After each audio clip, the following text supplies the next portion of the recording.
Damn, what is up with the squad? It's Cess, your favorite auntie with Uncle Tendencies. Y'all know what it is, fam. Happy day after game day. I'm up here with the Baseline Brunch ladies, Brittany, Commish. What's up, y'all?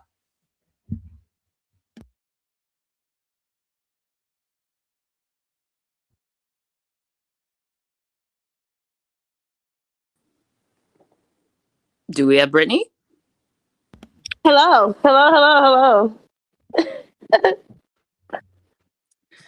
Do you know what today is? It's our anniversary.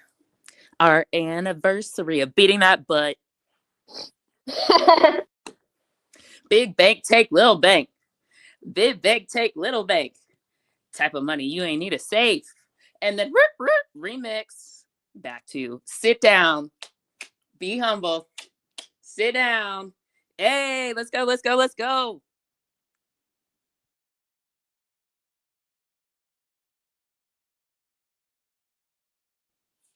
Hello, everybody. Oh, man. It's a great time of the year. We love this time of the year, man. You know, love is in the air. Hey, let me tell y'all something. I wish that I could get my camera on so y'all can see me in the daylight with my flashlight looking for who wanna guard Tessa? Who can guard Tessa? I'm out here with a goddamn flashlight in Baton Rouge trying to figure out who can guard Tessa.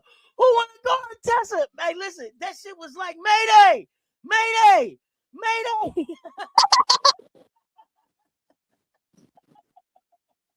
All I know is we made it. Who can guard Tessa? We made it. For real. Look, Tessa couldn't see nobody. Couldn't see nobody last night. Who can guard Tessa? Oh my, yeah. Did y'all see that woman went into a full meltdown and we played a B- game? Hey, look. I was trying to figure. I was like, what grade am I gonna give when we talk? And I was hovering around that grade. But then I was like, well, it can't be a C because technically we won. I feel like that's at least like a B. Anyway, we'll get to it. Yeah. There's some other games we need to, or some other things we need to talk about.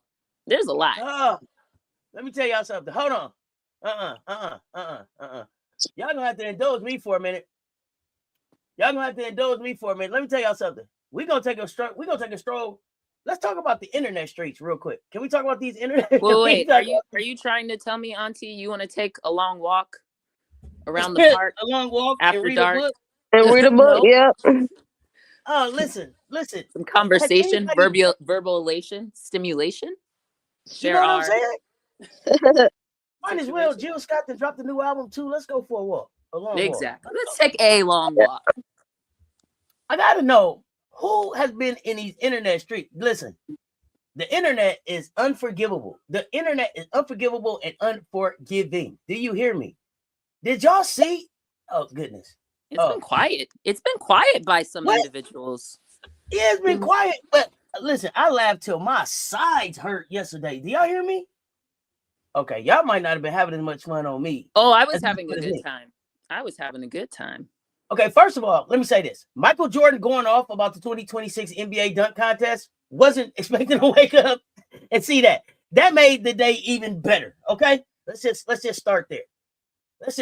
Oh, I didn't see none of that because I didn't even know I knew, but I didn't pay no attention to any All-Star. Girl, I don't think anybody did. It was women's basketball weekend.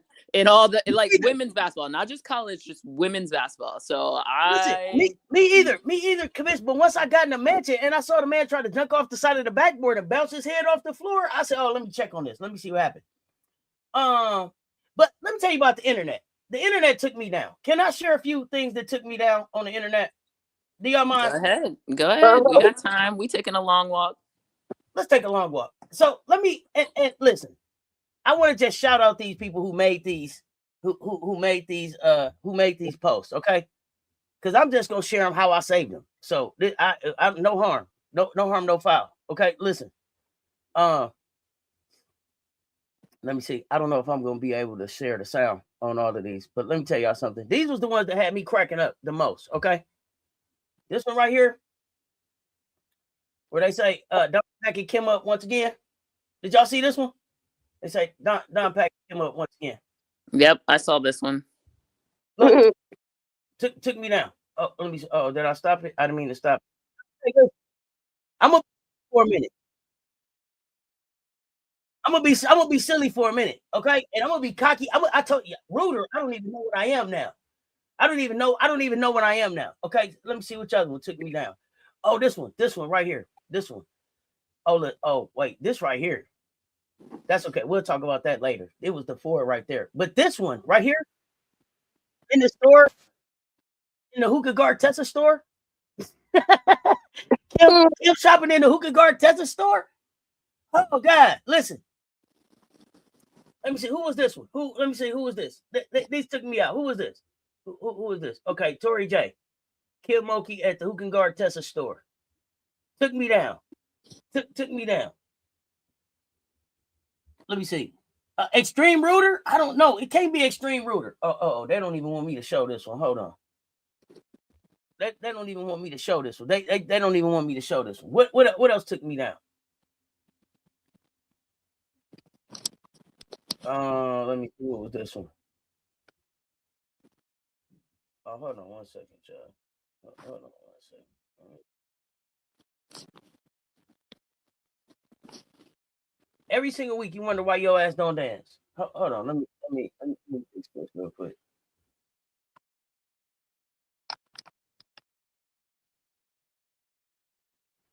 Hey, this was the best one though. This was the one worth saving. But I gotta ask y'all this: did y'all see Kim scratch her head in the timeout? At the end of the game, she scratched her forehead. I'm gonna get Sure that clip. did. I gotta get that clip. Sure did. That one right there. That one right there. If I send that to you, that means send help. I don't know what the fuck to do. Okay, that means send help. She almost scratched the skin off the middle of her forehead. Do you hear me? Which one? Yeah, that one took you out. Look, I'm glad y'all had fun with it too. The internet undefeated. Yeah, Georgia upset Van. We're gonna get to that too. What's up, everybody? I'm shrewd this weekend. Shrewd? Okay. Shrewd. Is that more than Reuter? Okay. I'm sorry. I just had to indulge me. I just had to have y'all indulge me for a moment. Oh, don't worry. We got time today. With these internets. I know some other basketball games going on, but really, you know what? Today, fuck them. It's all about game. Put them cocks in the chat, man. I woke up feeling so cocky today. And then somebody had the nerve to say that after they saw that game, that they would take Flau'jae Johnson over tonight. Man, how?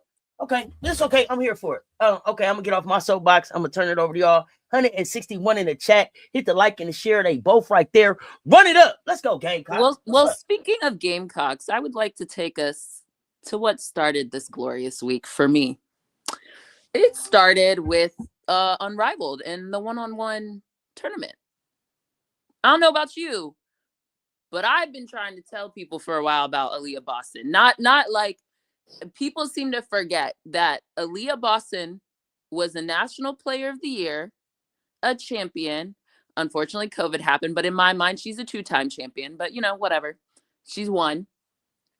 She's also a 2-time Defensive Player of the Year, and some people seem to forget what that means. Y'all think y'all just started watching basketball when Caitlin got there? Because Aaliyah Boston was the number 1 overall pick for a reason before Caitlin. So I know people think it's funny, want to call her elbows and whatever other ridiculousness you need to call her. Like people in the post don't be banging. By the way, we just watched it happen anytime you watch an SEC game. So I really don't understand that. I'm not even going to get on other people who were actually throwing elbows during one-on-one, but whatevs. But all I know is Aaliyah Boston is her. And the reason why she lost was to another Gamecock called Alicia Gray, who also has been slept on. And actually, while we're on the topic, didn't one of them finish top 4 for MVP voting, and the other one was 5 or 6 I think she was 5th. No, she was 6th. No, she was in there somewhere. Regardless, she fit. I know Leah finished top 6. So for everybody to wake up with their crusty, dusty eyes and try to watch basketball and tell me Aaliyah Boston is not that girl, I believe we had a conversation not too long ago when the W started about who are the best centers in the W. I told people Aaliyah Boston was at least 2, and by the end of the season, we'll see. She coming. All right now. But also shout out to Point God. Oh man, the fact that people didn't think that AB is that girl is crazy. Like, were they not paying attention at least all last season? Well, tell me you just started watching women's basketball, or you only follow one person. Like, that's how you only follow one person. Because that don't even make sense. And even when that one person you may or may not follow is also on the same team or constantly goes against one of your faves and you not watching what's happening, like, y'all don't know basketball. This is what we've been saying from jump. Like, y'all don't know basketball, and it shows. Just like everybody tried to tell me that Raven wasn't that girl, that Raven wasn't the best point guard. You know why? You know why? You know what, Gamecocks? This is what I decided. Not to cut you off. This is what I decided. For everybody that told me that Raven wasn't that girl, I owe y'all an apology. Because y'all right. Raven isn't that girl. Raven is that motherfucking woman. Now, hey, that's a grown motherfucking point guard right there. Raven is the woman. Yeah, she ain't got to be that girl. She's the motherfucking woman. And my apologies. Y'all were actually, Auntie, she's a big deal. No. Let's correct that. She's the HBIC. Oh, okay. Yeah. It's like that bitch. As Angel would say, she's that bitch. Yeah. There we go. Yeah. I mean, so we do apologize. She's not her. She's HBIC. HBIC. Hold on 1 second. Let me say thank you to Paige. I see the super chats, fam. I appreciate the great game to the Gamecocks. Appreciate the support, fam.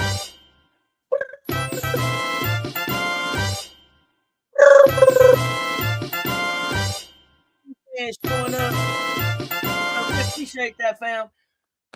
Now, back to what you were saying about Raven. I'm sorry, I just had to interrupt and say no. It wasn't actually about Raven. She is that girl. She is the woman. Let's go. Yeah, the Raven one kind of was like a, clearly top of mind, but it really was about Aaliyah Boston, Alicia Gray. Honestly, everybody who made it to the semis, I think everybody had a chance there. And there was a case to be made for anybody winning, and we saw how both of those games went down. And so clearly, like, anybody could have won that. Well, kind of, but anybody could have made it to the finals. How about that? And then in the finals, that was good. That was good. Good game. Good bump. Good basketball. Gray to Gray. Hey, cuz. Yeah, cuz. It turned into, hey, I'm through with all that running and shit, cuz. You too? Okay, good, cuz I ain't got time. You walk it back, I'll walk it back. We're going to figure this thing out. My goodness. You talk about leave it on the floor. Just great basketball. Sorry, I am going to get on a little bit of a soapbox. Before you get on your soapbox, can I just say this? Let me just finish this up real quick. Great day of women's hoops. And I don't know if anybody realized it, but salute to the women, because the NBA was so shook by women's basketball that All-Star Saturday night was All-Star afternoon. Okay, never mind. Go ahead. Oh, so you telling me they really cleared the calendar so everybody could watch the show? Everything was donezo by the time we tipped off. Oh, fascinating. Back to my soapbox about Aaliyah Boston. Like, the energy with Aaliyah is so weird. Like, did she run over somebody's dog and back up? And I don't know it, because there are a lot of other people to have this energy with Aaliyah Boston on. Like, I saw a lot of tweets that were like, thank you, Leash, for stopping AB from, like, what? Like, it's a one-on-one basketball. Like, what are we talking? Like, y'all act like she went out here and, like, literally has committed atrocities. Like, the girl just plays basketball. That's it. She don't get on no podcast being messy. Yeah, God knows, the racism with some of the Fever fans, or the racism that happens to follow the Fever. Either way you cut it, right? Like, that's not on Aaliyah. She got drafted there first. She's supposed to leave the organization that she got drafted to. Like, what y'all wanted to do? The same way Angel's not leaving the sky. I've been trying to tell y'all for a minute. That's not how this shit works. And at least Aaliyah's winning. Her team made it to the semis of the W. She got second team all W. What is going on? Is there something that Aaliyah did that isn't just some basic grade school mentality that people actually have issue with her? She plays basketball in the post. Next. We know what it is. It's a very interesting sector of people. It's the sector of people who we understand the whole Fever. A lot of people don't like the Fever, which is fair. But it's a sector but that. Kelsey Mitchell don't get this. But the other part is, it's a little bit of that. But Kelsey Mitchell also didn't come from South Carolina, so you have the there mix we of go. That's the only answer, because Kelsey Mitchell don't be getting this, and Kelsey Mitchell don't be saying like Cece's her bestie or nothing like that. But Kelsey Mitchell don't give you anything that says she don't rock with Cece in some capacity.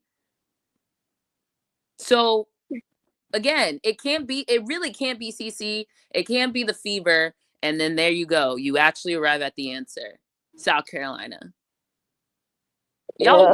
Y'all weird, and y'all let people disguise it and like put it and wrap it up into this bow about her elbows and shit like that. It's like colorism meets South Carolina. Like, it's the worst combination. Like, it's weird. It's weird. Y'all ain't gotta love the girl, but like, shit, like the Aaliyah Boston thing is so tired for no reason. There are actually people who have committed crimes, who have felonies in the W, but y'all acting like Aaliyah Boston over here doing heinous stuff. Like, chill out. She has a podcast with Candace. Oh, you don't like Candace? Okay, next. There are literally people who did photo shoots with Sophie Cunningham. Like, if you really want to get into it, let's talk about that. Oh no, but Aaliyah and her elbows. Like, y'all fucking weird. I'm tired of it.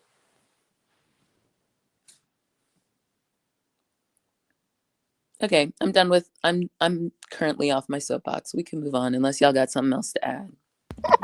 Nope. I'm over here with one eye over here looking at the Whisperer trying to pull off a win against Coach Yo.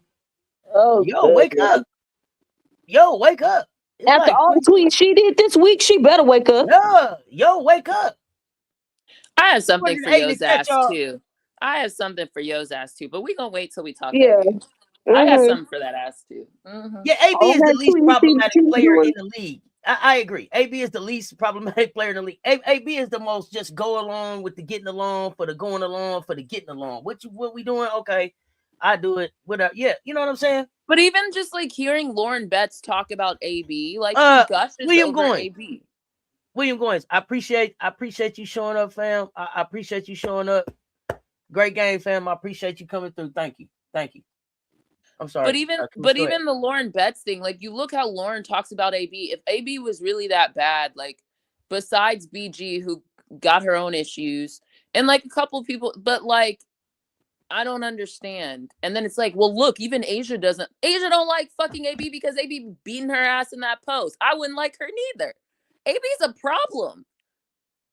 Like, and like, it's basketball. Everybody don't gotta love everybody. And I just think it's weird how people try to use Asia to dunk on AB. It's like Asia got frustrated because Asia's a competitor, and so is AB.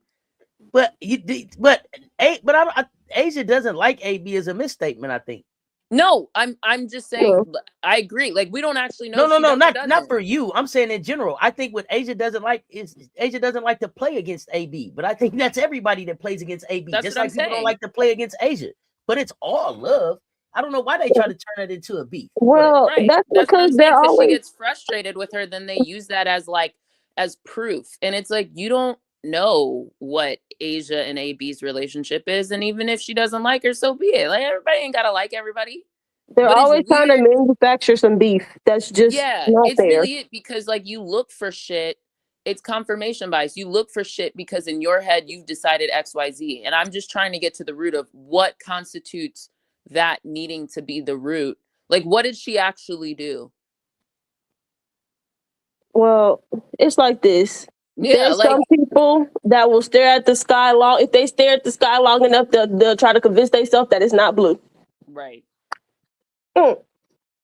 Like, I wouldn't want to go up against someone that came up through Dawn's system, which is how I learned how to play the game. They probably know my shit. I know their shit. That's frustrating as hell. Wait a minute. Does that say I love winning? We're gonna get to it. I can't with you. We're gonna get to it. I can't with you. I just noticed that, like, who I was about to say who. It's the Commish. Go ahead. I'm sorry. Go ahead. It just caught me off guard. Go ahead.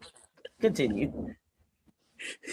Now we've been on this thing for 20 minutes. You can just now what do I have? Yeah, you know, we know how to take admittedly, your medicine. Admittedly, thank you. Thank you. Yes. All right. Well, let's talk about something that originally we had on our list. Let's talk about Vandy.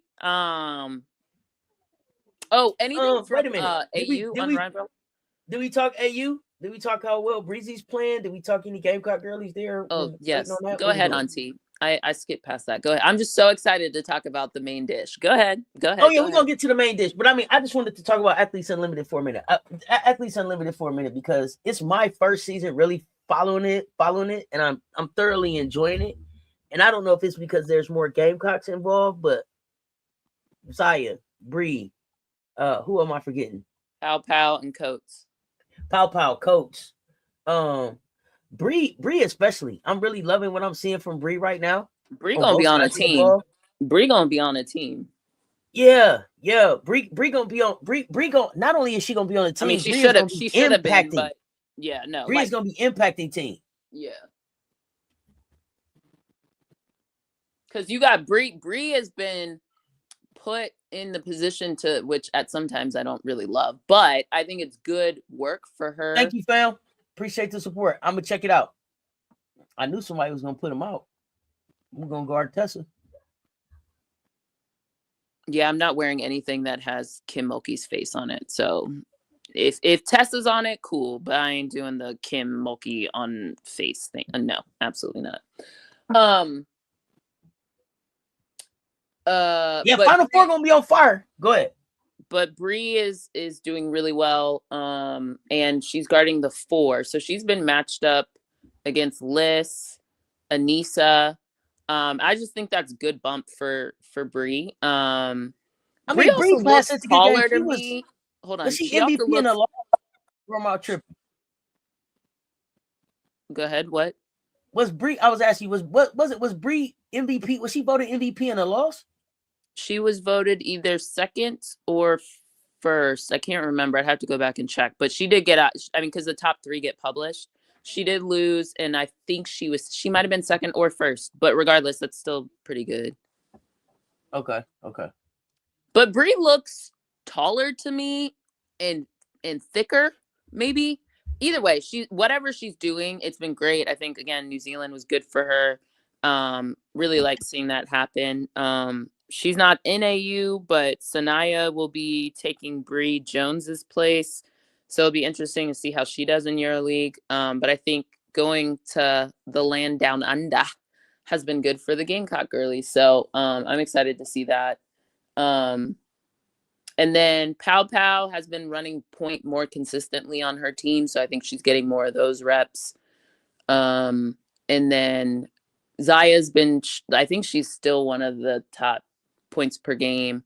I think she looks more confident. I think those are all great things. She should continue to work on her defense. There's been some good defensive things by her, but I think that will really help her continue to kind of stick. And then who am I forgetting? And then Coates. Coates is just kind of like, she working her way there. I think she's getting seen. She's been was she in Israel or somewhere like? She's been overseas for a lot. So I think, but she's still kind of giving good length, giving good minutes. I think there, but yeah, the more recent Gamecock girlies are probably leading the pack a little bit more. Yeah.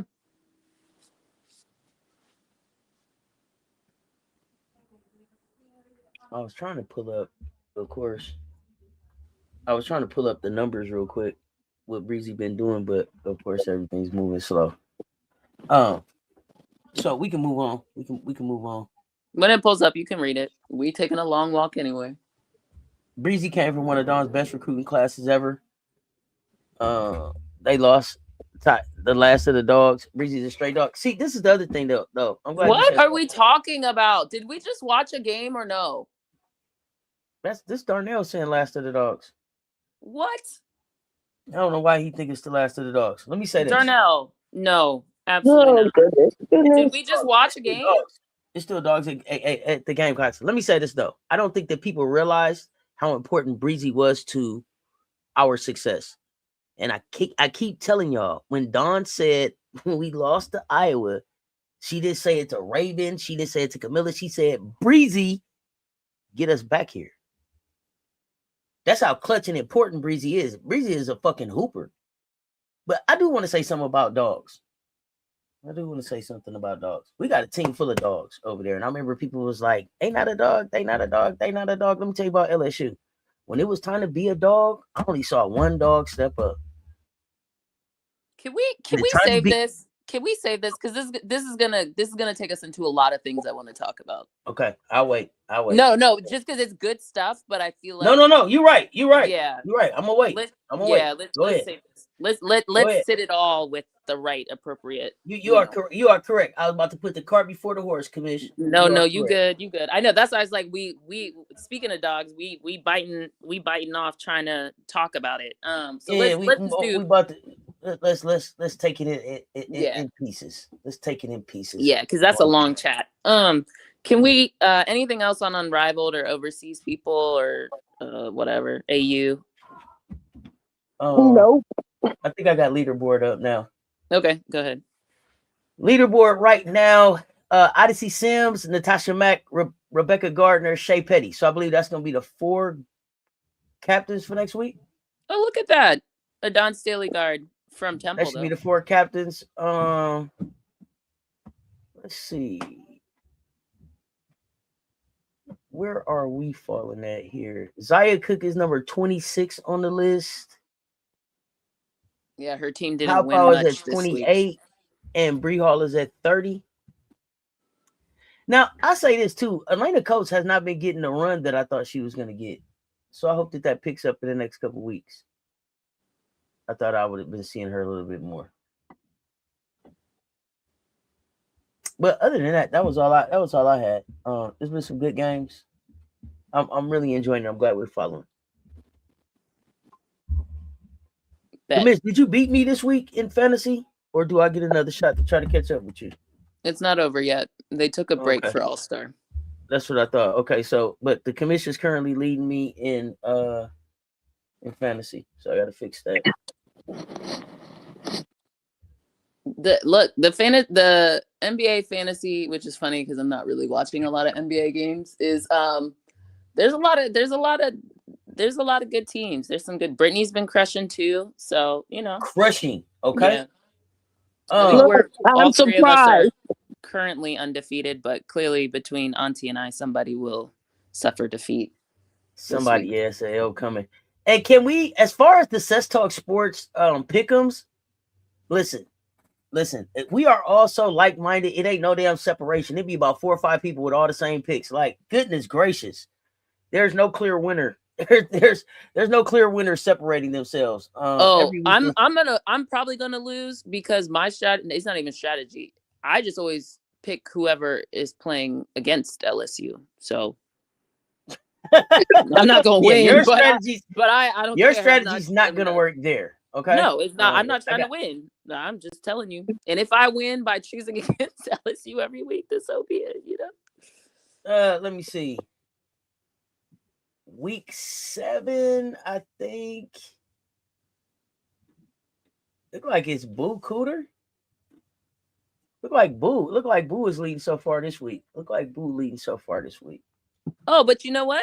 You forgot to say you, me, and Key tied for Unrivaled 1-on-1. And that's with me forgetting to submit my shit for the final day. We could have won it.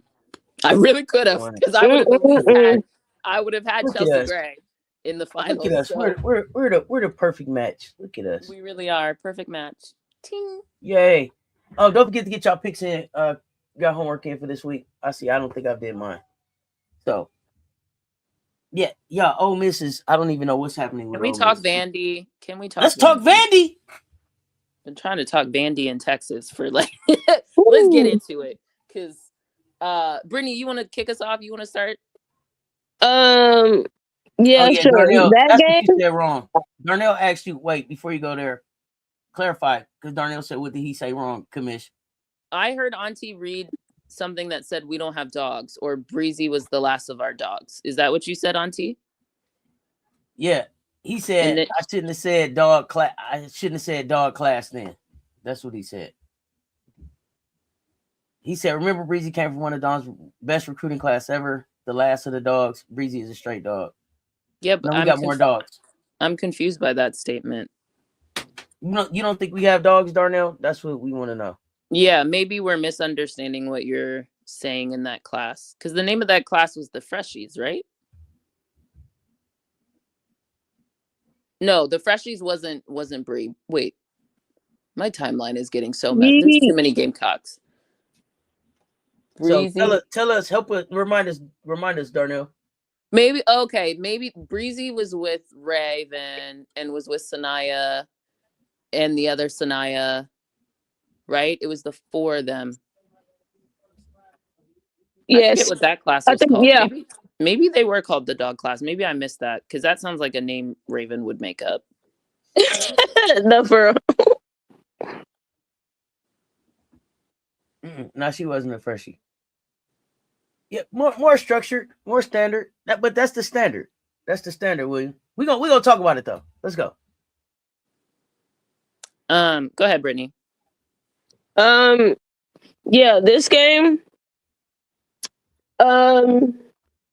With it off rip, Galvin and Blake's. They are becoming the duo, and I like it. But yeah, Texas couldn't handle Galvin and Blake's. And from there, everything just slowly nothing went their way whatsoever for Texas. And with this game, I will say Texas did look soft against Vandy. But it also, to me, it looked like Texas didn't come ready to play either. Because there's no reason why this is a top 5 matchup, and you come into Vandy flat, knowing that Vandy plays really well at home. As evidenced by today. So for you to come out flat, and then whatever he had going on with Rory, I personally didn't like Vic's matchups in general. I didn't like having Rory on Blake's, simply for the fact that just because Rory can be disruptive, she wasn't gonna be able to disrupt Blake's enough because of the height difference. Can I tell you something? Yes. I think good old Victor thought he could reheat Don's nachos, specifically Raven and Maddie McDaniel. I think he saw, okay, Raven was effective. I also have what he considers the best point guard in the nation. Wah, wah. Does he? He does. That's what he considers. Which I does he? Because he set her down. Well, we're getting there. Yeah. And then he saw that Maddie was relatively effective for Blake's, but you would think someone who values defense would also realize that, again, one of the things we keep saying is defense has 2 parts. It's the individual one-on-one, but it's also the collective of everybody else around them. And what he failed to realize is just because Maddie McDaniel was, again, relatively effective on Blake's, it was also a function of everybody else on the court too that helped that be effective. And the difference was Texas did not do those things. To your point, Brittany, I do think Rory, while Rory works, I think, on certain PGs or a certain other individuals in the SEC, I don't think Rory's the right person to put on Michaela given her scoring prowess, like literally. So that was a mistake he made and then never changed that mistake and was stubborn the entire game. Yes. So that to me is on Vic a lot. Absolutely. Because I personally thought the matchup should have been what he should have done. He should have just put Rory on Galvin. Well, he did that and Galvin cooked her too. But at that point, by the time he did it, she was at that point they already hot. Going. Yeah, she was already hot. She already hot. So you throw her out there like, hey, I need you to stop her to do what? She's already hot. You needed to do that before she got hot. Agreed. And so the person that he really should have put on Blake's, he should have told Booker, go come out here and come defend Blake's. Wait, hold on. Hi, I'm Casper. That person? Yeah, Casper should have went out there and played some defense because she wasn't playing out a lick of it. Are we going to clips now? Oh yeah. Let Brittany finish and then we'll go to clips. Okay. Yeah, like first off, he didn't set them up for success in their matchups because you could have been okay with Jordan Lee on Passat. Like, okay, cool, because Passat is really just going to be out there shoot threes. You'll be okay. So he should have just put Booker on Blake's and just said, hey, we're just gonna have to deal with it because you need someone bigger to defend Blake's. And the reason why Raven worked was because Raven is a very unique defender, first off. Defensive player of the year, I keep trying to tell people. And so Raven has things that not many have, let alone to be able to include her wingspan and just her IQ defensively. So like that's why it worked with Raven. And then so she was able to make Blake's work. Like Blake's felt the footsteps coming, even coming off of a screen. So it's just putting someone bigger on Blake's who is quick enough in Madison Booker. That should have been the matchup, and especially because it's not like Booker was just out here scoring all night, putting it. Well, she probably wouldn't have been Casper the Ghost had he made her go out there and play some defense. Well, my other thing is you have Preston, which he didn't choose to use till the end. You have Lee, which that was hit or miss.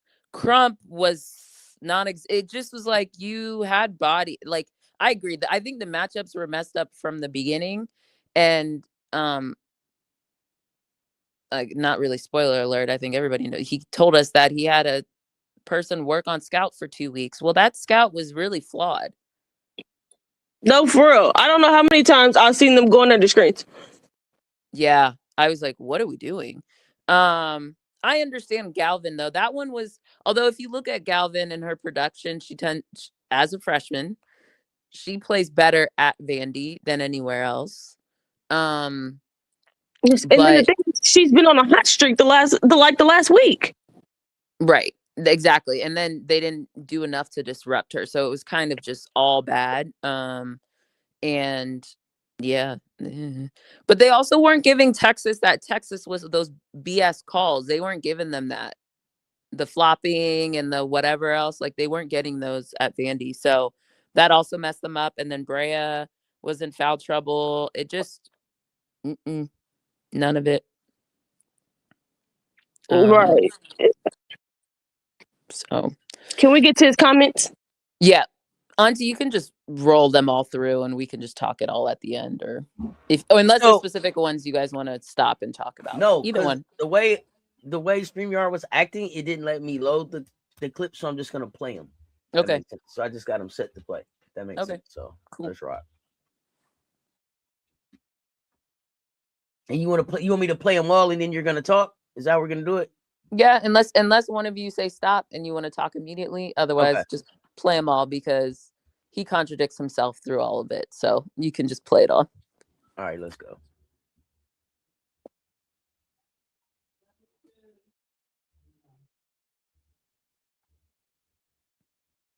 As 4 weeks, remission at 12 weeks, and lasting remission at 1 year. Some even saw in these regards, man. I thought tonight, with 5. Hey, Auntie, sorry. If you want to pause, something else is playing in the background. It's like one of those advertisements. It's probably the game was on. Oh, right, okay. Now. Okay, we're good now. We gotta go to the show, so we have to catch that in a minute. We'll catch back up with that, guys. To go back to back in these regards, man. I thought tonight, with 5 minutes to go, they hit their stride. Sorry, Auntie. Pause. And that's when you know you got something. This is, for context, this is Vegas. These are his quotes from the Players era. Okay.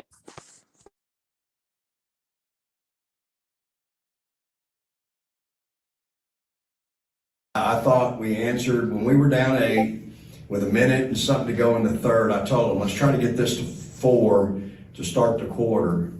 And then when we got to the 5-minute mark in the fourth quarter, Booker was in the huddle going, Coach, we got this. I thought we had great poise. And I thought when I looked at my players, I thought, she's right.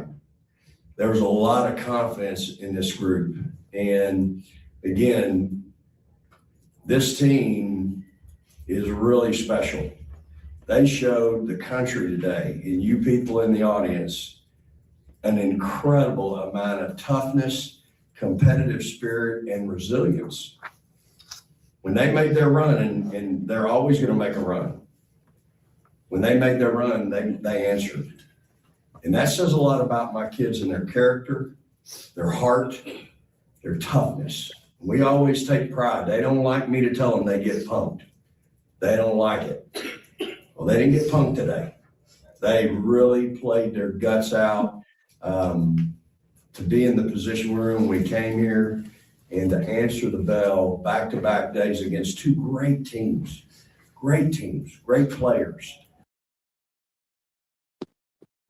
She's where she is because she invests in her craft.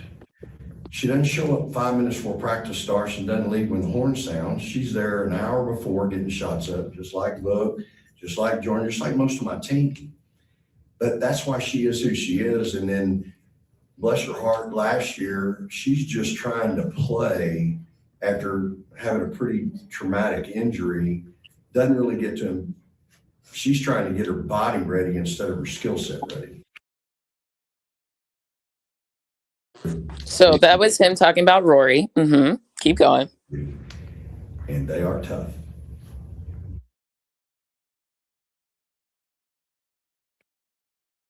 Coach, I noticed every press conference you review those stats. Yes, sir. Are there some that you go to specifically, and a point of protocol? Do you always bring players with you, win, lose, or draw, to the podium? No question. We're going to come in here and own it, whether we played good or didn't.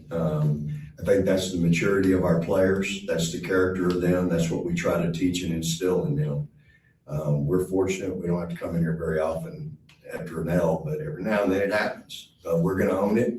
And so on here, I have circles for good things, boxes for bad things. That we live in that neighborhood, we just went against one of them, and they got a lot of them too. And so it's really important that you have kids like that, but it's more than just size. Those kids are cerebral, they're smart, but they are tough. And they ain't backing down from anybody. And that's really important. Thank you.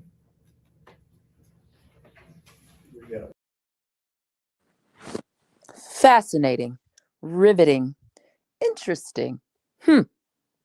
So, keep me honest here, Auntie and Brittany. We didn't play Vic's press conference from this past the game that they lost to Vandy. But a couple things stood out to me. One, there were no players next to him. It was only him. But I thought It was only him. Did I not just hear him say that no matter what okay. We're gonna own it. We're gonna own it. But it was only him. Interesting. Right. Then I heard, how many times did you hear versions of toughness from him? In just the little clips we saw, at least 4 or 5? Yeah. 6? Yeah, interesting. He just said in his post presser versus Vandy that it's the softest team he's ever had. So what happened, Vic? What happened? We went from beating South Carolina. Oh, this team is tough. We're cerebral. We work hard. We do all this. To fast forward a few months later, you're at Vandy, and now y'all soft. NIL, this, that. These kids are spoiled. They're soft. They're this, they're that. And we just sat the same person who we didn't put in the clip, but we've heard him say, I think when he was crying after they beat South Carolina on the floor of Vegas, he said, this is the best point guard in the country. I love these kids, man. I love these kids. Okay. So, sorry. We're not supposed to use the word bench. We're supposed to say substitution. He substituted Rory out of the game for a whole quarter. For the second time this year, mind you. So I just want to talk about Vic here because the inconsistency, the hypocrisy is really annoying. And I'm tired of it. It clearly not only was Valentine's week, but it was put your kids on Front Street week and run them over with the bus and back up week by some of these coaches. We went in on Kim Caldwell before, but Vic gonna get that too. Vic is more established. It's better than what Kim did to me. But at the end of the day, it still was him. And then at the end, he said, I take accountability. It's like when people say, I apologize, like there's a way that like you can say apology without it being an actual apology. Like I feel the same way about the accountability piece. It was all good just a week ago. Like what happened, Vic? What happened? He lost one too many times. That's what's happened. Vic, you lost. You lost, Vic. That's what happened. You lost. That's what happened. Yep. I'm sorry. Couldn't help myself. I don't know how many times we have to say it, but these teams, your team is an embodiment of the coach.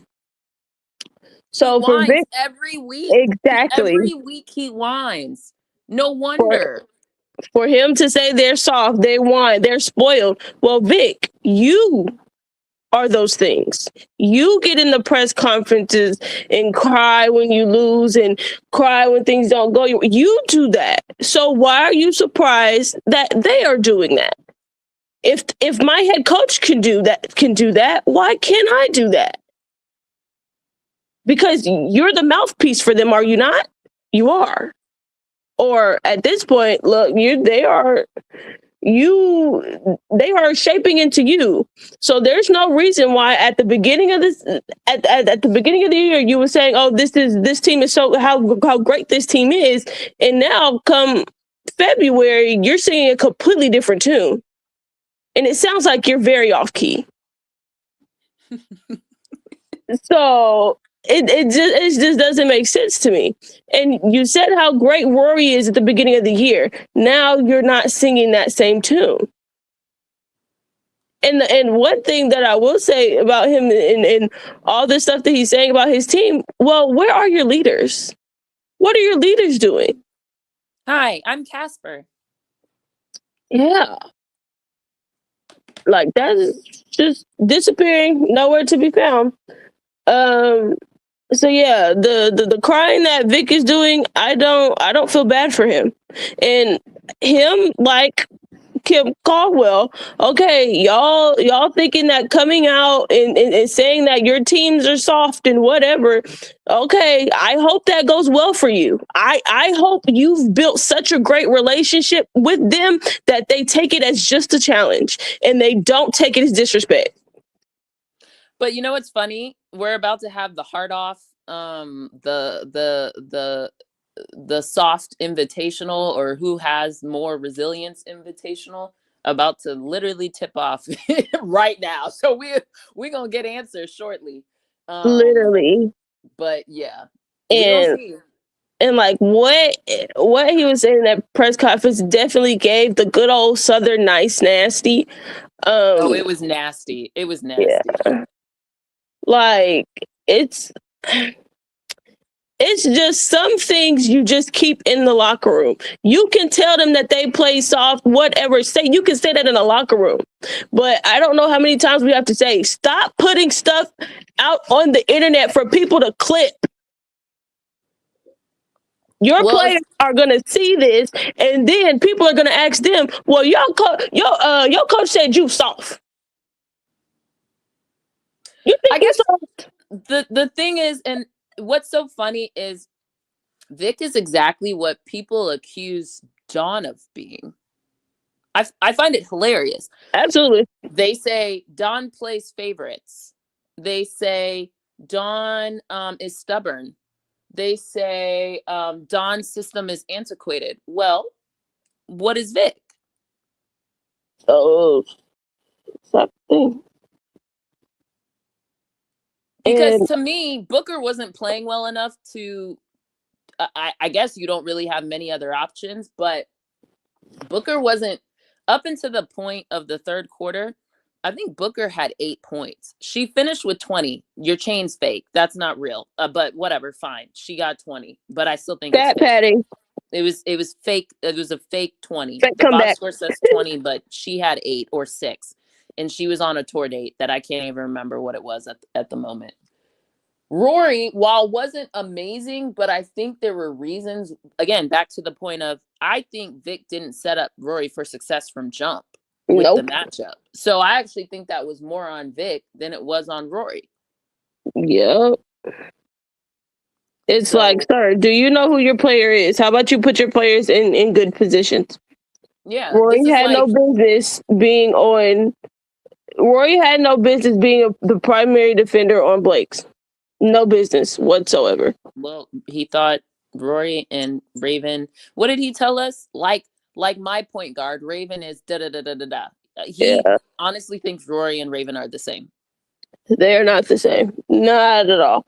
And like, that's nothing against Rory. It's just he has this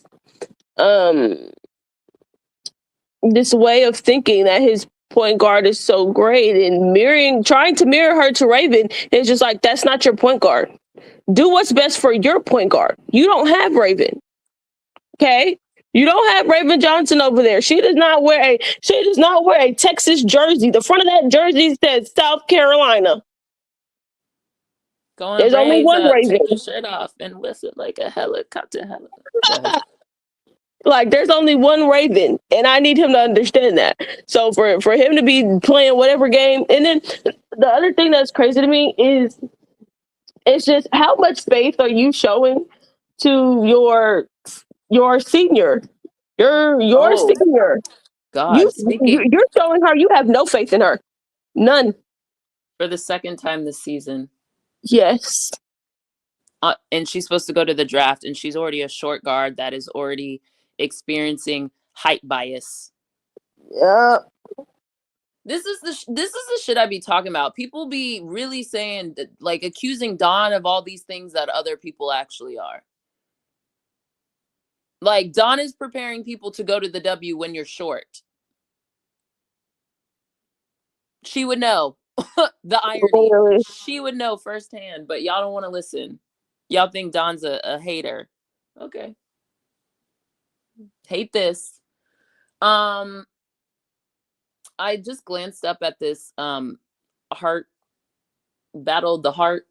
I don't really like how Texas is playing this press. It's early, but it still is like, I don't really love it. It's not really. The press is not pressing. Well, Booker's not that strong of a ball hand. Like, she just.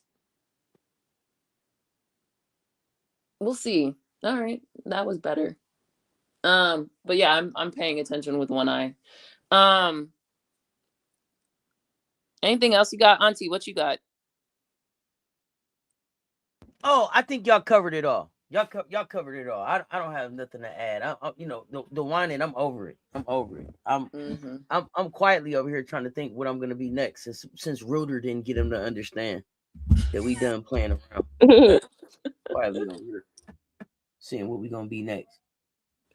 But I also noticed it's just a lot of the men whining for me. That's the thing too. It's just like, come on, Kenny, Vic. It's a lot of whining going on. I don't know if maybe they just got back. I don't know if Kenny is new to the SEC. Vic, you've been here before, so I don't understand it.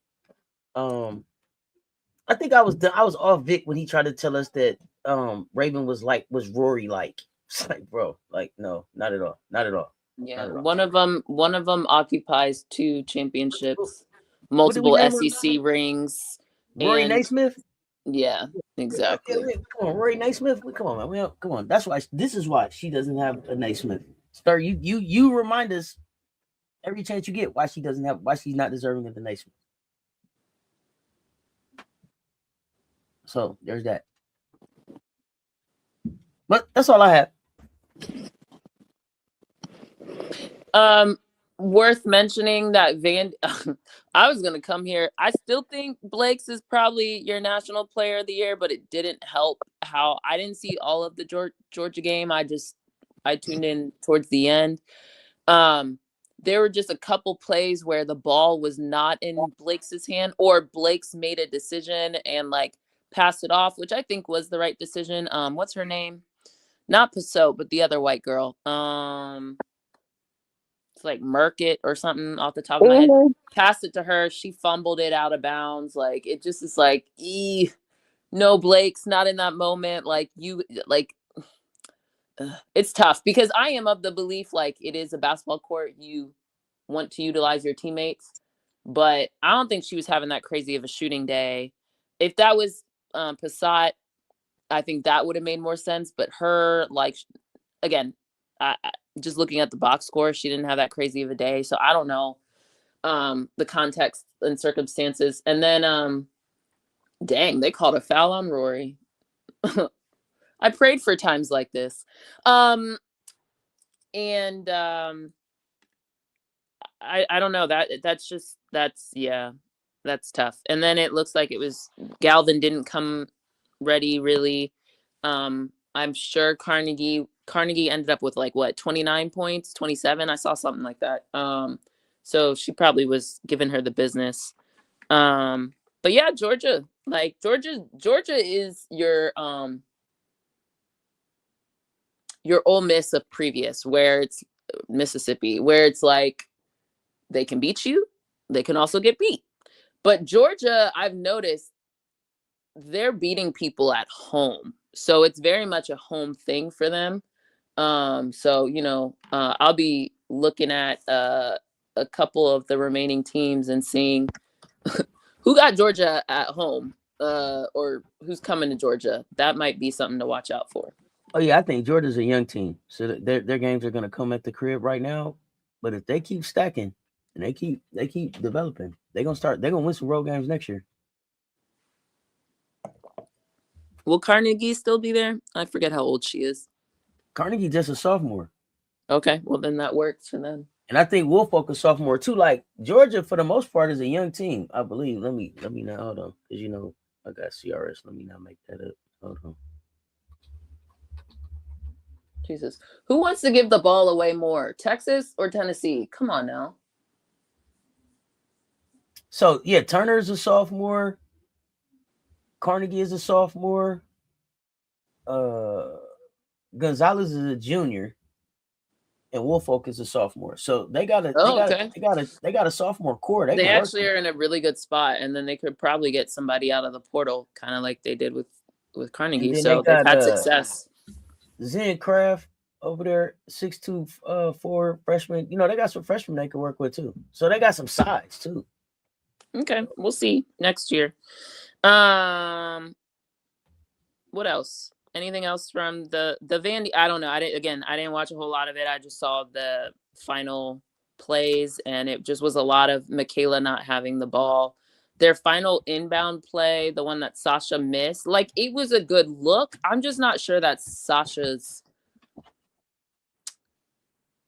not her game, but you know what I mean? Like, that's not really how I would want to tie the game. You know what I mean? Feel me? Like, that's kind of like, what was it? Like a teardrop, leaner, floater type of it.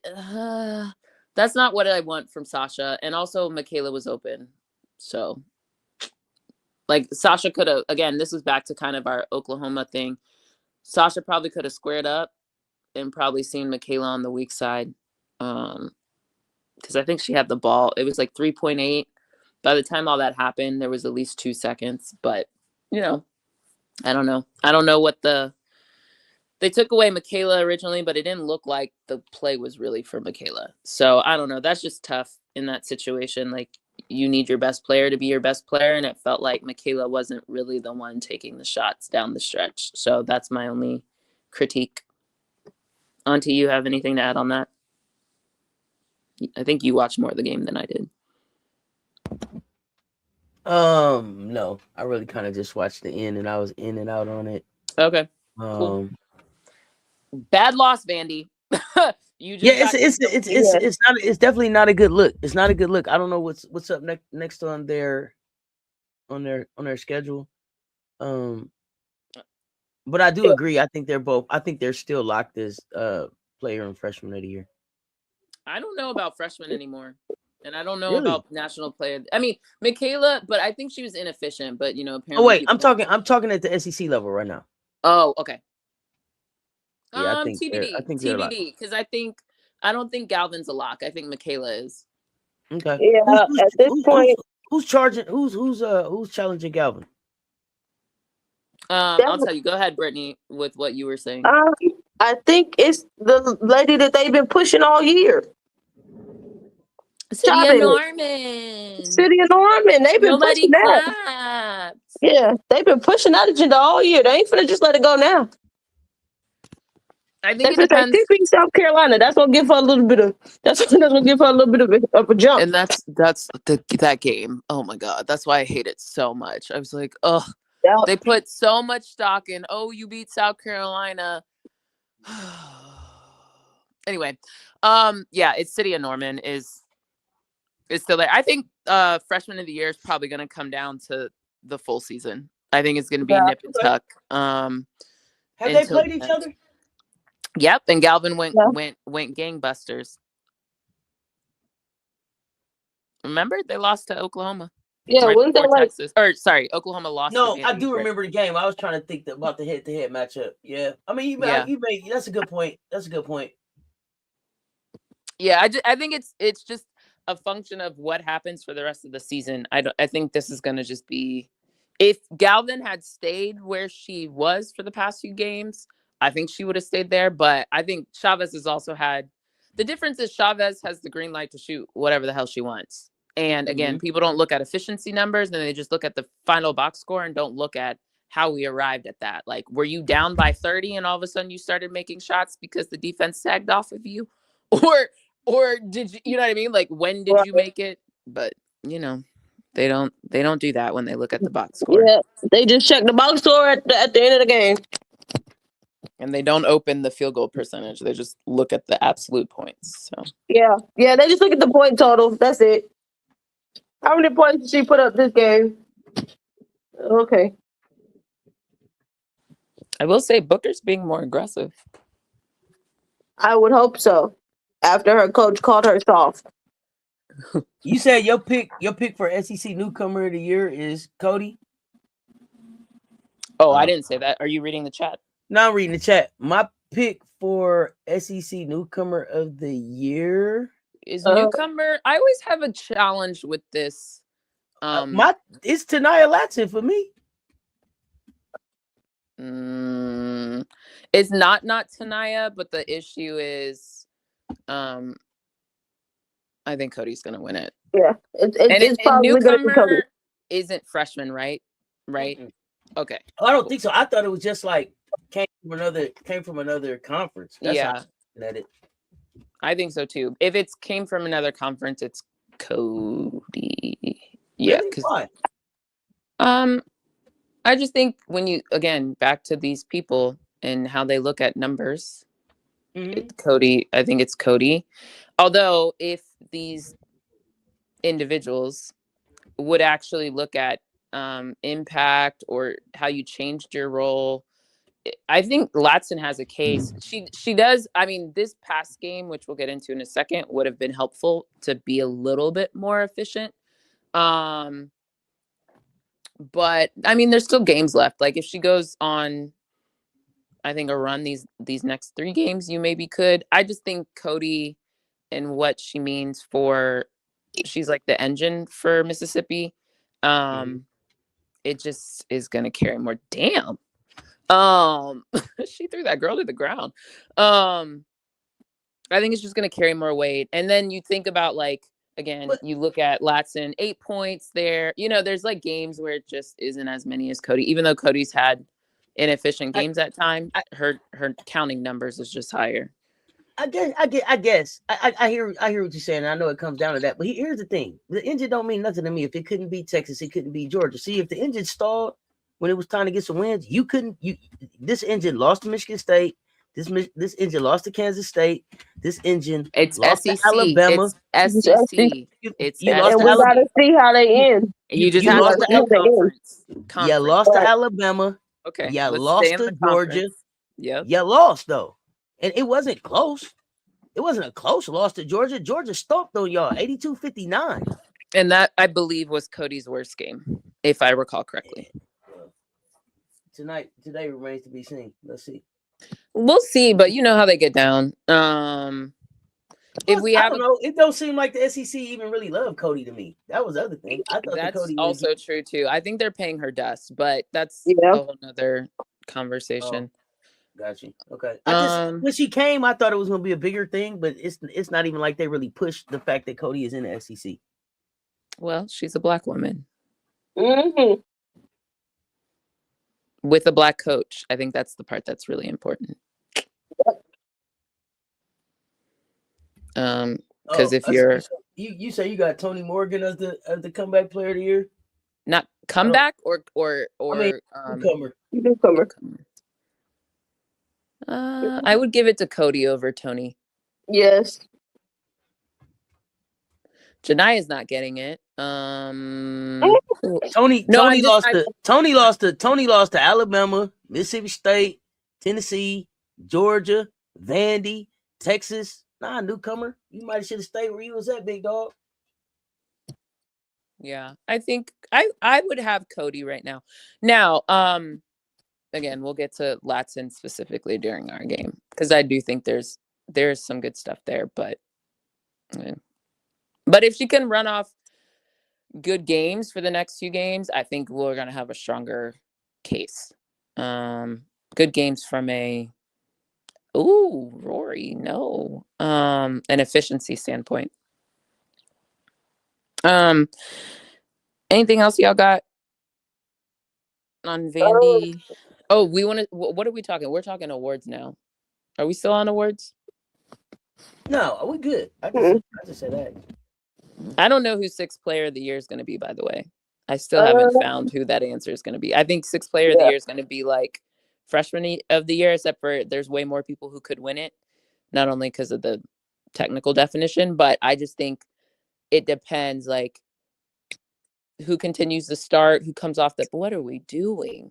Who comes off the bench? Like, I think Tennessee might get, if we can get Gotti or Isla to be healthy for the rest of the season, like they may make a case too. So it's just kind of really up in the air right now for 6th player of the year. I don't have who that would be. I have who I think it's not, but that's a separate conversation that we're about to enter into. I think I have some people that might be in the running, maybe. Who you got? Right now, I think Crump from Texas is in the running. Yeah, but it matters if she stays in the starting lineup or not. Yes, I'm with you. that's the I agree. question. How many games does Crump miss? It's not about I don't know I think 3, Well, didn't 4. she miss most of them before they hit SEC play? But it doesn't matter because it's SEC. Yeah. Guys, we have to remember SEC awards are SEC, like just the conference. But I do think I don't remember if she missed games in conference or out. That's what I'm saying. I'm asking how she missed games. How many? That was a real question. 4. 3 Let or 4.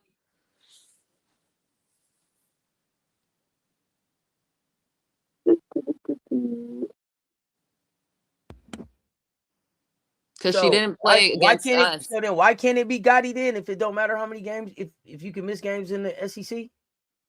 That's not, no. I'm not saying it doesn't matter. I'm saying that at some point they are going to look at how many games you missed. Yeah. Gotti has missed an award season. Like you have to. And remember, look, it's a function of who's voting, right? That's the unfortunate part. The fact is, Crump has had a counting wise, she had that big game versus LSU, right? So in people's mind, and that was a game day, not like standalone like ours, but it was a game day game. So that was a big matchup. She came up big, right? So that's one that's going to stick in people's minds. So you have to have big moments as well, I think, for some of those, as well as the counting stats. When she does play outside of maybe the last game, I think Kentucky wasn't great and maybe Vandy wasn't great. But she played, right, is the difference. So it's just going to come down to kind of the mix of those things. That's why I can't call it.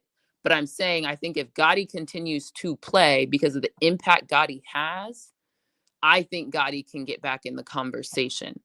But Gotti has been out for, I think, more games than Crump has been out. I don't know. Looking You're at not seeing that? Hold on. In the SEC? Which one are you looking at? I'll look up the other one. I'm looking at SEC. Homegirls only played 6 SEC games. Who has Crump? Yes, 6. She only played 6. Okay, and then Gotti's played. While y'all looking at that, Maryland's making a run on Ohio State trying to get back in this game. What's the score? 43-49. Okay. Maryland at the line, third quarter. Are they at Ohio State? They are. That's interesting. Okay. Very. Maryland started to get healthy again. I think they got another one of their players back, so that will be for them. Because they was turning into a hospital over there. They were. Cody's trying to turn into Cody. Is that a good thing or a bad thing? They're trying to get, they're within like 14. No, I mean, like you said, like, you know what I'm saying? No, I just wanted to make sure I understood what that meant. That's why I'm asking. No, she go to, don't put your hands on me. That's why I was like, is that what you mean? Yeah. Nah. Okay. Gotti. Bro, how are you only up 2 on Kansas State? I'm sorry, go ahead. Oh, Gotti's played more games than I realized. Why did I? Okay, she's played 1, 2, 3, 4, 5, 6, 7, 8, 9. She's played 9 games.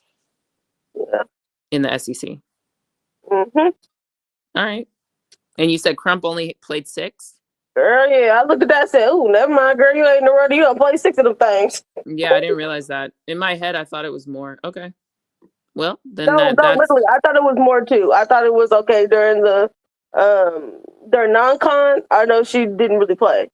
So I thought, okay, they're resting her for her to be healthy during the SEC season. But I don't know what's going on over there.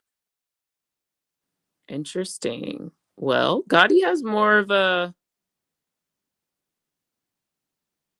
If we can get a couple more games with her 10 points plus, I like it. Yeah. Because right now, loose math, it looks like she's averaging probably, 7 7 or so in SEC play, 7 points per game. Yeah. Her rebounds probably would be at like, I don't know, 4.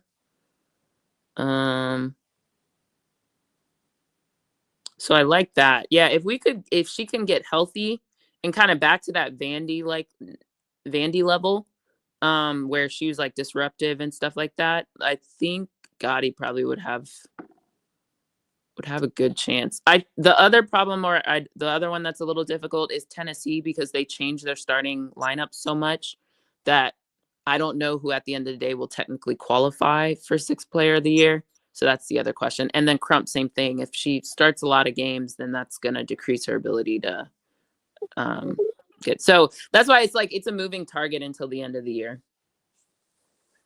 Absolutely. I don't think Lay gets it. I'm going to just be honest. But her numbers are kind of hovering where she could, but I don't know she will. But, we'll see.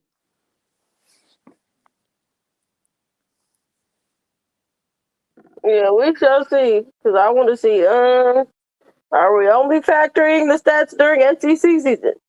Or It are we should be. It's the SEC conference. That's what I would hope.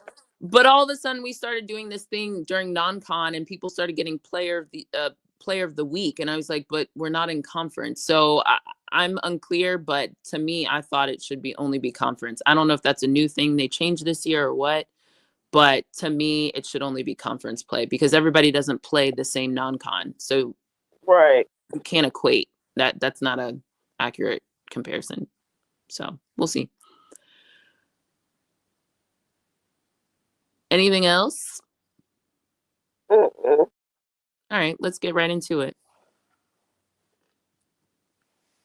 Oh, goodness. Oh, so Lord. I'll kick us off, or I'll kick off a component and then jump in, y'all. Yep. As you can see from my new picture, I love winning. So I'll take it. You know what I mean? The reality is, before I get into like some of my specifics of the game, we went into a hostile environment on College game day, which remind me, someone was favored. I don't think it was us, according to ESPN Analytics. Was favored in Baton Rouge. We went in questionable and who was going to play and who was available for us. We got Gotti back, which I had to remind myself when I was watching the game. I was like, this is literally her first game back in a minute.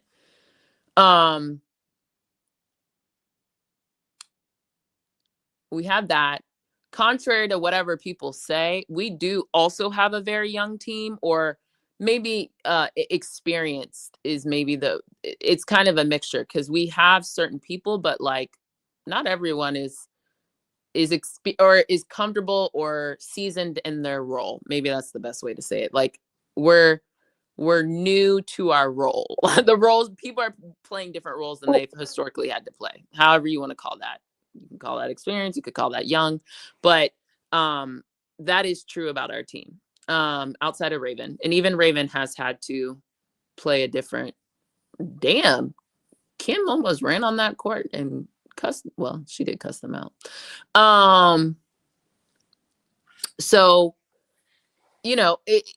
for me, while we didn't, in my opinion, play our best game, I think there's so much value in going into that environment and getting a win. That is where you actually see, as Don likes to say, like heart of champions, that type of stuff. Like this game showed me something. And while I was cussing a lot at my screen, because I had to watch it because I was out and about. While I was cussing at my screen, it showed me a lot about our team. And there were some really good things that came as a result of that. I've been saying this. I think Don should get higher consideration for Coach of the Year. And I understand Vandy was not expected to be here, although I do think if you go back to our preview, a couple of us might have had Vandy at the 4 or 5 spot for the SEC. So it wasn't like inconceivable. But you know, I just think what Dawn is doing is truly the X's and O's. And I remember, right, when they did that,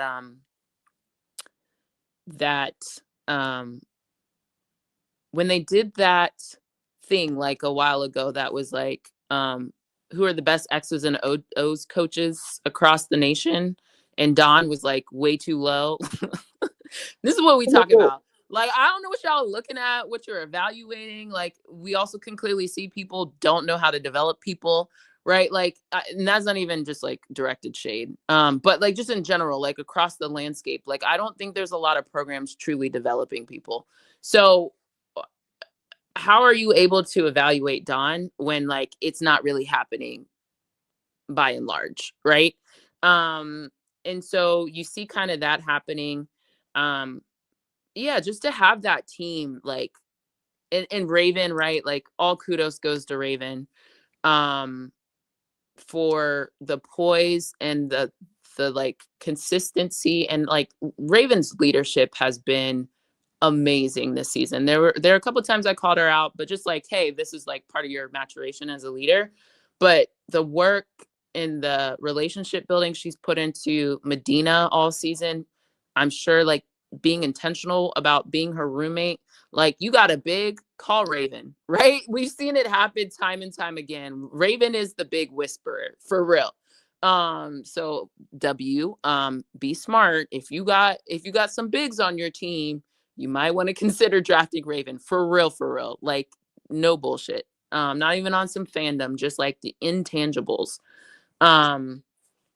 And so we've seen even Medina start shaky the beginning of the game to me, but be able to settle in. You constantly see people talking to her. To me, one of the biggest indicators after the Louisville game, or at the end of the Louisville game, when Raven passed the ball intentionally to Medina. And I remember I was like, that's not who I really want shooting free throws, right?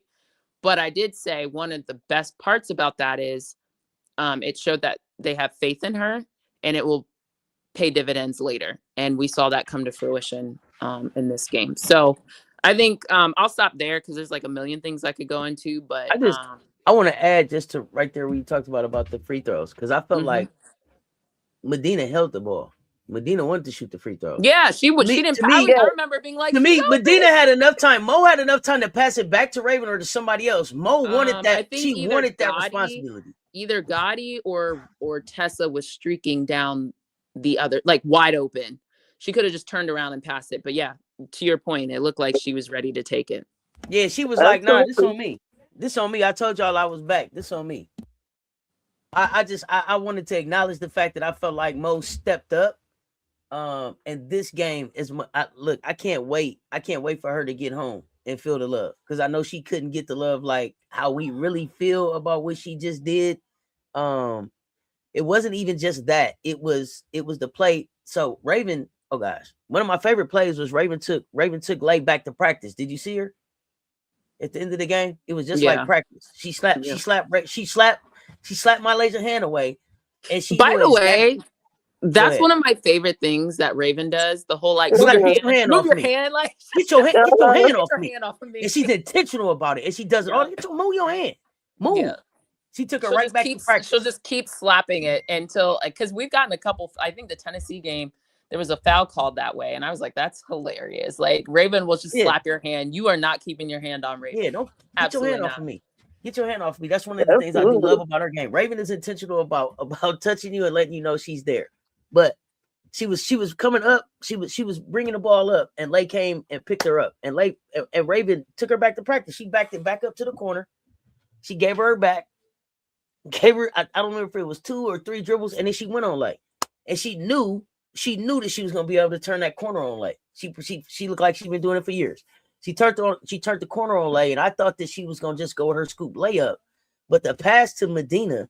And the touch that Mo showed, and then lean back to kiss it off the glass. Yeah. Chef's kiss. A1. That was so big. That was so fucking big for the game. Gotti had a super big 3 in the game too. When you were talking about moments, Gotti had a great 3 in the game. That I thought really, really settled us. I didn't realize she took 7 shots until I was actually looking at the box score. I said, wait, what? I guess like I was able to kind of count through them, but I didn't realize she took 7 field goals. And not that it's a bad thing, but that originally was going to be one of the things like, oh, I like that 3 was amazing. There was the one where I actually think she got fouled by MK Dub coming across the middle, but like they didn't call it. It is what it is. She missed the other 3 that she originally took when she came in the game. But like, I thought she only took like 3 shots. I didn't realize she took more than that until I looked at the box score. This game was very much, told you who this team was. They are resilient. Mm-hmm.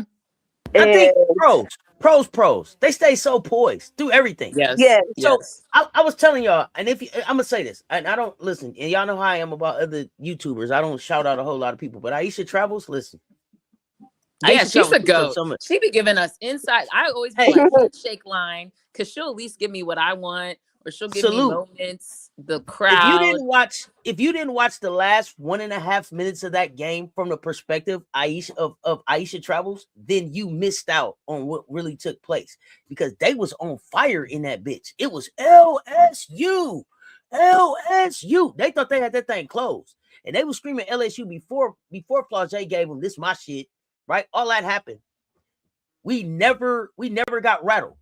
We were on a business trip, and that's what I love about the approach. We were on a business trip.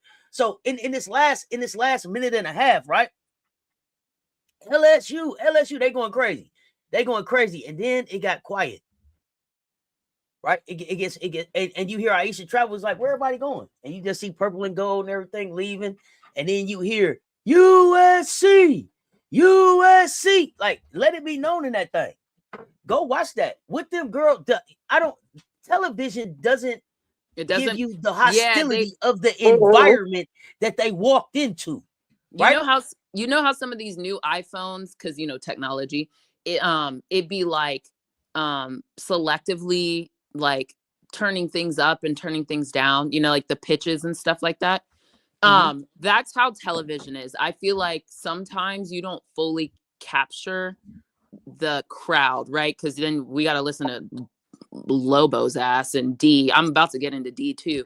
We got to listen to them. So like, you don't always hear the sound that like you would hear if you were in person. So that's why I appreciate like everybody who captures stuff, puts it on social media, TikTok, whatever. It's always fun to listen to who you are and like where you are in the stadium, hearing different things. To your point. Go give Aisha Travels a follow. Get over there and check that out. Get over there and check her out. But she, like you said, she always gives great insight. She's always at a ton of South Carolina stuff. Please check her out. But yeah, that minute and a half really lets you know like what we were up against for 40 minutes. And just what did they say? Deaf Dome? That was on their shirt. Yeah, Def Dome. I was like, 6 win. But you know what? Okay. I was talking shit, but clearly that second quarter we had problems. Like the second quarter, I was beyond. It's funny that you say we had the second quarter because we won the second quarter with no problem. But here's the difference: we won the second quarter, but we could have been up more. There was an 8. Flau'jae went on an 8-0 run when we couldn't. When not to. Again, this is what I had to remind myself. Gotti was coming back recently, and it's probably the loudest crowd she's heard, right, as a freshman in the SEC. And she wasn't used to that, but she was playing man on man while the rest of us were playing some type of zone. And that contributed to just late rotations, things like that. And I'm not going to say like every single one of Flau'jae's shot in that 8-0 run wasn't like a shot, but it contributed to it, right? And it wasn't just Flau'jae. Someone else had like easy looks. We were late on rotations. So the sound clearly was messing up somebody. I at least got to say that. I think it messed up a few of them, and specifically in the first half. In the first half, there was a couple times where they were switching. They were trying to figure out, okay, are we going man? Are we going zone?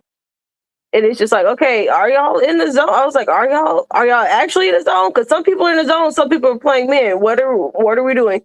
And then to listen to Raven and Dawn talk about it in the that little post game interview when it was like, yeah, like it was loud in there. It was so loud they were struggling, like they couldn't hear Raven calling plays. Right. So they're struggling to hear Raven call plays, struggling to figure out to hear what the defense was. I was like, yeah, I get it. And so I will give them that. Their fans showed up, and they created a great atmosphere for women's basketball. Yeah, I love it. I love it yeah. being on the road and being like, where y'all going? The game's over? You know, like No, that's for always real. fun. Y'all leaving a little early. Y'all leaving early. We You don't want to see all shooting the free throws. Yeah. You don't want to see all the free throws we made. You don't want to see the show called Raven? It ain't over. It ain't over. The party's not over. Where y'all going? Come on back. Where y'all going? Come on back. And I think there were a couple times, especially in that fourth quarter. That fourth quarter drove me nuts. And specifically what drove me nuts about it was the rebounding. Oh, we have a Poffenbarger sighting on the court. Okay, keep going. Yeah, the rebounding was driving me nuts in the fourth quarter. I was like, bro, can we get a rebound? Please, somebody get a rebound. It was thankfully they were missing a couple of those putbacks, but I was like, oh my goodness, can somebody please get a rebound?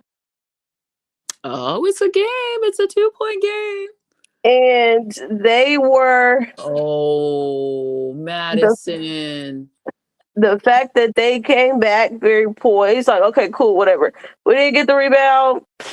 They might have scored or whatever, cool. The game, we up 1. That's all right. That's fine. We finna come back and come get this clutch bucket. Whether it was Gotti or Raven or Tessa or Okai, it was like everyone knew the mission. Like, hey, we need to get this bucket. Everyone did not know the mission, but sure. True. When it came down to the last couple minutes, hey, we need a bucket. Everyone knew the mission. Yes. So I will give them that. When it came down to it, and you needed a bucket, you were able to get it. The defensive end of the thing, that's a whole other story that I did not like. I think coming into the game, didn't we talk about rebounds, transition defense? Wait. When do I not talk about rebounds? That is true. But specifically, I specifically said rebounds this game too. Yeah, I mean, every game is. There's no game where rebound is not a thing. That's why there's no game where defense is not a thing. You see it play out because this is fundamentals of basketball. Like, yes, the goal is to win by 1 point, but there's multiple ways to win by 1 point. Exactly. Well, we were like, hey, this game, you really have to rebound because this team has been very sneaky. They have somehow found ways to eat the boards in a lot of these games. Well, I do know my point guard walked away with 6 rebounds, was it? Let me double check. I think so. Yeah, I or think so. 7. I don't. Well, some of them were like balls in our hands. They were swatted out. We ended up getting the possession, but those don't technically count as rebounds. But like Raven did have more rebounds than. Ooh, that's a charge. Yeah, you ran right into her.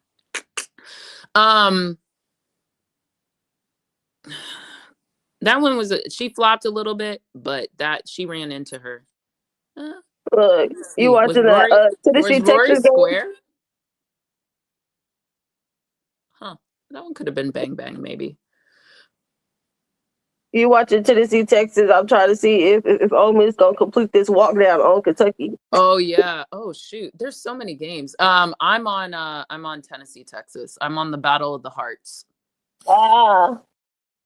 But actually, it's about to go to halftime, so maybe I'll flip over to the Mississippi. Not him telling his team to calm down. I'm gonna flip over to Kentucky in a second. Yeah, so this game got real interesting.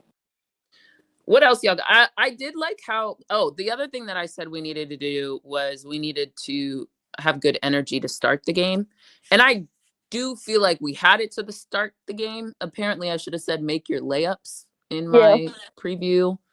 or finish around the rim. But I did like our energy to start the game. I felt like we were right where we needed to be. And then in general, I'd say like, you know, boxing analogies, like we were able to like withstand the punches. And then like go on our own runs pretty well. I think, again, that's why I was like, this team showed me something, where I felt like, and quite frankly, we've done it every game, right? So it's not like this team technically hasn't shown us this season. But I like the fact that we were able to kind of absorb it, calm down. Either Dawn herself made changes or substitutions, right? So pushing the right buttons, or the people on the court were able to like collect themselves during moments and adjust. So either way, I like to your point around the resiliency, the fact that we were able to figure it out. No, for real. And just another example of Don clipboard work, that final play. It sure did. That But X's clipboard and was O's. clipboarding. But they said she's just a good recruiter. About that. Also, while we're on that topic, this is another example of, and depending on who you want to, but like from a 5-star, whatever, right? Like in theory, you could argue, I wouldn't say we're the same talent wise, but there were talent on both sides. It wasn't like a huge talent deficit one way or another. So if we can agree on that, right? We don't have to talk about 5 stars, all Americans, all that, but like just, you know, from a talent standpoint, there was talent on both sides. Now, where it was concentrated is different, the experience level different, whatever. But this is an example of like talent doesn't just win you games. Yeah. Your coach has to coach. Your coach has to make good decisions. Your coach has to push the right buttons. No, for your real. coach has to scheme things, right? Like, and I do think there were things that transpired that luckily helped us. But, you know, part of winning Absolutely. is the ball bouncing your way at times. I'm trying not to get into the ref thing because I think there's things on both sides. I do think it's funny that there's like a prevailing conversation that, oh, Dawn paid the refs. Did Dawn pay the refs to foul Joyce out? Because that don't make a whole lot of sense to me. Man. Like, what? We had what, 3 folks in foul trouble? You're right. And Joyce fouled out. the most Medina LSU and, had was 2. And Tanaya both had 4. Right. And the most someone on LSU had was 2. Literally, I'm like, nah, them suckers out there fouling. I don't care what y'all say. Right. One of 2 things was going on here. Either let them play, because my conversation to the refs is figure out how the heck you're reffing these games. Are you going to let them play or are you not? Yeah. Because the reffing last night was absolutely ridiculous. Again, I'm trying not to go into that because I'm trying to have the rest of the conversation before we get, but yeah. So I need to put the disclaimer out there. We didn't come here to see you. It just, yeah, it was, it was something, but you know, I also think there were times I was like, yeah, I don't really agree with that, but it's a makeup call for some other BS y'all called, you know, 2 minutes ago. So whatever. Auntie, are you there? What you got? Yes, I'm here. Oh, you quiet. I'm just surprised how quiet you are given the topic. I'm letting y'all cook. I'm letting y'all cook. Are we ready to get into our individuals and or things we did not like about this game? You already went to what you didn't like. You have yet to tell me what you did like, Brittany. You went right into what you didn't like. No, what did you like, Brittany? How resilient we were. And then top bucket. Oh my goodness, Tessa couldn't see a hand. Correct. There was no hand in sight. And I could tell the minute that first one that she shot, I said, this gonna be a long night, because she's just letting them, like, Tessa was unconscious. But Tessa was only unconscious from 3 in the first half, wasn't she? Yeah. But also in the second half. So because they paid attention. But they didn't pay attention until that attention. timeout. Until that timeout. That's why she had to call that timeout and say, who can guard Tessa? But here, not who won. I thought she said who won to guard Tessa. Who can guard sorry, Tessa? who won to Okay, guard? yeah, Yeah, she yeah, probably that's said who can guard Tessa. Who I can don't guard know. Tessa? Whatever. No, whatever she that's said. it. This is what I was talking about dogs. See, when I say we got a team of dogs, I believe that. When I'm looking at LSU, I'm sussing on everybody over there, except Bella Hines. Let's talk Bella Hines for a minute, because see, when you say who can guard Tessa and Tessa's out there whooping y'all ass, everybody's hands should have went up. Nobody should have been scared of Tessa. This your house. This the PMAC. Only Bella? Man, please. Bella was like me. Well, get out there. And then the commentators fucked up talking about this Grace. That wasn't Grace raised her hand. That was Bella. That was good old Holly Rowe. Mm-hmm. That was Bella. I'll take Bella on any team that I'm gonna put together. Well, it was Holly and Lobo. I would say both of them, which no surprise there. Bye, That's the type of kid I want on my team. Bye, Mississippi. Goodbye. And not only that, she got out there and put and face guarded Tessa and did the very best job that she could do. She stopped the bleeding for him. Now it started leaking in other spots, but it stopped the bleeding. But my thing is, Kim, how the hell you didn't know that you had that on your bench? They asked Kim, and this is what fucked me up about Kim. She was like, "Oh, she earned my respect tonight." Well, what the fuck you been looking at all season? Because see, there's been people in here saying Bella need to play, Bella need to play, Bella need to play. They have been consistent on that. I didn't think she needed to play, but what I had seen, right? I don't pretend to know their whole team, but I heard people say that, and I was like, I didn't really see it based on whatever. But they were clearly right. I mean, or at least Bella was ready to play versus other people. She stepped up and met the moment more than others, right? So at least from that standpoint, I do think, I mean, and she also kind of said it, Bella's taking somebody's minutes. Well, I thought I heard her. I thought the whisper I heard behind it was Mylasia. Was y'all listening? Well, it looked like she was taking late minutes to me. It was interesting. There was because I don't think it was just Lay's minutes who she was taking either. No. I'm not talking about in this game. I'm talking about after the game in the press conference when Kim got to talking about she I take somebody's minute. I think Brittany's saying it may be a combination of people. Yes. I think yes, because I was. You think there was a couple times I was looking at Kim like, okay, like there was at one point, I don't know if it was like, I think it was like the third quarter, she had like MKW and Flage out for a fat minute. I was like, oh yeah, but in part they were able to keep pace and keep up with who was on the floor. So I was like, oh, okay, she's just gonna let them sit. We'll see how long she let them sit. And the longer she let them sit, and specifically the longer she let MK Dub sit, I didn't hear nothing else from MK Dub after what, the first quarter? Hi, I'm Casper. Yeah, homegirl went disappeared. Did she go Casper, or do we need to give some credit to the defense that got played on her? Because see, Raven was on MK Dub, bro. Yeah. Yes, Raven was on MK Dub, but I also think come the second half they didn't try it either. Cause Raven, but she was tired, bro. She couldn't get away from Raven. Everywhere I go, it's 6'1.5" in front of me. Where am I going? Nowhere. Let me get some shouts out to the super chats. Couple super chats, y'all. 1 second here. Let's get through them. Here's the difference. LSU comes in hoping to win. SC comes in figuring out different ways to win.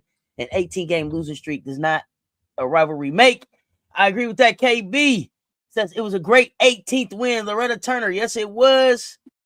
No, I'm talking about Dawn. Recruiting class, that was, in my opinion, her last dog. Recruiting class, all dogs. Talking about recruiting class total. Okay. Thank you for clearing that up. But Sound of money, y'all. I'm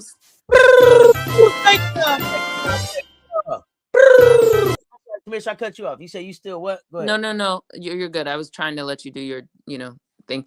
I'm still a little confused by the statement though, Darnell. Like, are we saying other people aren't I guess that's where I get confused. Nah, I think what he's saying is like recruiting class. That class was all dogs. I don't even know if we've had a recruiting class like that. And maybe that's was that our only, that wasn't a number one class, right? Raven was a number one class. What ranking?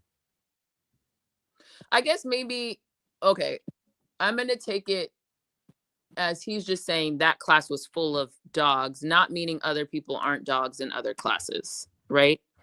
I think that's where the positioning is, because I would actually argue, I think Isla and Gotti are dogs in just like different ways. That's why it's like it's a hard statement for me to like accept, because I'm sitting here and I'm watching Isla and Gotti do things that I think were really instrumental for us winning. While I had, again, issues at times, but Gotti had no fear. Right? Like for her to hit that 3 at the end. I didn't have no fear.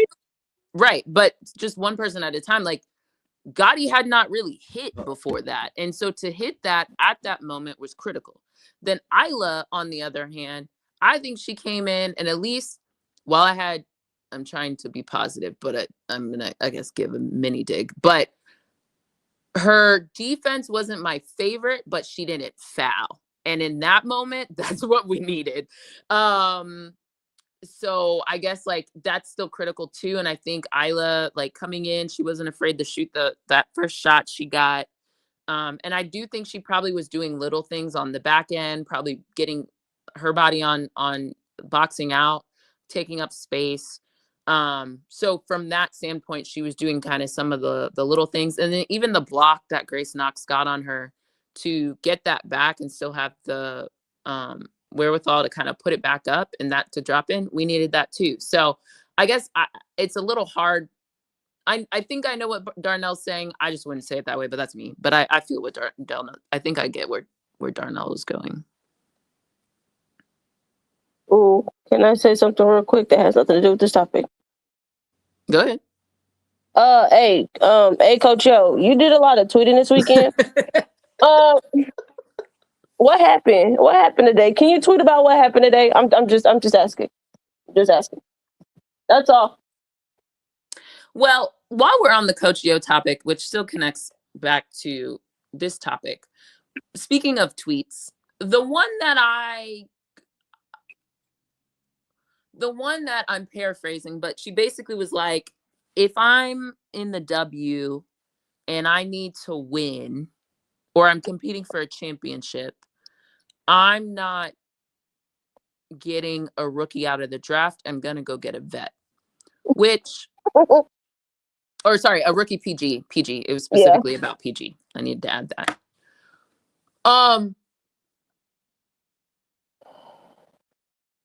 Where to even start with that? One, like, why even make that tweet? I guess that's where I was a little, Literally, because where's it coming from? Where's it coming from? You also don't have a PG.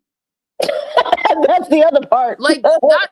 Like, what are we talking about? You don't have a PG, which I didn't watch this Mississippi Kentucky game in full, but I won't be surprised if that's part of the issue. Like, you can only not have a PG for so long against high quality people and it not start to impact you.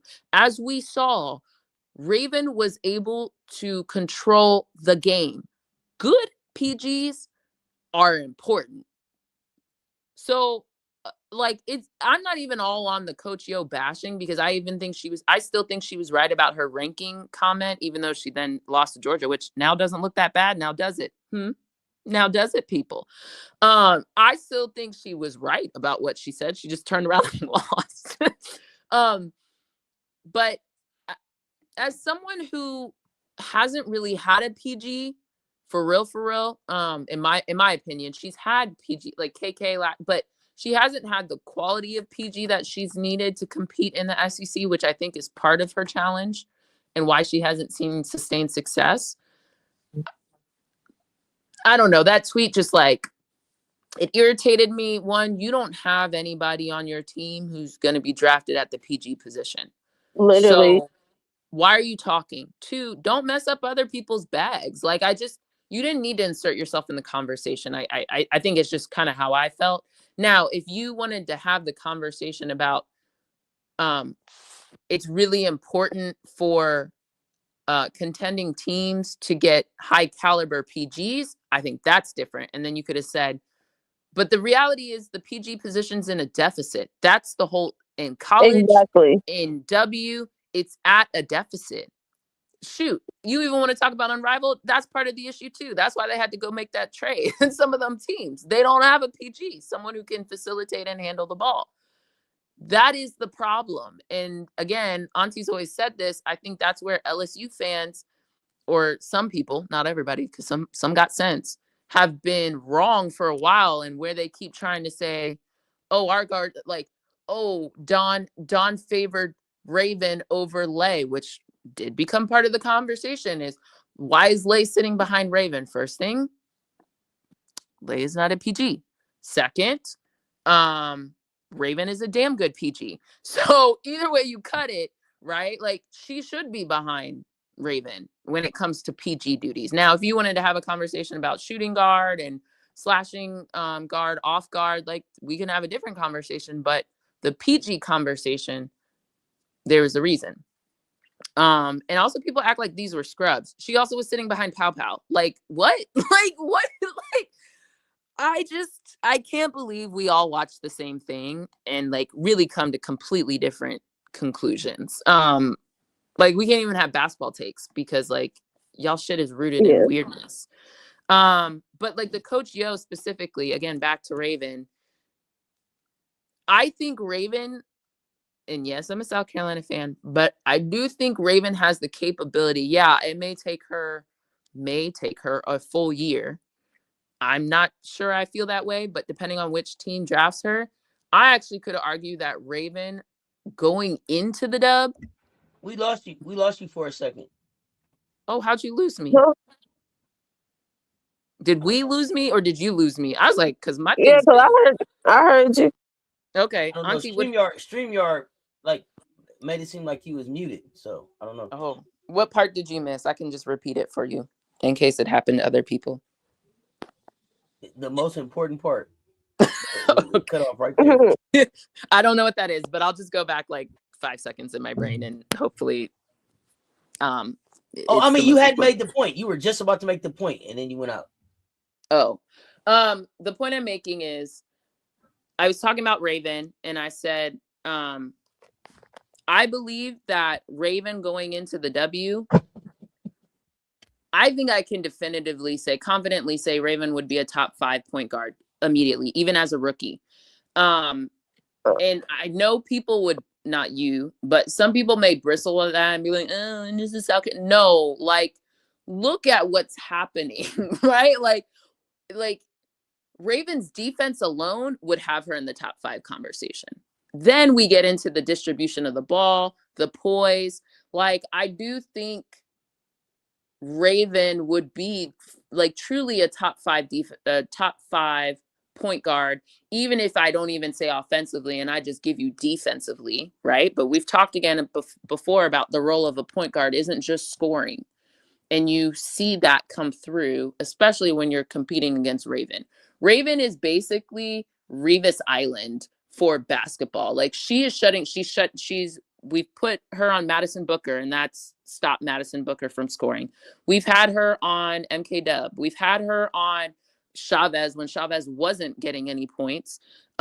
We've literally, Caitlin Clark, we all saw it. That was the most watched televised game ever. But yes, somehow people still like forget it.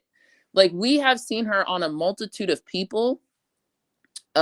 Blake's this season when she wasn't sitting for foul trouble, right? Like, I think Blake's had like 3 turnovers. Raven had 2 or 3 blocks on her in her limited minutes, and Michaela only scored, I think, 3 points, loosely. I can double check that in a second, but like, it was crazy stats, right? And so I do think, like, if you think about it and you're being actually objective about it, Raven could be a top 5. I'm not going to put her 1, but I'm going to put her in the top 5 point guards. And also, there's not that many point guards. So like, mathematically, she would be in the top 5 to me on both sides of the ball, what she can give you. Because there's enough scorers, shout out coach, in the W that I actually don't need Raven to score that much. So even if you say there's people averaging trip dubs or whatever the hell else, like it does look different, right? There's a difference between getting long rebounds and pushing it, still a rebound nonetheless. But what you see Raven doing is she's in the trees. She's amongst the trees down there, getting her nose up in there under the basket, trying to get rebounds. There's not a lot of point guards who do that, period. Honestly, it's her and Chelsea Gray. I think the comment from Coach Yo, I'm gonna assume she's made it in good faith. But I also think typically a veteran a win now team isn't gonna draft a rookie point guard in a win now situation, and specifically draft them to like start and or play a really big impact off the bench, whatever it may be.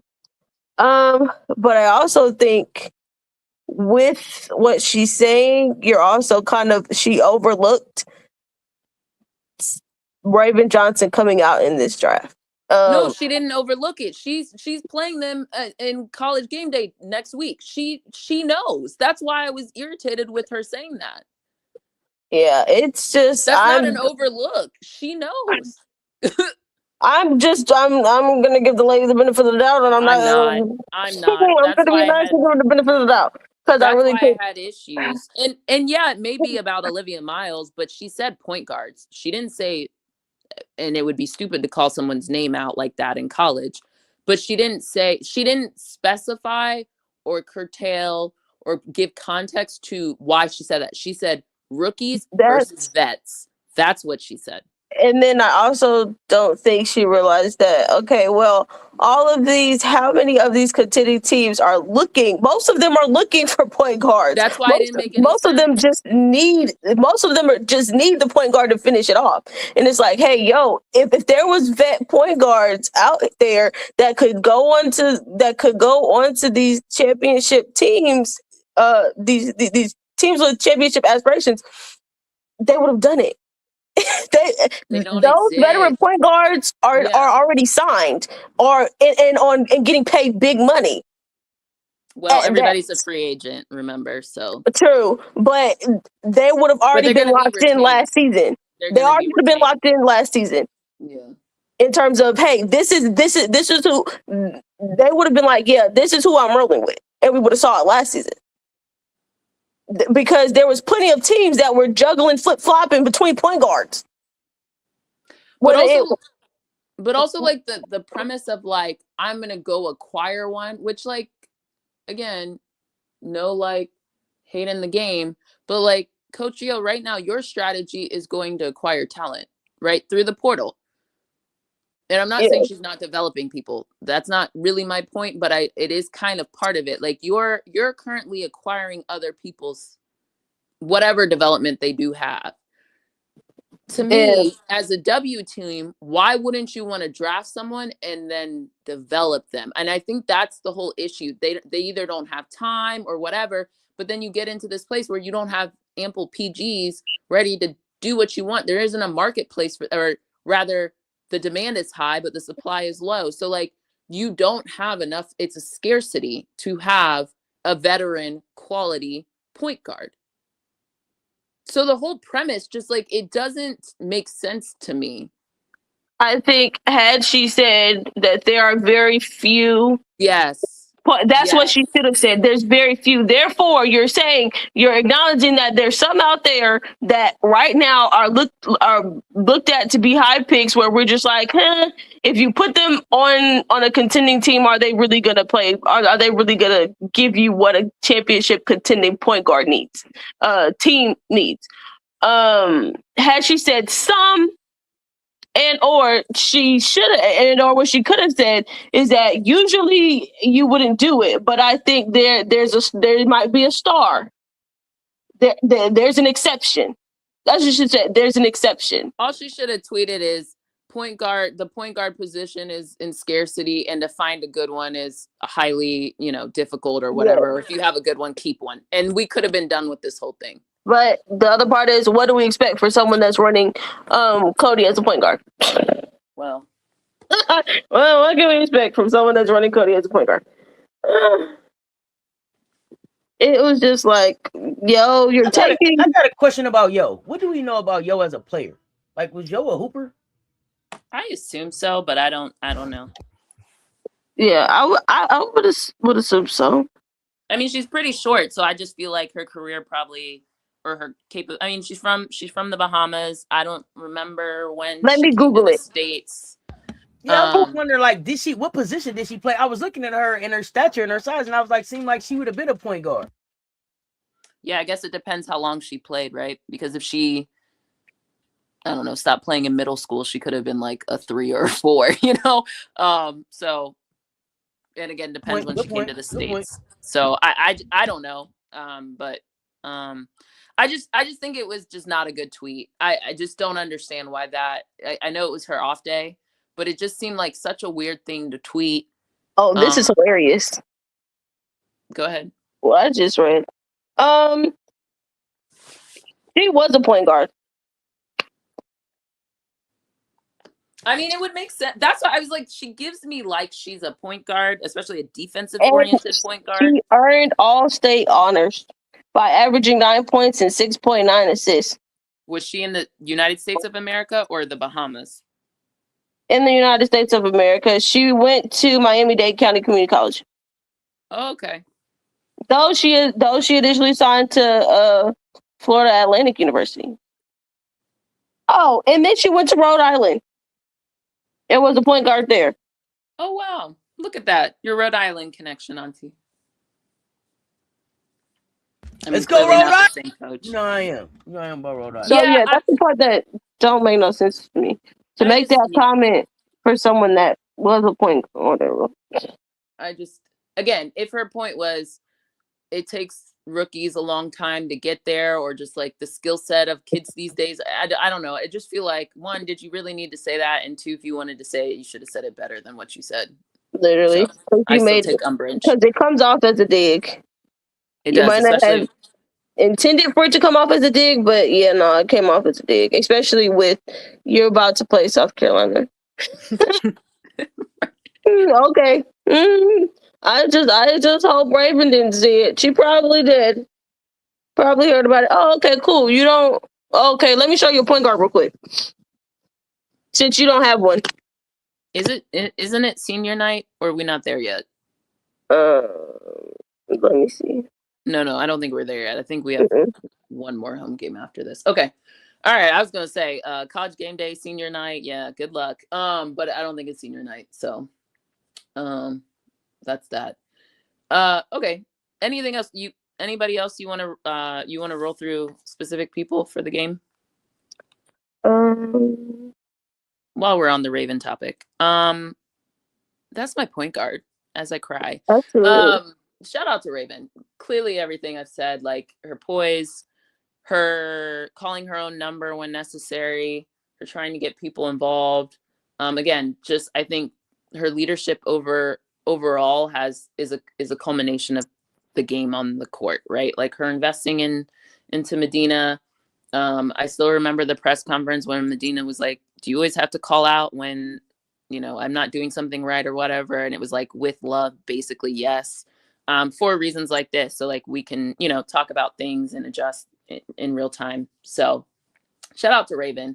I think I said this last baseline that Raven, well, I've been saying it for a while, that she should really be in the National Player of the Year conversations. And I'm not just saying that in jest, like, look at the results. I do believe she should be Defensive Player of the Year. She should strongly be in that conversation. Again, all the reasons I articulated. On the national level and specifically within our conference, I think she should win Defensive Player of the Year. I don't think there's anybody else who's better. Like, I don't care how many blocks, steals, whatever people have.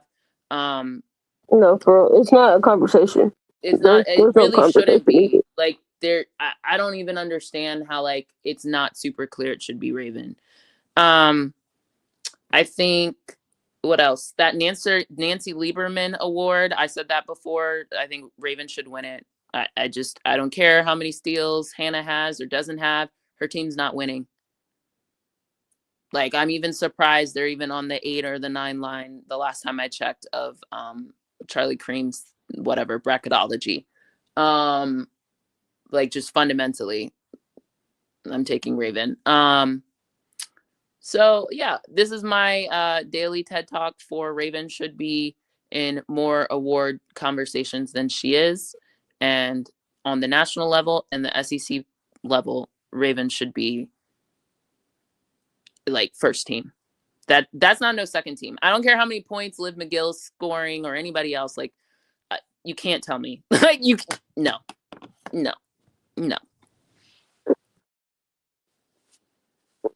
Yeah, they're just gonna absolutely piss me off come award season if they do what they always do. Oh my goodness, that brick is crazy. What game are you watching? Texas Tennessee. Yeah. Yeah, that 3 was crazy. Oh gosh, what is Texas doing? Oh my gosh, what is going on out here? Oh shoot, is Vic out his coat yet? I'm side by side, and the pictures are kind of small, so I can't really tell if Vic is. Yes, I mean, he's out of it. He's out I of was like, it. it's third quarter. He should be out of it. Oh my goodness, this team looks bad. But anyway, back to Raven. Yeah, Raven. Oh, Maryland's up 1 point on Ohio State with 3 seconds Oh left. Sorry, shoot, I just checked. Raven did what I expected Raven to do. Raven did better than I expected her to. Not that I expect her not to do much. I think her scoring was higher than what I would have anticipated. But that's because Yes, the scoring was higher. someone else than who scores expected. wasn't really scoring. So Exactly. Hey, she said, "I gotta do why. it. I'm gonna do it. If I gotta do it, I'm gonna do it." What? So 7 rebounds, 6 assists. Continues to be a stat stuffer. Keep reading. If we're gonna do it, do her full stat line. True. Hold on. Wait. Let me pull it up. That's just what I remember off the top of my head. She had 3 steals, 2 blocks. There was 4 of something, and I can't remember what the 4 was. I got it. Let me pull it up. Box score.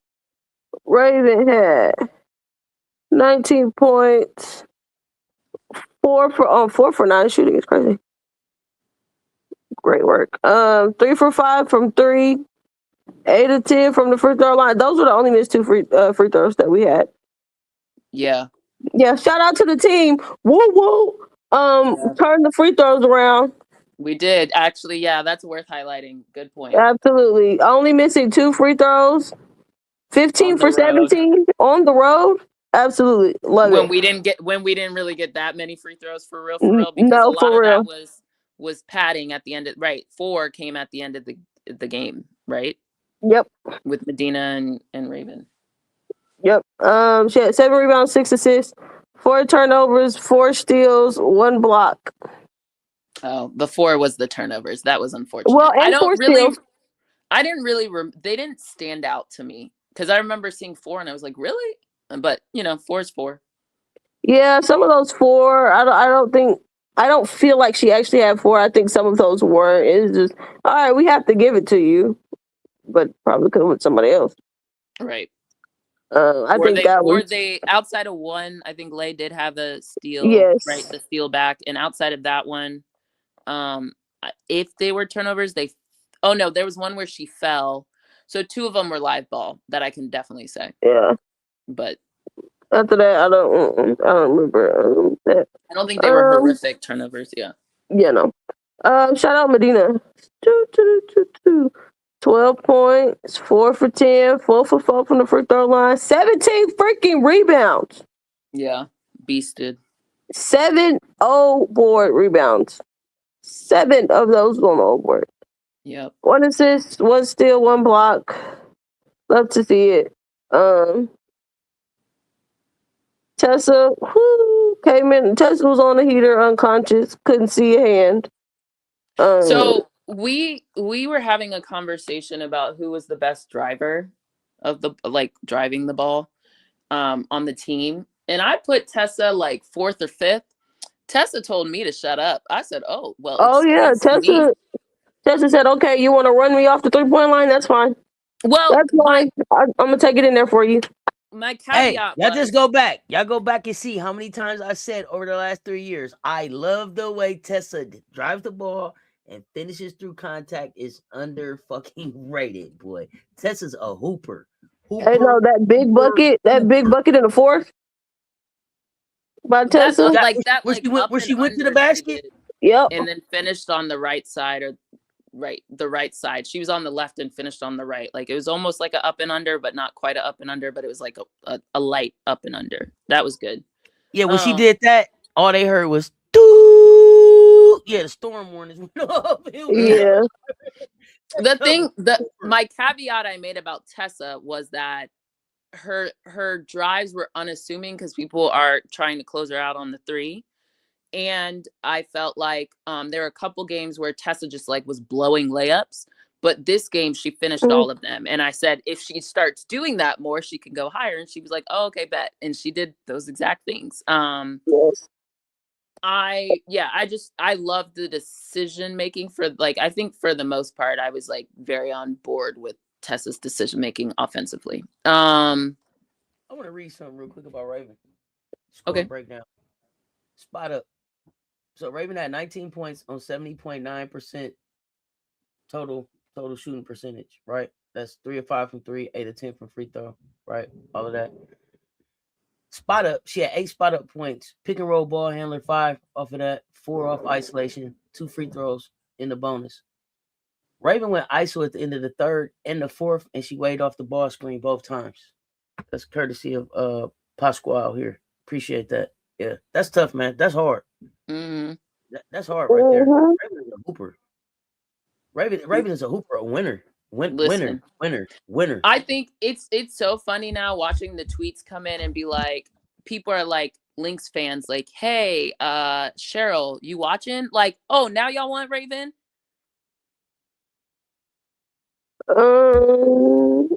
That's actually what I'm not a Lynx fan. We've been telling them about Raven. But we've been telling them. Yes. I said if I were the Sky, I would definitely choose. I would pick up Raven. Especially over there in Minnesota, I don't think they're for sure about their point guard situation. No, they're not, and I'm not sure either one of them is actually a point guard. But whatever. Yeah. That's the other part. But people call you haters when you call some of this stuff out, just because you're really good at like certain things. And again, she's a combo. She's not a point guard. Yeah. Okay. Oh no, Cheryl, you know the phone number to call. Right. But Cheryl got weird energy with certain schools, so we'll see.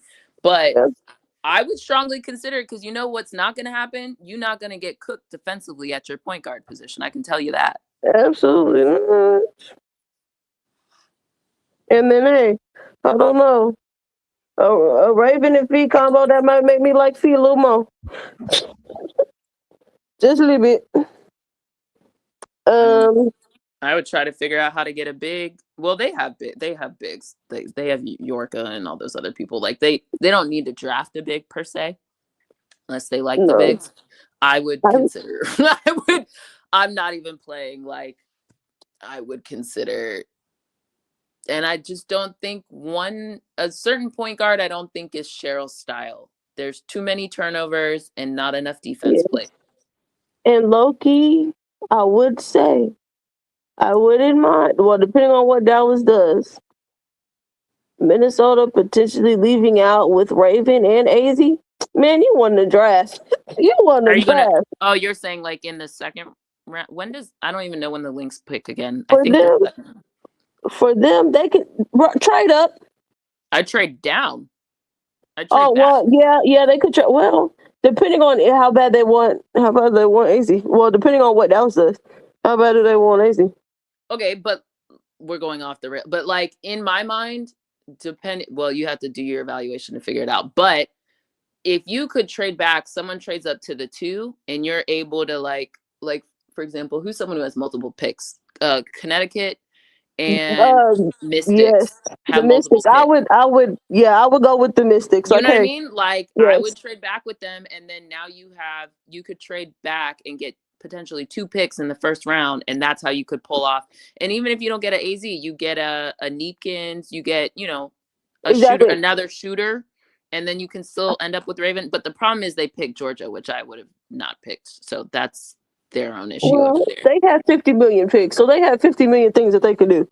And we don't know That's what true. they're going to do with them. And they have, don't they still have JC Sheldon under? It's a lot going on I with think them. so. I don't know, but I would consider that. But, you know, they made their picks that I that pick. But yeah, we'll see. Tessa, speaking of Tessa, I think I said this last baseline too, that when we were going through the, what was it, the name awards, the Ann Drysdale, I think is the one that we don't have someone up for as a Gamecock.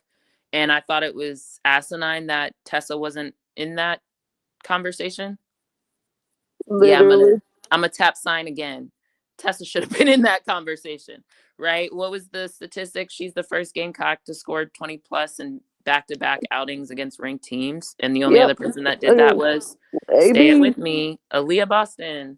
So Tessa's been really doing her thing. Like, it's been great. Tessa really should be on that consideration. And she's the leading 3-point getter, a shooter, from a field goal percentage in the SEC.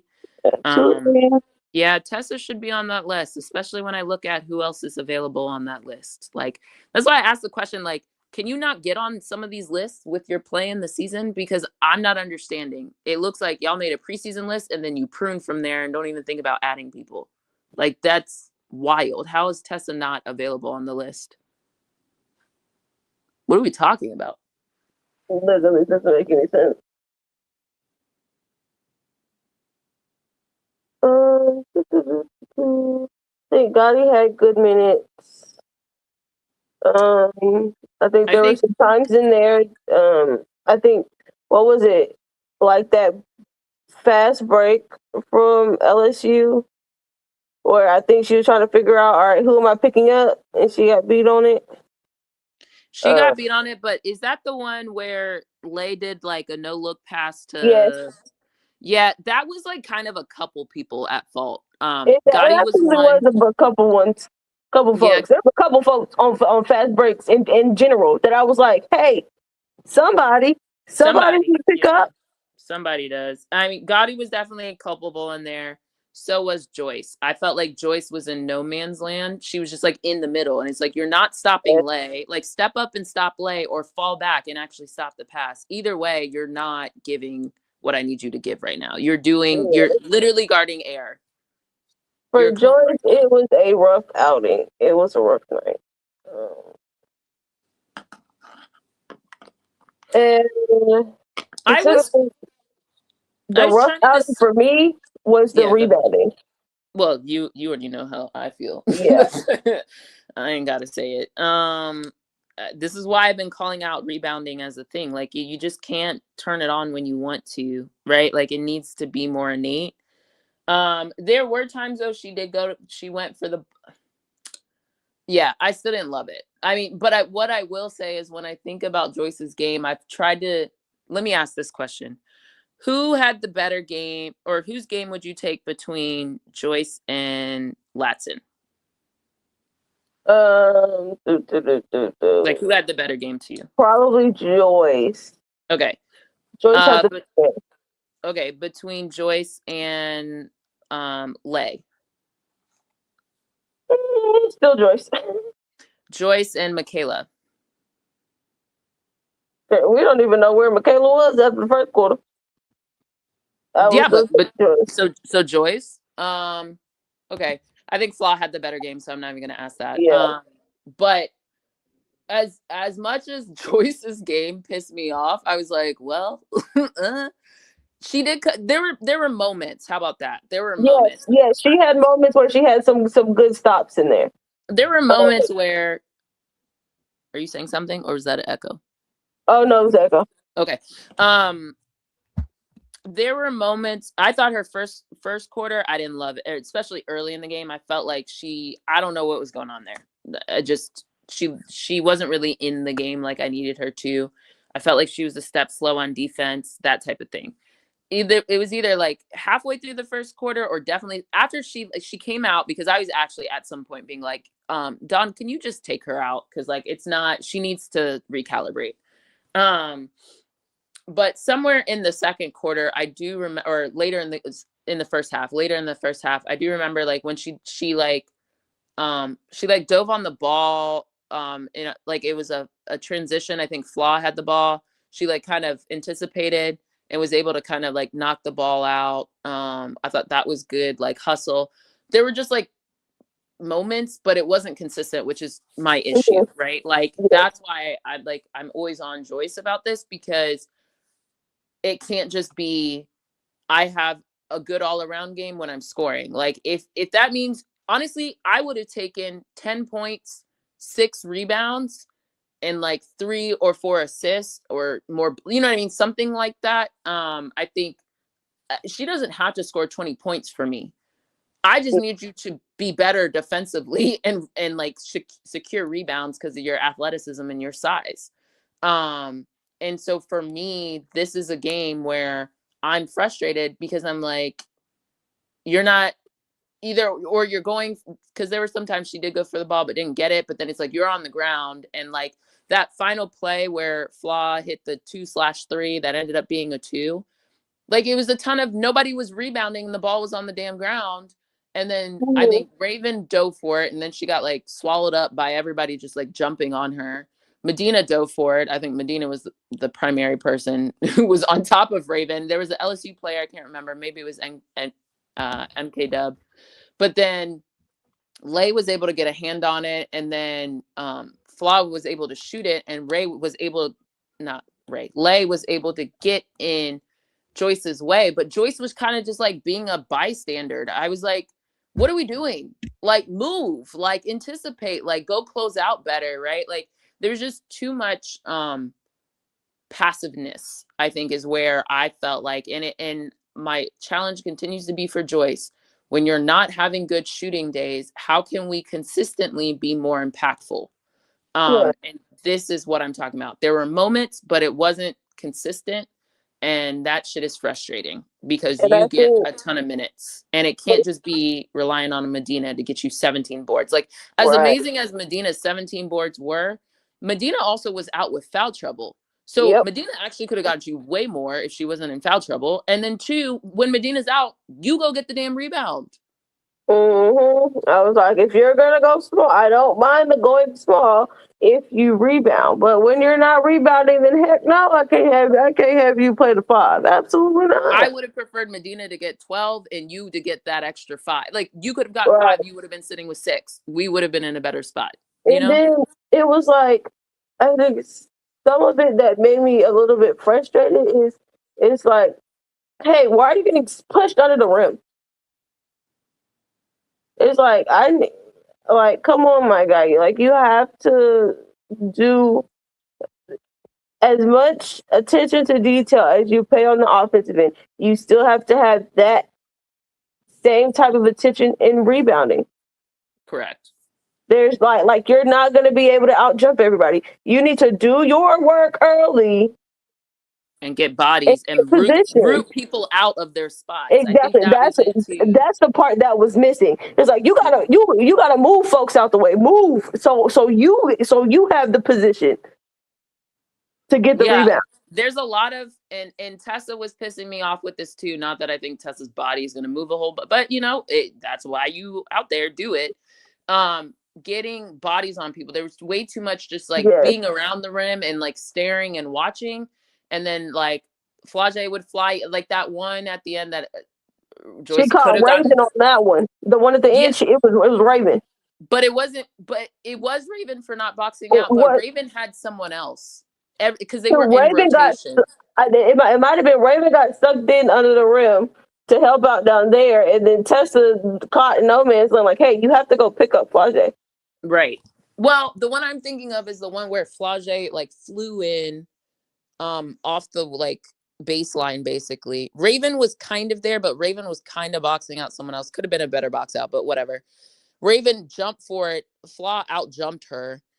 And then in that moment, Joyce, I want to say it was a transition situation that started this whole thing. Joyce saw it and started to go for the rebound. Luckily, a foul wasn't called in that instance because she kind of could have gotten hit. The way they were calling fouls on Joyce, like she could have gotten hit with that. But whatever, they both went for the ball. Flaw, did she get it or did she tap it? And then I think like Joyner or someone shot it, but like Joyce was able to recover and kind of put two hands up. Anyway, my whole point was, what the hell? It all started because we didn't play transition defense well, which oftentimes is what led to a lot of people's fouls, by the way, including Medina. It was people not doing what they were supposed to is causing fouls for Medina and at times Joyce, because then people were late on rotation. It just was like, if everybody does their damn job, people won't be in foul trouble. And that's on the guards to me too. So it was just like a confluence of a little bit of everything.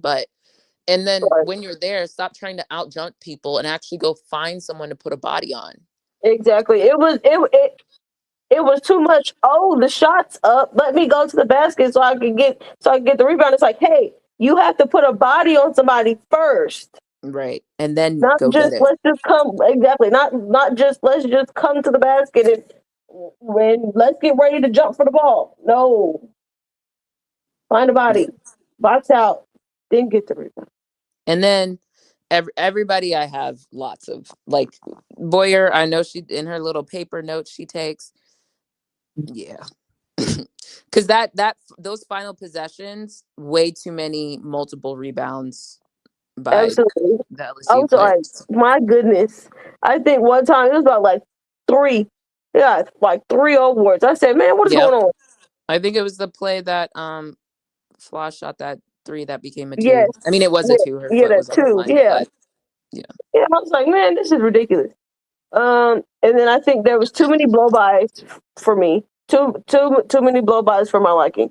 Could some of that be due to, okay, I don't know how much of a hand I could put on them? Yes, but I also think some of it was just like, hey, y'all are not getting set up in the half court quick enough. Yeah, I felt like the blow-bys were more because people weren't in position more than I'm standing and guarding you in your blow-by. Right. That's what most of it was. Yeah. Or transition defense being a reason, but a combination. For tonight, it was a tough game in part because the foul trouble. I think the whistle was very irritating for her. And the whistle specifically defensively. But at a certain point, yes, I do think she was getting some fouls. She didn't adjust to the whistle. Like, hey, it's like, hey, this is the whistle that they're setting. Like, hey, back off. You have to like just back off. Like there were a couple ones I was like, Tanaya, I think she had like 2 back to back. And I was like, Tanaya. Well, the defense one, yes, I agree with that. I thought you were talking offensively. Got it. Oh no. The defensive ones. I was like, Tanaya, bro, he just blew the whistle on this one. I get it. It's like, okay, are you gonna like you're not gonna let me play, and or this is how they doing it over there, so how come we're not allowed to do it up here? Whatever. But it's just like you have to adjust because she had picked up, and I think it was either in the 3rd quarter or the 4th quarter, and she had picked up like 2 quick ones. Yeah. And like we ended up having like 3 fouls because somebody had fouled on the previous possession. Yep. So it's like, all right, we already in the foul count, three in the hole. We only got 2 left. Yep. I mean, I'll take her trying to play not in that situation wasn't great, but I will take her trying to play defense. The problem was it's also like moving your feet. Like move your feet, not your hands. Because there were a couple times I felt like she did fight over the screen, but then would reach. And it's like, no, keep sliding your feet and then reach. Like, if you and then tap the ball type of thing. It was like too quick. I think she'll learn from that. I do feel like the one I thought you were talking about was offensively not getting foul calls. And that too. She didn't, but it's also like, girl, we in the middle of the SEC play. We've been telling y'all for weeks. You are in the SEC and you play for South Carolina. You ain't getting some of them calls. like you just not like, and the way that the game was reffed early on, there were a lot of bodies on the like you're not getting that. So adjust, like kick it back out. There are times you could kick it back out. The jump stop, I think jump stop tier, like use your midi a little bit more. So yes, I did like that play on the fast break where she saw Lay coming and she pump fake. Yeah, Pump fake, exactly. because she More knew that. they was gonna bite on it. Pump fake, go there you go. But yeah, I think that's the other part for her. I think we say it a couple times. It's like, hey, tonight I need you to get to the mid range. Yeah, I don't remember her shooting a mid range. Like on a drive. I don't remember. No, I don't think so either. It's been. I expect them both to be better the next go around. Tonight, I think they'll be. tonight, I think they'll be better. Welcome to the SEC. You ain't seen nothing like Who are the both you're referring to? Joyce and Tanaya? Joyce and Tanaya. Got it. Tanaya, welcome to the SEC. Joyce, this is what it's like. This is what it's like hostile on the road in a real hostile environment. You ain't been here. You ain't seen one before. Welcome. For Joyce, sister, I can't do another 1 rebound game. I can't do another 1 rebound game. I can't do the. Yeah, whatever. I know the coaches are. There's no way they're not having the conversation. So like, I think y'all need to make some adjustments on learning how to adjust to the whistle on the road. There's some lessons that y'all got to learn. Still a sophomore, so Joyce look like a sophomore. Like Don said, I know what you need to look like for the 3rd year. Let's get it. That's where I'm at with it. She's gonna still look like a sophomore sometimes. Some stuff is gonna be. This is just her first time experiencing it. I don't think Joyce. It's not her first time experiencing it. This is not Joyce's first time. I didn't say. Go ahead. Like we've seen Joyce get a double simply. I wasn't talking about anything specifically. What I said is that she's a sophomore, so there are gonna be some things that she ain't seen yet before because she's a sophomore. I'm talking in general about her being a sophomore. So I'm okay with Joyce still looking like a sophomore because these are some of the same things that y'all said about Tessa last year. Tessa's not doing this, she's not doing this, she's not doing this, and then she showed up as a junior this year. Joyce, show up as a junior next year. Okay. That's where I'm at with it. I would be with you if it was like certain instances. I'm talking about effort and hustle. Yeah. It's like some nights it's there and then some nights it's No, I think Joyce. I hear what you said, but what I equate that to is figuring out how to play and get into your game when you are the top of the scout and you haven't been that before. So figure that out when it's really just you. So that's where I'm at with Joyce. I'm okay with Joyce still learning. That's fair. I'm specifically saying Joyce will figure it out when we're focused on rebounding, defending, and effort things over scoring. Yeah. Oh yeah. See, I don't think my thought process about Joyce isn't that she walks into the game like, oh, I just got to score. I didn't say that's her approach. I don't think that's her focus. Like that's what I got to do. I don't think that's it. That's not quite what I'm saying. I've noticed that Joyce's energy comes more when she's scoring than when she's not. So that's what I'm calling out. Whereas I haven't watched to make that assessment. But right. Whereas Raven, I'm watching a sophomore, and right, and to compare her to a 5th-year senior, I would have to go back to see what did Raven look like as a sophomore. Raven has always been more of a defense, but that's just Raven's disposition. So that's what I'm saying is for Joyce's maturation, it will be more around impacting the game holistically than using the points to drive her energy. It's more the other way around. That's what I'm calling out. Oh yeah, see, I think she's still just figuring. I still think she's just figuring, but that's cool. I mean, she's just figuring. I think we all see where we expect her to be by the end. When to go and when not to go. Yeah, it's just like we see like how great she could be and how high Like The ceiling there's is, yeah. yes, how Oh yeah, high I get the that. I ceiling is. get that. Like, But like there's no ceiling. And I get all of that. But I guess I wasn't expecting to see a big jump this year. You be a sophomore. I'll probably be harder on Joyce next year. Just like last year when everybody was like, oh, tournament Tessa didn't show up. And I told everybody, that's okay. Watch who Tessa is when she get back next year. They wrote Tessa. People was writing Tessa off at the end of last season. And I was like, that's okay. Tessa's a pro. Let's see who she is when she come back. Coming back into this year, Tessa's walking like a D1 athlete that's been in the game 3 years. So one rebound here. I could say, oh damn, Joyce only had one rebound. I could get that. I don't harp on that stuff. Yeah, my disposition is effort and rebounding. So for me, it's always going to be a call out if we talk Joyce in a game like this, right? So that's where she can get better. It's not that she can't get better. It's like that's where you got to get better consistently. Yeah. Like, otherwise, what are we talking about for everybody, right? Like we're calling out the good, we're calling out where there's place to be better.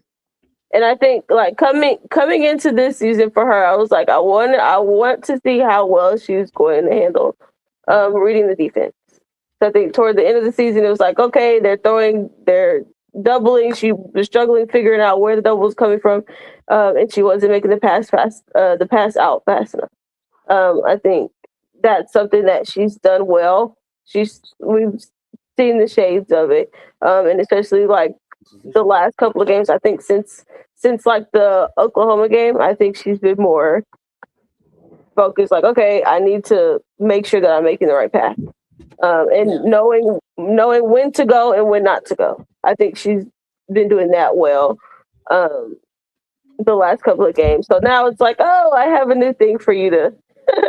This is the next area in which you need to get better in. Christy Curry almost just like rolled up on the refs at halftime. Christy Curry wasn't playing around. Christy Curry was not playing around. She almost rolled up on the refs. Playing around. And you saying Joyce isn't above criticism? I criticize them all. But what I'm saying is, what I'm looking at, what I'm measuring is not the same thing that these ladies are measuring. I criticize them all. It's all something that they can do better. But I also have them on a timeline of where I expect them to hit certain marks. So I'm okay with where she's at. She's on time for me right now. Which is totally fine. We have a different. No. I'm talking to McLeod, who said Joyce is not above criticism. So I'm adding to what you're saying. I'm saying that like that's why there's 3 different voices here. We feel differently about different things, right? Like I've always said, I hold Joyce to a higher standard because of her capability, and because but what I'm saying is I'm not gonna act like I'm not gonna let that be that I don't hold her to a higher standard. I don't hold her to a high standard because I got her on a different timeline. The marks, the deliverables that I'm expecting, she hitting them right now for me. That doesn't mean that I don't have her on the same. I don't hold her to the same standard. Right. But what I'm elaborating is how like your timeline and my timeline are different, right? Based on this conversation. I'm not saying she's not a sophomore. It's just because of your timeline, you're like, she's hitting what I want. And I'm saying, here's what I need more. So just like I was providing clarification to the chat about what it is I'm saying. I hear what you're saying. I'm talking about where I'm at with it. We're not disagreeing. I'm adding to your point. That's what I'm saying. But I'm just saying, like, I didn't have any question about that. I was talking to them in the chat. Yep. And I'm adding just to help people understand why there's a difference of just, how we see the game and our expectations of people, right? That's why we get up here and we chat. Sometimes we see things the same and sometimes we don't. And that's why we chat. Yeah, I don't even know if this didn't get the right rest or didn't eat right, wasn't feeling good. I don't know if it's any of that. I don't know about that. I think it's just what Joyce's assignment was last night. That's another thing. What was Joyce asked to do? I don't know. What was it? I think it's just a function of it was a big game on the road. Like sometimes that's the answer. And to even your point you were making, Auntie, about she has to adjust to that. Like, that's part of it. And I think for me, what I'm just reiterating is, I think for her, in those moments where you're not having your best offensive day or things aren't falling, because some of them were just not falling. Like, even some of her mid ranges, I thought they were good shots. They just didn't fall, or she missed them. And I think in moments like that, when you're really amped, sometimes your defense can help settle you in quicker. So that's my thing for her. And Don said it right. She challenged her to be impactful on both ends. So, like, how do you do that? And that's kind of part of her maturation. Other people blend in at times in the game, and they're juniors and seniors. And then everybody's different, right? And so I think just for Joyce, it's like, hey, see the stuff on film. How do you recognize it in the moment? How do you kind of unwind yourself out of that quickly? That's it. Now, whether it takes this season, next season, the W, that's kind of the thing. Yep. It's like at this point, everybody knows what they need to do for us to win. I will say that I think our roles are more solidified. It's still kind of, yes. I think it's clear what everybody, like, Medina knows she needs to rebound, right? And I think yes. that confidence, and then, like, knowing that Raven's going to get her the ball in certain circumstances. I think for Medina, whether it's specifically this year or moving forward, again, she's still 5 years playing basketball. She does tend to make some of her shots a little bit more difficult than they need to be. And so I think her footwork is just something that, like, can continue to, like, make sure she's in the right spot so she doesn't have to make difficult shots. Because I think there were, like, 2 where it was like, you did the thing, but then you made it difficult. Like, you went the wrong way, or you spun on the wrong foot. And then, like, now you have to make more of a circus shot. So I think just that footwork together. Yeah. Her footwork is just, like, the key one. I think once she does that, like, she gonna be a problem. Problem. I would hate to. Look, once you get the footwork together, I would hate to defend her in the in the job, because that's not somebody you want to see, and especially because for her to do some of the things that she wants to do with the ball, that also comes with the footwork. Exactly. So some of the moves that we see that she's trying to make, but she just doesn't have it together because of the footwork. But one of them was really good. It was the one where I think Grace Knox was on her. I think she might have swatted the ball out of her hands or something like that. She got it back on the other side of the rim. Yep. And she was really patient in her pivot foot. And sometimes she gets, like, in other games, she's gotten called with travels. But you can see probably, like, her, Boyer, and whoever else, the coaching staff, they've drilled on that because she didn't get caught. Like, it was solid. Right. And it was really good. And on that last play, she was sure that you could tell she was thinking, she make sure hit the foot did down. not move. Yeah, that foot did not move. So, you're seeing some of the stuff happen in real time. So that's good. She also was one that had to settle in. I felt like early, again, there's, adrenaline, whatever. We were missing some shots, but she was able to settle in throughout the game, which was good. And then her defense too. I thought her defense really improved as the game went. Like, yeah, there are a couple times I think she still needs to work on the physicality. Like, sometimes she's a little too physical. Like, there was that one where she was, like, bumping Joyner at the free throw line. I was like, sis, the ref is right there. Like, we can't too much. But with that one, I was kind of like, yeah, but I'll eat it. Because Joyner was out there doing too much. I was like, girl, you're doing too much. It quit flopping out here. Correct. But I also thought there were a couple times where her and Joyner had, like, hands tangled after the whistle. Yes. And, it reminds me of when Don said early in the season, like, we don't have anybody who's really mean. And it was like, yeah, get mean. You know what I mean? Like, find it in the course of the game to, like, buck back a little bit. So, again, I'll eat it. But it was like, girl, we need you. You're the one rebounding for us. And, like, we can't have you picking up fouls like this, right? So still kind of hone that in, but otherwise I thought her defense at times was really solid. So we're getting there. Absolutely. Like, we got time. Well, you ain't got to be right on time till April, March. March. Right on time and come March. That's all we need. But yeah, overall it was Was there anybody we didn't highlight or talk about? Oh, Miriam. I knew there was somebody. Oh, yes, she came in and did what we needed Miriam to do in them couple minutes, because it was literally like what she came in when Medina got picked up her fourth. Yep. Or was that it? Yes. And she came in and kind of held serve. Yeah, I thought she gave solid minutes of relief. She ended up getting switched on Jada, I think, and blocked Jada's shot out of bounds. Yes. She did take that 3. She hesitated a little bit, but nonetheless she took it. Which was good. She just needed to take it. There was something else she did that I really liked. I think she got a rebound too. Her boxing out is always pretty solid. Yeah, Miriam is one she'll box out, but typically she's boxing out, but she's not the one that gets the rebound. But it's for everyone else. All right, hey, get the rebound. And I think what I really liked about Miriam, because there's always kind of like, we didn't see Miriam this game, or Miriam was ready when her number was called. And I think that is also a huge testament to, like, we may not always see Miriam, but I think Miriam is ready. So I think from that standpoint, right, like, we know we're going to get box out. We know we're going to get decent defense.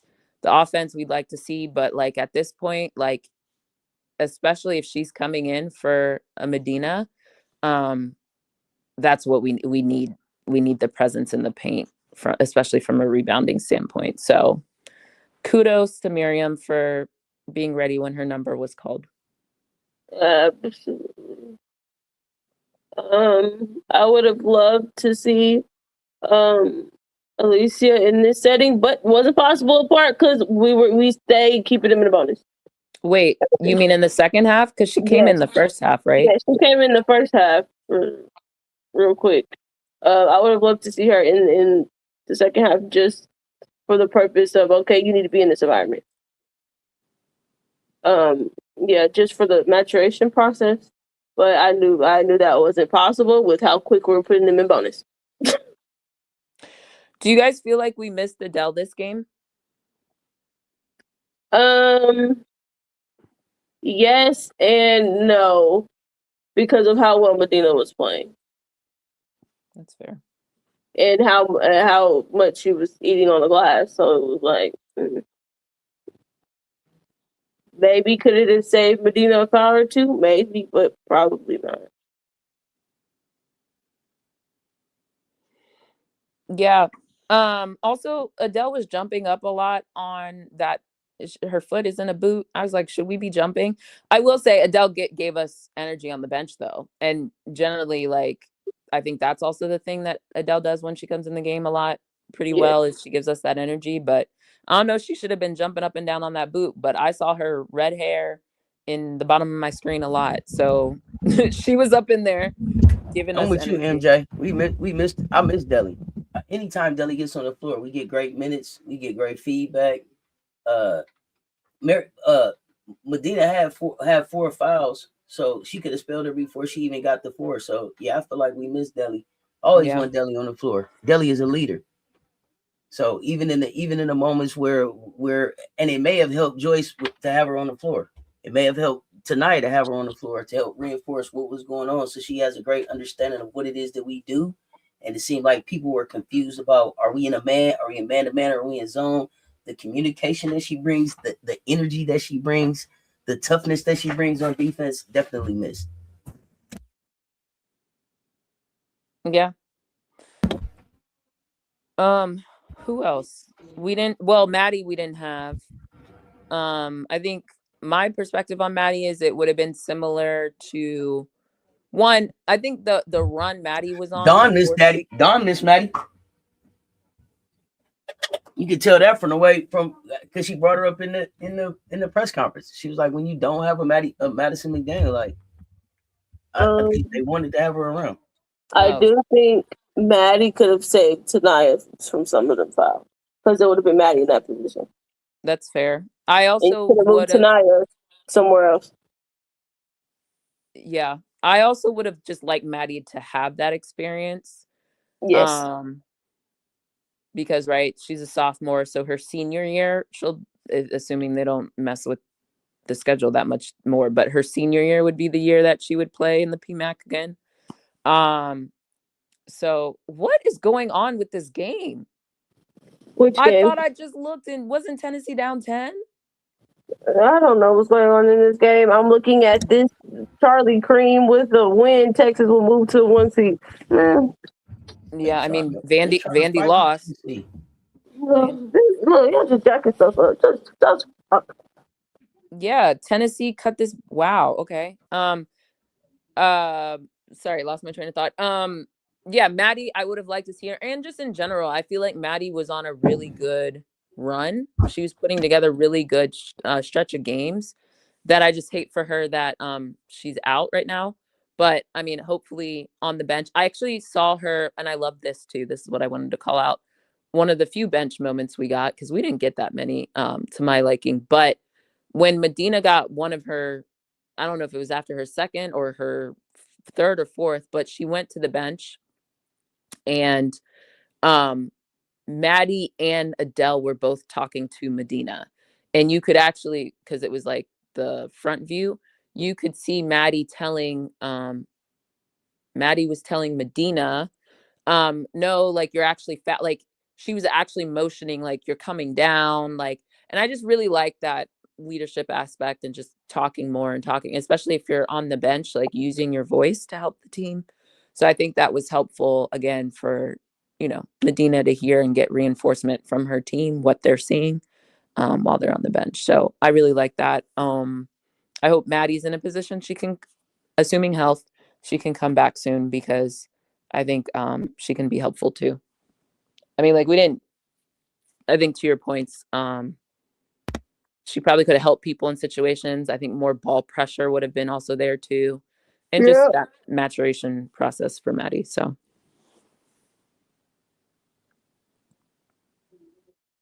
Anybody else? Anything else? Mm-mm. No, I think we covered everything. Well, I mean, I guess you got to say what y'all think about Alabama coming up. Wait. Sorry, I have one more thought before we talk Bama. Oh, let's go. I'm looking at my notes. That D lady, I'm not doing this again. I'm not doing this. That rules analyst, referee, whisperer, whatever her name is, D. Oh, the one they kept talking to is like, where did she come from? Why are we talking to her? We got beef because she's with Rebecca, and anytime it feels like it's a marquee matchup and Rebecca and Ryan are on it, because I had an issue with her before. I can't remember if it was Oklahoma or another game, but there's been multiple times we are watching something and she's telling me that what I'm watching in replay is not true. Specifically this time, we're watching MK Dub do the electric slide. Like literally, she's electric sliding and she's telling me she is not seeing the travel. The girl is shuffling her feet. What are we talking about? Blocking calls, charges, I'll give you that, because that one is tough. But like a walking, like a travel where she's moonwalking and doing the electric slide, hell fucking no. Get her off I don't need her. If you're gonna look at that and we're objectively watching her shuffle her feet and you're telling me it's not a travel, I don't need her on my screen. So I will be muting when they go to D from here on out. If it's already not on mute, I will be especially muting when she's on it. That's my last piece. I'm tired of D. I'm not here for it. Girl, I straight muted that joint. They was on mute all night. It's a 1-point game. It's a 1-point game. Y'all are taking me. Y'all taking me down with this picture of Foe at the alma mater singing, putting up this 4 though. It's taking me out, bro. It's taking me out. They got the post up and say, how many national championships did Stewie win? And then his foe putting up the foe from the from the alma mater last night. The internet is undefeated. The internet is undefeated, man. Okay, man. This team is gonna live forever. This Texas Tennessee game, 1 point game, under 20 seconds. So I hated that Tennessee possession. Just ended up chucking up a 3. And bro, man. well, that's what they do. Oh gosh. Anyway, just alerting anybody who wants to change the channel on ABC right now. 1 point game, 19.8 seconds left in the game. And Janiah Barker just fouled out. Ohio State, come on down. Come on down. Did Baby Kits play? Let me look. I seen somebody pushed. I seen the Lucci had the cost. Lucci got a little spicy with somebody. Lucci and maybe it was Kennedy.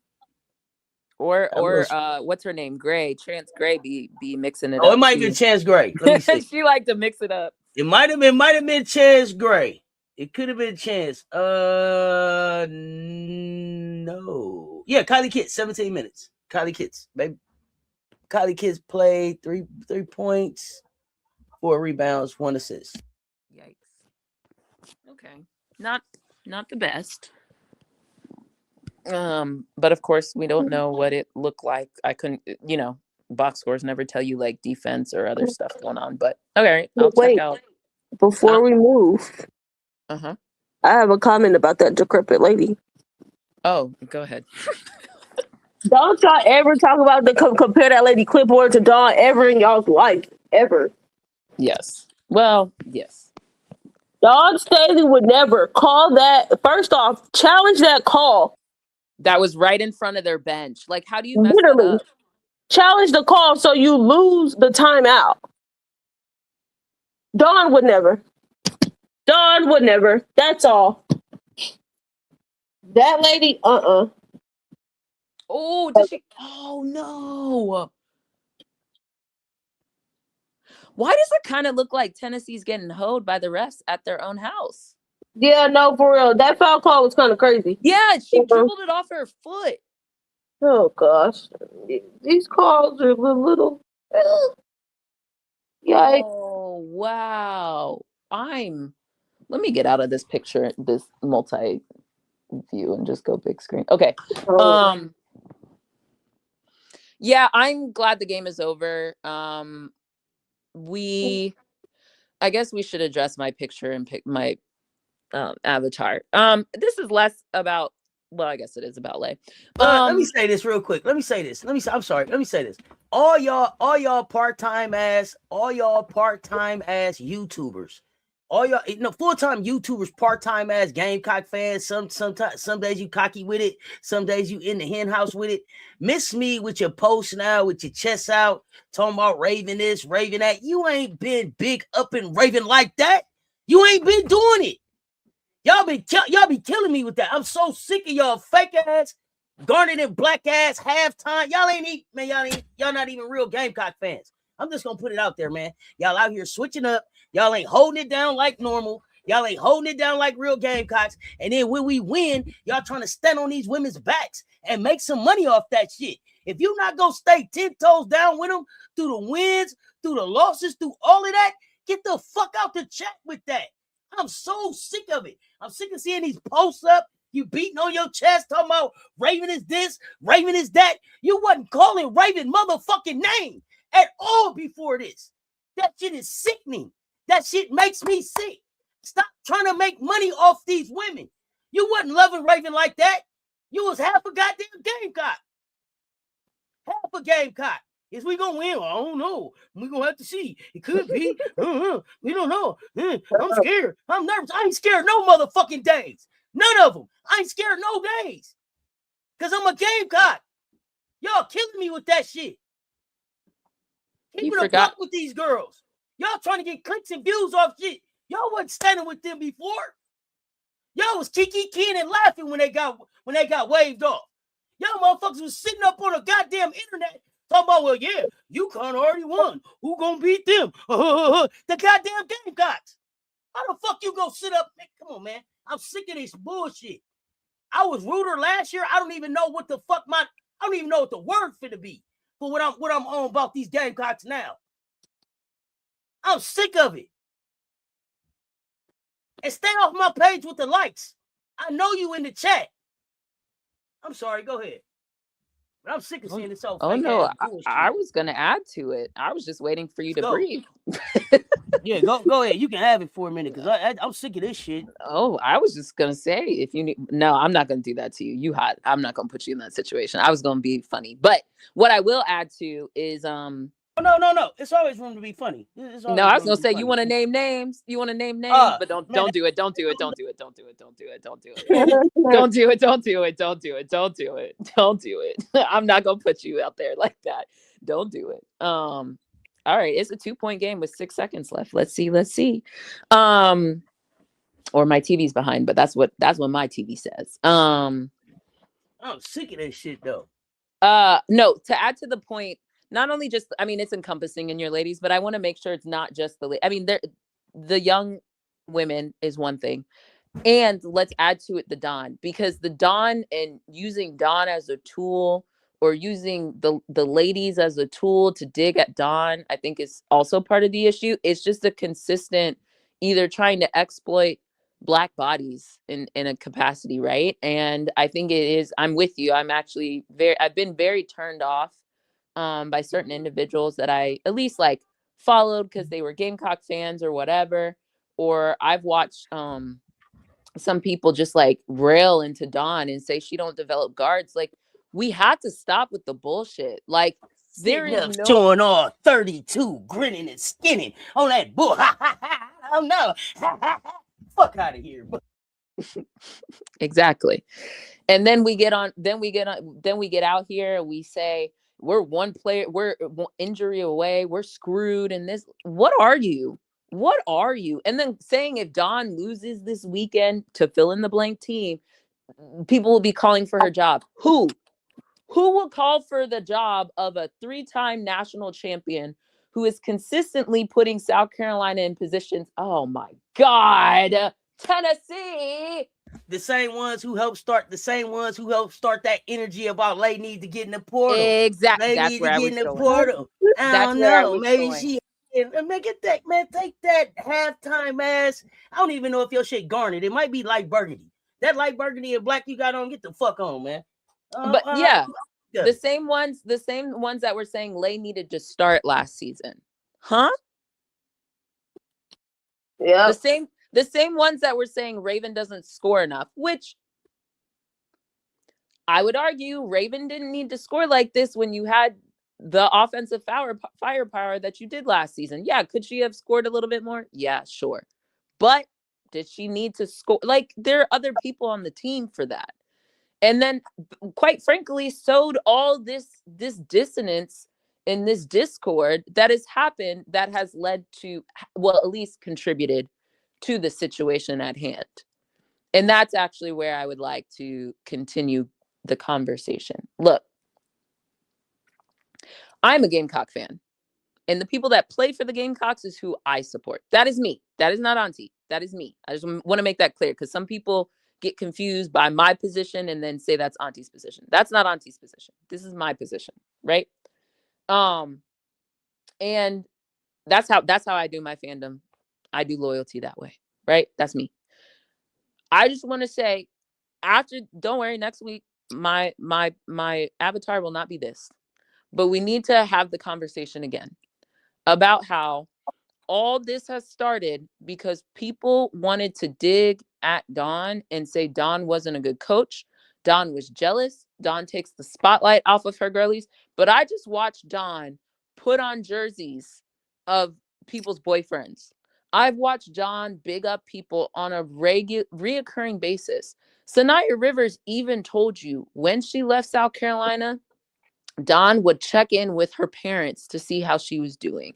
And I'm not saying she's that way with everyone or whatever, but I'm just saying, again, back to the conversation we were having about Aaliyah Boston, I need someone to articulate for me what is the issue with Dawn that y'all get up here and cape for someone who I would argue didn't even support her own former player who helped her win her first championship when she was in Russia. But you know what Dawn did? She put on stuff to say, you know, free BG, support BG. I'm just saying, like, that's factual. Like, regardless of how you feel about anything else, these are facts. This is a factual thing that we're talking about.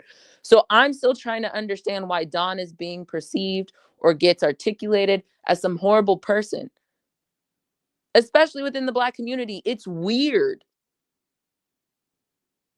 And let me just add that I don't understand how anybody sit up with all 32 showing with somebody saying something about her. Like I said, protect her. That's a piece of walking history, piece of walking American history, piece of walking global history, piece of walking Black history. Protect her at all costs. So I don't have no respect for nobody that'll sit up and key about anything about Dawn Staley. I have zero understanding. I got Commish being nicer. Commish being nicer. I have zero understanding. I don't know. Maybe he don't develop guard. Man, how you going? Stand on business. Stand on business about her. And if you ain't gonna stand on business about her, don't get from around us. Then don't talk about her. That's a choice. Like, just don't talk about her. Like, I'm gonna tell y'all something. I say this all the time. Not every Gamecock quote unquote fan represents me. They don't. I mean, I'm sure it's the other way around too. But like, you can't. I just find that so disheartening that whatever dollar signs or whatever fame you want to get, you gonna use the backs of Dawn Staley, Raven, all these people that you've been watching to get famous. I don't respect that. I really don't. And it's a problem. It's very crabs in a barrel mentality. Like, it's weird. Y'all know what it is. It's the incessant need to humble Black women. It's, Dawn's doing stuff. And these then Black people I'm talking about though. Yes. Yeah, that's what she's saying. Yes, it's the need to humble Black women. When Black women get too much success, no. They were cool when they was down at the bottom. Now they're doing all these great things to help out the community, helping out people. They don't like it. It's the same conversation. Oh, Dawn needs look. I would be so upset if I was on Dawn's bench. She got someone from France. That just tells you how she feels about her team. You don't know shit. Literally. And like, because they do the same thing to Michelle Obama. Literally. It's the incessant need to humble Black women. Black women cannot have a sense of joy or feel highly of themselves. No. Because not only because we're women, but you're also Black. And to add to that point, it's like, we want you to be successful up into a certain bar, but you can't be more successful than me. Or who we deem as the standard of success. Because I still find it so strange that people up in stores, let's just Gino, got 12 of them things. Or is it 13? 12? Whatever. I try to ignore it. 12. He got 12 of them things, but let Dawn get another burger. Let Dawn get another transfer. Let Dawn get a 6-7. Oh, now all of a sudden there's a problem. What? Like, do you use your brain to like why is it okay when Gino does it, but it's a problem when Dawn does it? I'm not understanding. Yeah, and then the incessant need to cover Dawn is because they know that when you talk negatively about Black women, you get views, you make money. Because one of two things is going to happen. When you do it, Black women are going to be up in your comments, in your ass about what you said, and then you'll also bring in the racist white people and the men that hate women. Now we on it. It's post Valentine. Let's just get on it. We did this before. We've done this before, but let's like really talk about it. And what Auntie was upset about is what I continue to be upset about when it's Black men doing it. Even Black women. There's some Black women out there doing it too, right? So, but I find it so problematic, especially when it's Black men entering the women's space and talking down on, as we all know, a piece of history. The moment documentary on Tubi was good, I would have liked it to be more about the team, but it was more about Dawn and the place she the position she uniquely has that literally no one else has in women's basketball right now, right? She was part of the, like, she was a phenom. She was a 2-time National Player of the Year at her size, by the way. Like, let's remind people, 2-time National Player of the Year at Virginia. 2-time. Like, at 5'6", that's crazy. 2-time National Player of the Year. Went to the finals and lost it. All right, whatever. That sucks. But you still were a national player, 2-time National Player of the Year at 5'6". Then did eventually with the leagues, with the dream team, all that, like, is in the Hall of Fame as a coach. Well, will be as a coach. As a player, obviously will be a coach. And then she also has the chance to, she's a finalist with the dream team. Like, that's crazy. Who has that resume? Nobody does. But then y'all get up here every day, not y'all, because it's not us, but these idiots get up here and want to talk bad about Dawn, like, oh, she's jealous of Lay and this. And it's not, Lay's not the only one, right? Like, they've done it before, but, let's be topical. She's jealous of Lay. What? Crazy. Dawn has a bigger following than, and then people are like, well, as a coach, why is she taking? Because she was a 2-time National Player of the Year at Virginia. Because she had her own shoe at Nike.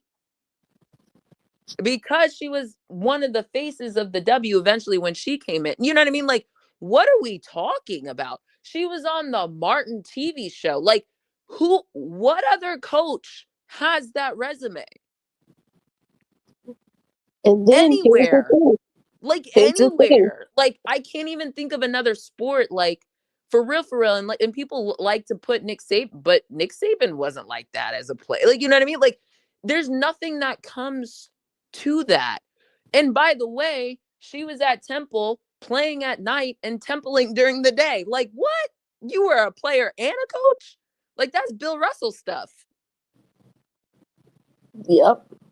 And then here's the other thing that we got to think about and remember, that there are some, let me make sure I make this clear before people start getting mad. There are some Black men that really just want to be able to do what the white men can do. Yes.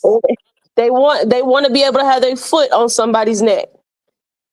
So it's like, no, I'm not going to uplift a Black woman, someone that looks like me, someone that understands my struggle. No, because I want to be able to do what the white man can do. I want to be able to get away with the things that the white men can get away with. So no, I'm not going to protect this Black woman. Absolutely not. I'm going to get in these comments and I'm going to go stupid and talk crazy about this Black woman. Because sorry, keep going, Brittany. Oh, I was going to make a comment. Oh no, it's just some of them, and then there's the other sector of the men that just hate women. Yeah, and I think the fact that people aren't really like, that's the reality of what we live in. And I think there are some people who are speaking on women's basketball that don't realize that you may not actually respect, like, this is just a come up for you sometimes. Yes, like, they don't actually like women. They like making money off of the backs of women, and especially Black women. But the same thing happens in basketball. Well, actually, all sports, by the way. There are people who have predominantly Black teams, but are running with policies in government that are not that. So, like, it's really not that hard to understand, because I think people look at it and they're like, well, they're around Black people. Like, okay, you can be around Black people and still exploit them. Like, literally, Thomas Jefferson had concubines, like, or, well, not concubines, sorry, that he had relations, assuming non-consensual, with Black women. So, like, that's not the precursor. Being around Black people is not a precursor for you to not be racist or misogynist. I have one Black friend. I have a Black friend. Yeah. And it's sick. It's sick that people are, like, watching this happen, or even feeding into the narratives that are part of that way of thinking. So it's just, like, really frustrating that I've seen some, like, quote unquote people who are basketball experts or savants or whatever on there talking bad about Dawn and feeding into the narratives that Dawn is not a good coach, that Dawn is jealous of her players, that Dawn doesn't share the spotlight with her players or any of that. Like, we have ample experiences and things we have seen that have shown that not to be true. So stop perpetuating it. Someone said Prime is close to Dawn. I respect Prime, but Prime is not. As a coach, Prime is not Dawn. Whoa, why are we just throwing? Not even close. What has, like, there what really has Prime as isn't. a coach won? Nothing. As a coach, nothing. As a coach. Like, Larry what are we Bird, talking about? maybe, but like, he's had ups and downs with his GMing president of basketball operations. But like, maybe, but like, you know what I mean? But that's my point, is like, not to sit here and come up with like the one experience, but there's not many. So like, put some respect on her. Stop like feeding into the machine that is demeaning to Dawn. And Dawn doesn't have to be like, you can be a fan of other sports and other players and other teams, but the blatant disrespect that is parroting a lot of just like weird narratives when you know it not to be true, like, it's weird. Stop it. Be better than that. Stop feeding into it. Exactly. Bama's up 3, 2 minutes left in the third. Mm-hmm. I saw Tennessee gave the ball away. They did. Gave it away. Oh my goodness. Man, Well, at least they played with the heart today. NC State has just let the rope go on the season, it seems. What Who in are they the playing? What's your girl doing? I don't even, let me see if she on the floor. I just turned it on. I'm gonna have to watch this from the beginning. I see we got a Michigan State player coming off the floor, 57-42 over there. But 63-42, Notre Dame. I mean, my goodness, NC State. I know you're on the road, but come on. I'm sorry. Speaking of supporting Black women, I'm gonna be very honest. Like, I'm telling you guys, like, I'm not bullshitting. I'm very much like, Notre Dame needs to get it together, because the heat that's gone on Ivy, and while I don't think Ivy's like Dawn level, but I do think the way that Black women have just been pushed out of W spaces, right? Whether it's the WBB, right? Like women's basketball college, it's problematic. So I want to see Ivy do well. I'm just going to keep it a buck. So I'm rooting for Notre Dame to get their shit together. Absolutely, because you know who the hire is going to be. Exactly. Like, I know what it's going to be replaced with, and it's not Ivy. So like, I'm being very frank with, like, I am not rooting for Notre Dame not to do well. And while we're on the topic, there was a lot of conversation around, like, look at what Sony Citron did in one-on-one, like Ivy sucks. And it's like, well, then how did she get drafted third? Like, she did something. Like, it can't be nothing. Like, we have to give some credit. It's not like Sony was a second rounder. She was drafted third. That was the crazy part, that they don't be remembered. Like, Sony did something, and if I do remember, I even remember Sony a little bit from our Paris game versus Notre Dame. Like, I remember being like, ooh, okay, like, there's something there, but there was a lot going on that game. But I do remember like aspects of Sony in that game. So, like, you know, let's be cognizant of some of the kikiing we're doing and how that stuff, the same thing that everybody was mad. Spoon's not even my favorite, but that's why I wasn't coming for Spoon when she was at the Sky, because I knew that feeding into some of these narratives are problematic. Like, some of these people who don't know basketball be going on Twitter and TikTok and watching how many things are about cussing out their coach. And I do think that was part of what happened to Spoon.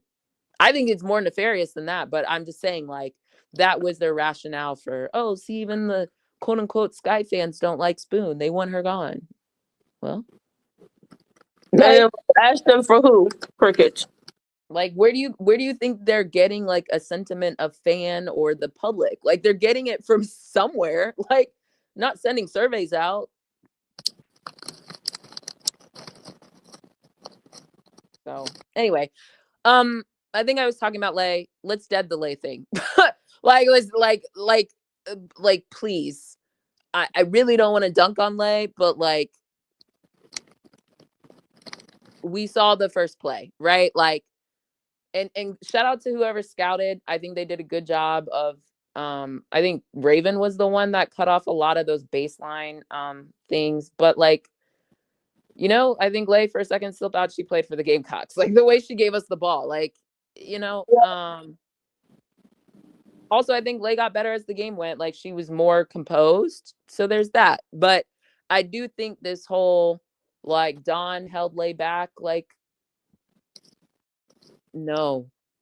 I think sometimes we have to let people like sit in uncomfortable situations so that they learn from it, right? Like that's how you learn. Because if everything's comfortable and it's handed to you and it's catered to you and you're coddled, like I got a things question. you don't learn from that. That's a general statement. And I just mean like sometimes when some of these girlies are struggling, you do have to look and say like, are we going to give the benefit of the doubt to a Dawn Staley? Or like if you're not an established coach, Wes, like I'm coming like, but like a Dawn, really? Let's what do we say, Brittany? Turn it on, turn it Yeah, on, turn it on. turn it on. God damn. Like you don't look and see, okay, Dawn is been a successful PG. Okay. She's had guards go to the league. Okay. Like maybe she knows something. And if you ever go actually watch Dawn Staley highlights, she was a flashy player too. So I would actually trust Yep. the flashy player herself to know how to coach someone who's equally flashy. Just a thought. I don't know what they're talking about. All I saw was my laser just in a different color uniform. But that's the Lay from South Carolina. That kid looks just like she did at South Carolina. Mocha's not doing anything different. Mocha's not doing anything crazy over there. I do still think she's trying to prove a point, but that's a separate. Yeah, I think there's a little bit of that. I do think that. I mean, look, when you're at this level, there's a lot of ego that some people possess, but I do think she's doing things sometimes to her own detriment. Like you look at her rotations yesterday and some of the decisions she made, that woman should have also been teched up. I'm tired of this woman having a hissy fit on TV and it's just Kim. What? Like that's BS. Y'all got to stop that. Like that woman should have been teed up. No, for real. I was like, are we gonna check? Is she gonna get checked or what? All right, hooting and hollering on the floor. I was like, y'all gonna check her out for what? When she was mad about not getting a timeout, right when she wanted it. Like, well, ma'am, they tried to save you a timeout that you ended up losing anyway. But maybe you should have kept that timeout that you called early in the third quarter. The random one. Maybe we should have kept that timeout. Oh well.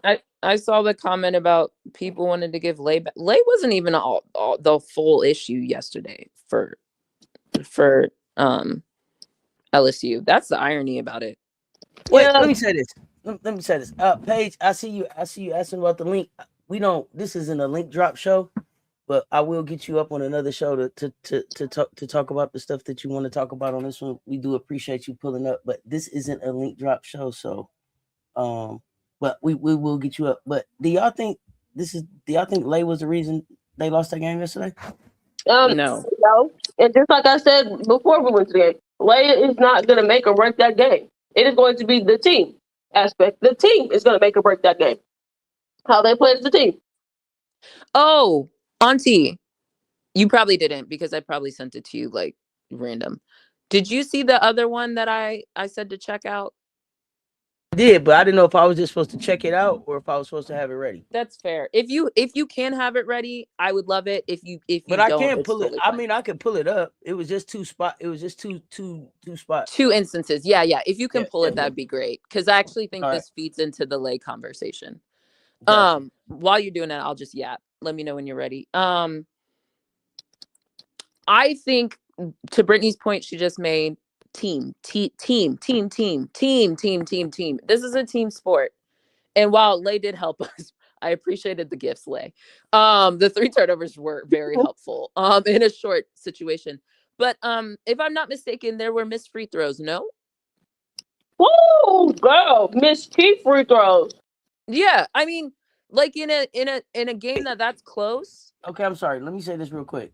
Because what's coming up is in these 2 spots that you told me to go to, it's Vic talking. Is that right?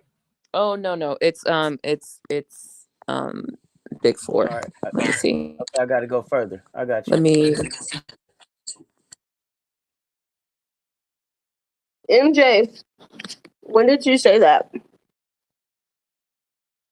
Monkey said that they cost her the Final Four.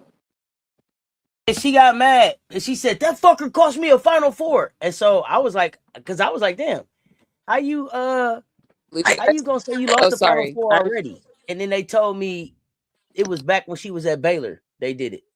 That ref cost her a Final Four. That fucker cost her a Final Four. So I'm telling you what happened when because I saw it on Twitter. No, sorry. I just came back in. When I went to go look for it, the audio cut me out. So I was behind. Sorry. Go ahead. Oh yeah, no, I was saying, so I saw that on Twitter and I was like, damn, man, like how you making excuses already for not getting to the Final Four? And then somebody at me, it was like, no, they stole the Final Four from her or whatever. It happened when she was at Baylor. And I was like, okay, well, keep me straight. But whatever. But wait. The situation happened at Baylor, but when she said it last night, it was last night. Oh no! She said it last night, but she was talking about the ref that did something to her at Baylor, correct? Man, yeah, because she had the outfit on. That's why I responded, because she had her little hot pink. Yeah, she did. I don't care. You know how many refs cost other people, quote unquote, fine. Like, girl, it is what it is. Like, this is the stuff about Kim that I just can't stand. I'm sure every coach has a list of refs that they just don't like. They just don't know. I don't want you reffing my game. But do they have to deal with it? Absolutely. So yeah, saying that, and then I highly doubt this is the first time that he's reffed a game for her. She's never seen this man since her Baylor days before. Yeah, like it's just tired. It's just tired. I'm tired of Kim and the pass she gets. Everybody else is held to a higher degree of professionalism than Kim. I just don't. I'm just not. I don't respect it. I'm just being frank, right? Like, lady, nobody told you to call the challenge that daggone call. Now, did they? Sorry, Auntie, do you need me to go find the Flage one, or because it kicks me out of audio? I just want to know. You want me to go grab it? Will it be faster?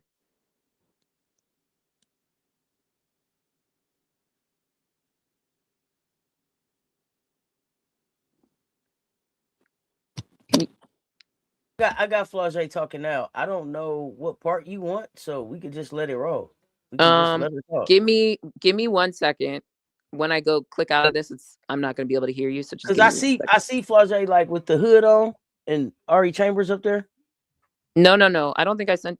If I sent you that, I sent you the wrong thing. Give me 1 second. I'll be right back. Okay. Yeah, that's what I got. Let's see. Dang, I know. We're talking about the ref. Yeah. The ref. It's not Lade that lost the game. Which one of LSU players can be most blamed for the loss? All of them. Yeah, all of them. Like, here's the thing. I find it hard. I find it hard when you say to somebody. I find it hard to blame it on a kid that you don't even deem worthy of starting. So it's her fault y'all lost? She don't even start. It couldn't be her fault. And the other reason I say that is because I could tell from the presser that y'all don't even respect her as a leader on your team. Flage said this start with me and Michaela. But if ballers want to play with ballers, then you got to respect her resume too. That's a national champion.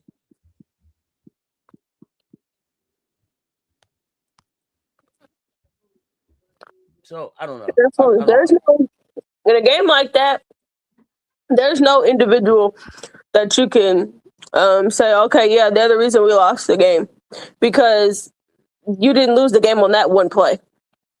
They didn't lose the game on Flage missing 2 free throws. Nope. Because there were more than 2 free throws missed in that game. First off, they missed more than 2. And then there were aspects. The thing for them that I knew when they were in trouble was with them not being able to truly capitalize off of the issues and mistakes that we're making. And when I mean capitalize, I mean like take a lead and build a lead. They didn't build a big one. What they like the most that they led was what 6? I think so. Maybe 8, 6 or 8. Yeah. 6 or 8, and that was at the beginning of the game. I think it was in the when we were missing all. We didn't trail in at all in the second half. Yeah. So I don't know what's pasting. Nothing's pasting. Commish. What I keep coming with the video it gives me is when I go to 213 is Vic. What? Okay, sorry, but it's okay. They're talking Vandy, Texas at 213 in this one for me. Huh. So is this the video? Is Flage's part where she's got the preview for the game of the week with what's her name? Hannah Storm? Oh, they might have updated the Say that again, Brittany. Was it that leadership clip that ESPN was promoting around? Yes. That's what that and then the but that's fine. That's okay. It's all right. We'll move on. If we can get it, we'll show it next time that's relevant. It's not that big. It's not that deep. It's low key shade anyway. So it's probably for the best we move on. You can probably find it on the ESPN app. Yeah, but we're gonna clip. It's fine. It's all good. Basically, it was her talking about leadership, and quite frankly, where I was going with it was that I think some of what we're seeing from LSU, to be perfectly honest, is like, and maybe this is as a Gamecock fan. I'm not really a huge LSU fan. Well, not really. I'm not a fan. So maybe I'm coming at it from a different lens, but I do think there's like a team aspect that just doesn't quite feel there. And that was the clip that I was going to show from Flaw, is when Hannah Storm was kind of previewing the game that happened yesterday. She was asking her questions, and I can't remember exactly her phrasing, but there was something she said that I was like, for sure. Oh, here it is. You have 3 home games left in your LSU career, which is just hard to imagine. Right clip. Biggest one, obviously. Yeah, this is the right clip. Talked about it. You're looking for your first career win. You want me to go back? Them. So does it carry some extra weight on Saturday? She plays a game like she'll make a turnover and then that's it. Do a behind the back pass. I think her creativity, her confidence. Like her on your team. Go back one more. So yeah, there you go. Amazing play. What's it like for you to have a playmaker like her on your team? Yeah. You never can predict what she's gonna do. You just kind of like watching the show. Sometimes I get caught watching and they like, get back. But you never really know what she's gonna do. It's just so amazing. I just think her creativity, her confidence, how she plays the game, like she'll make a turnover and then she'll come back again and do a behind the back pass like nothing happened. You know what I'm saying? So it's just it's dope being able to play with her. She plays very fast and she just makes you better. Like, you know what I'm saying? And so I just love playing with her. I'm so glad we got her for sure. And I know you can appreciate creativity and confidence for sure. You have 3 home games left in your LSU career, which is just hard to imagine. You'll go to the next Biggest time. one, obviously, against South Carolina. We just talked about it. You're looking for your first career. Yeah, if we're not far away from that, so does it that carry X some extra marker. weight Otherwise, on let it ride. It's like a Saturday? minute. Might be the last time you face them. I mean, it's something to think about. You know what I'm saying? It's definitely gonna be a big game. It's on Valentine's Day. Definitely gonna be the one that come out on top. But I mean, for me, like, I want to have a good game and I want to play well and I want to defend well and I want to lead well. You know what I'm saying? I feel like this year my role has changed and I have to be more of a leader. And so just me doing my thing, me leading my team, you know, me playing confident is going to, I think, get the result. Oh, look at me scoring on Malaysia. Let's go get the results that we want. So okay, you can pause. Yeah, but this is a big game and I'm excited. All right. Just This is what I want to talk about. I know it's small to some, but it's important. 1, the question was about you playing with Lay. Why are you talking about her turnovers? Literally. It's Like, the seriously. sneak. It's the sneak disses in there. Yeah, that's kind of where I'm getting at, is like, and then you kind of, right? Like, let someone talk enough, they'll tell you, right? Yes. I don't understand why you're previewing your game. You already know what it is with Lay, right? You know the storylines. Flaw's not stupid. She's very aware of narratives, right? Why would you put anything in there about turnovers when you're talking about your player, right? Like your teammate. You could have just said, yeah, she's really creative. She keeps defenses. It's great for me, but whatever. Like that could have just been it, right? Then to follow that up with, oh, look, that's me scoring on Lay there. Haha. Like, huh? I don't know. It Because just, there were several clips of other people that she was scoring on, but she had to make sure to let us know. There's the clip of me scoring on Lay. it's just weird. It's just a real weird mentality. That's all I'm saying is like, I don't know. I don't know. They could be cool. They can be in rap songs with each other, but eventually you're going to tell me how you feel about someone, right? You compare and you contrast that with even Tessa, right? At the end of the game talking about, we still love Lay or whatever she said, right? Yep. I No just matter think where there's she goes, we're right. still gonna love her. I just think there's something to that, right? I don't know. Yeah. Auntie, how you feel? I always, like I said, I just said that I just realized yesterday that they didn't have Lay on the same level as them. I think that threw me off, right? That was surprising for me. But it made me go back and think about some things. And I'm watching how Lay's being handled, but I also had told y'all that I felt like, Lay needed to be careful because, when you go out on your own, sometimes you got to watch your own back and you could be being set up to be the scapegoat in this whole thing. But I'm looking at the situation and it's like, okay, every time y'all talk about Lay, it's an opportunity they take a shot at her. They take a shot at her. Her or South Carolina, in my opinion. No, specific with her. Well, this is what I'm saying. It's like I think that Lay is on the team, but she's not in the club. If that makes sense.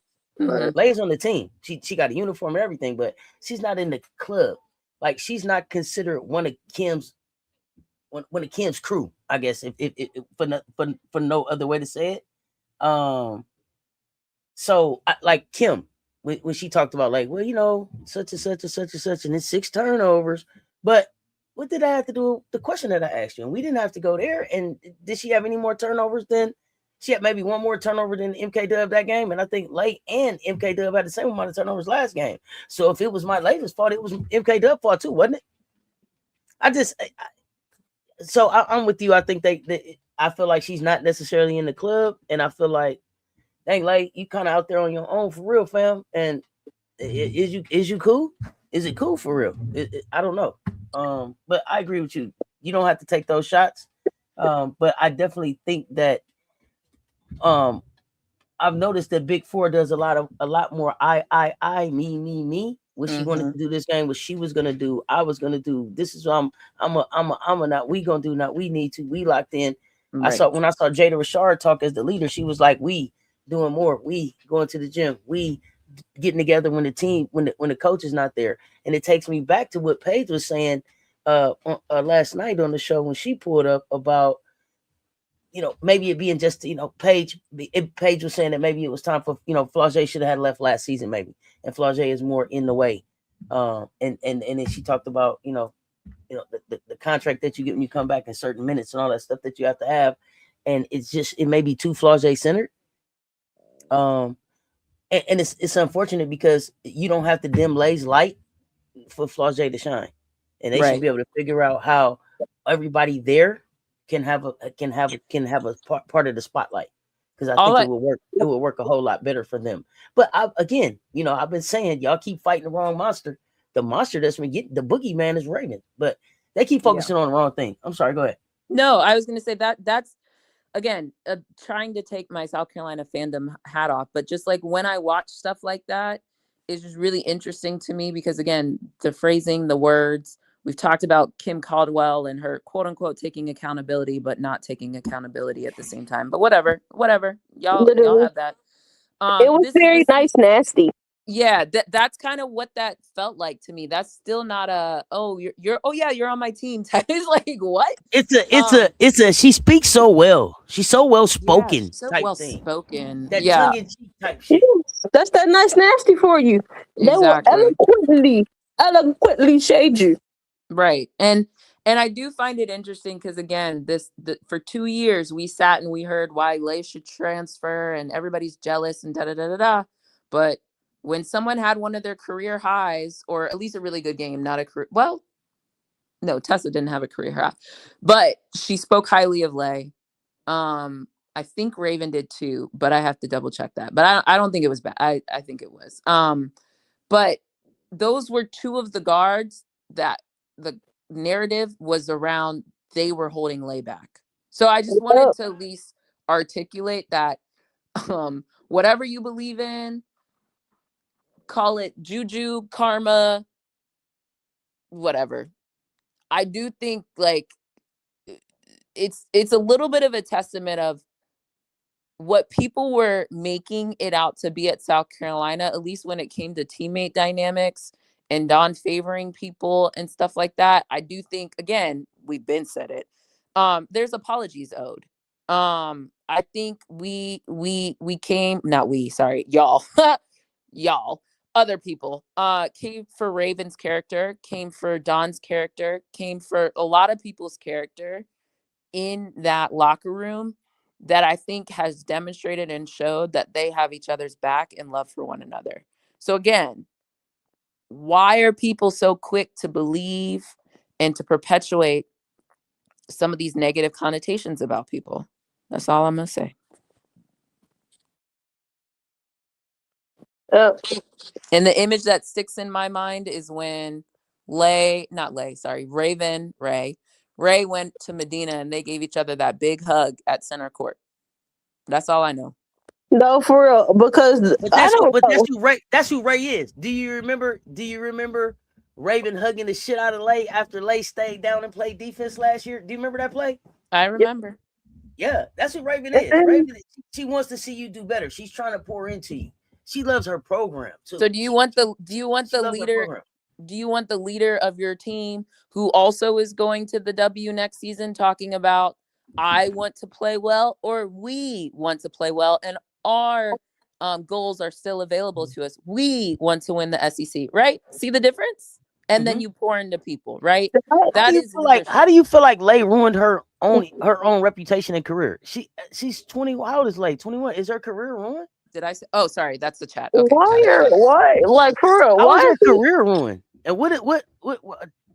Explain, King Charles. I don't get it. Let me know what you're talking about. Why is it making it seem like she did some horrendous thing as a person? I mean, she transferred schools. I feel like that type of language is more reserved for someone who's not on a team this year. I'm gonna try not to call people's names out, but you know what I mean, like someone who's not playing because of like a legal situation. That someone with character questions, right? Those comments are typically reserved to someone that has character. Yeah, if we're gonna talk about career, right? Literally, I feel like that's more that. Now, we could have the conversation, did it stunt her growth, or would she have learned, or should she have stuck it out? Like, that's different. Yeah. Now that is where I personally believe. But, but I also think Lay's talent was going to get her probably to the W no matter what. The question is it going to keep her?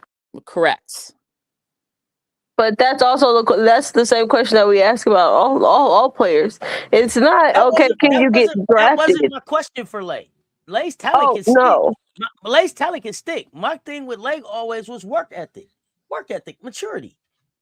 That was always it for me. Work ethic and maturity. Your talent is there, kid.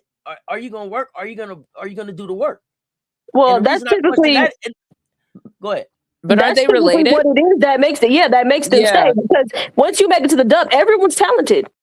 It's are you going to put in that extra work? Are you going to mature? Are you going to do those things that make you stay? When you look at it through that lens, I get you. Yeah, I was like, to me, you're both saying the same thing, which I get agree what with. you're saying. I get what you're saying, but I was thinking like just natural talent. Yeah, the kid can play flat out play. No. The talent now, will is she be disciplined and stay down and do the work? Correct. For that to keep you where you have to be. That's the part that I wanted to see. Well, this is if you go back to the end of last year, y'all, not y'all, but that's what I said coming out. This is what I need to see from later coming in. You need to be looking like a D1 third-year player. Yep. Are you ready to do that? Because the thing that everybody, and I think what pisses me off about the whole thing is like, she's holding her back. How? Because coming out of her freshman year, Dawn said, what? Lay at the end of the year told me she wants to start next year. And I told Mylasia everything that she needs to do to be a starter. Now that's up to Mylasia to do that. I'm not gonna hand it to you. I told you what it had to be, right? So do that part and start. But I thought that Lay would have started this year. Has she still? I thought that Lay had a chance to start. Carolina? Yes, I thought that Lay had a chance to start. I thought she had a chance to start. I didn't know what it would look like though. And it was again. I don't think that the starting part isn't important. It's the finishing part.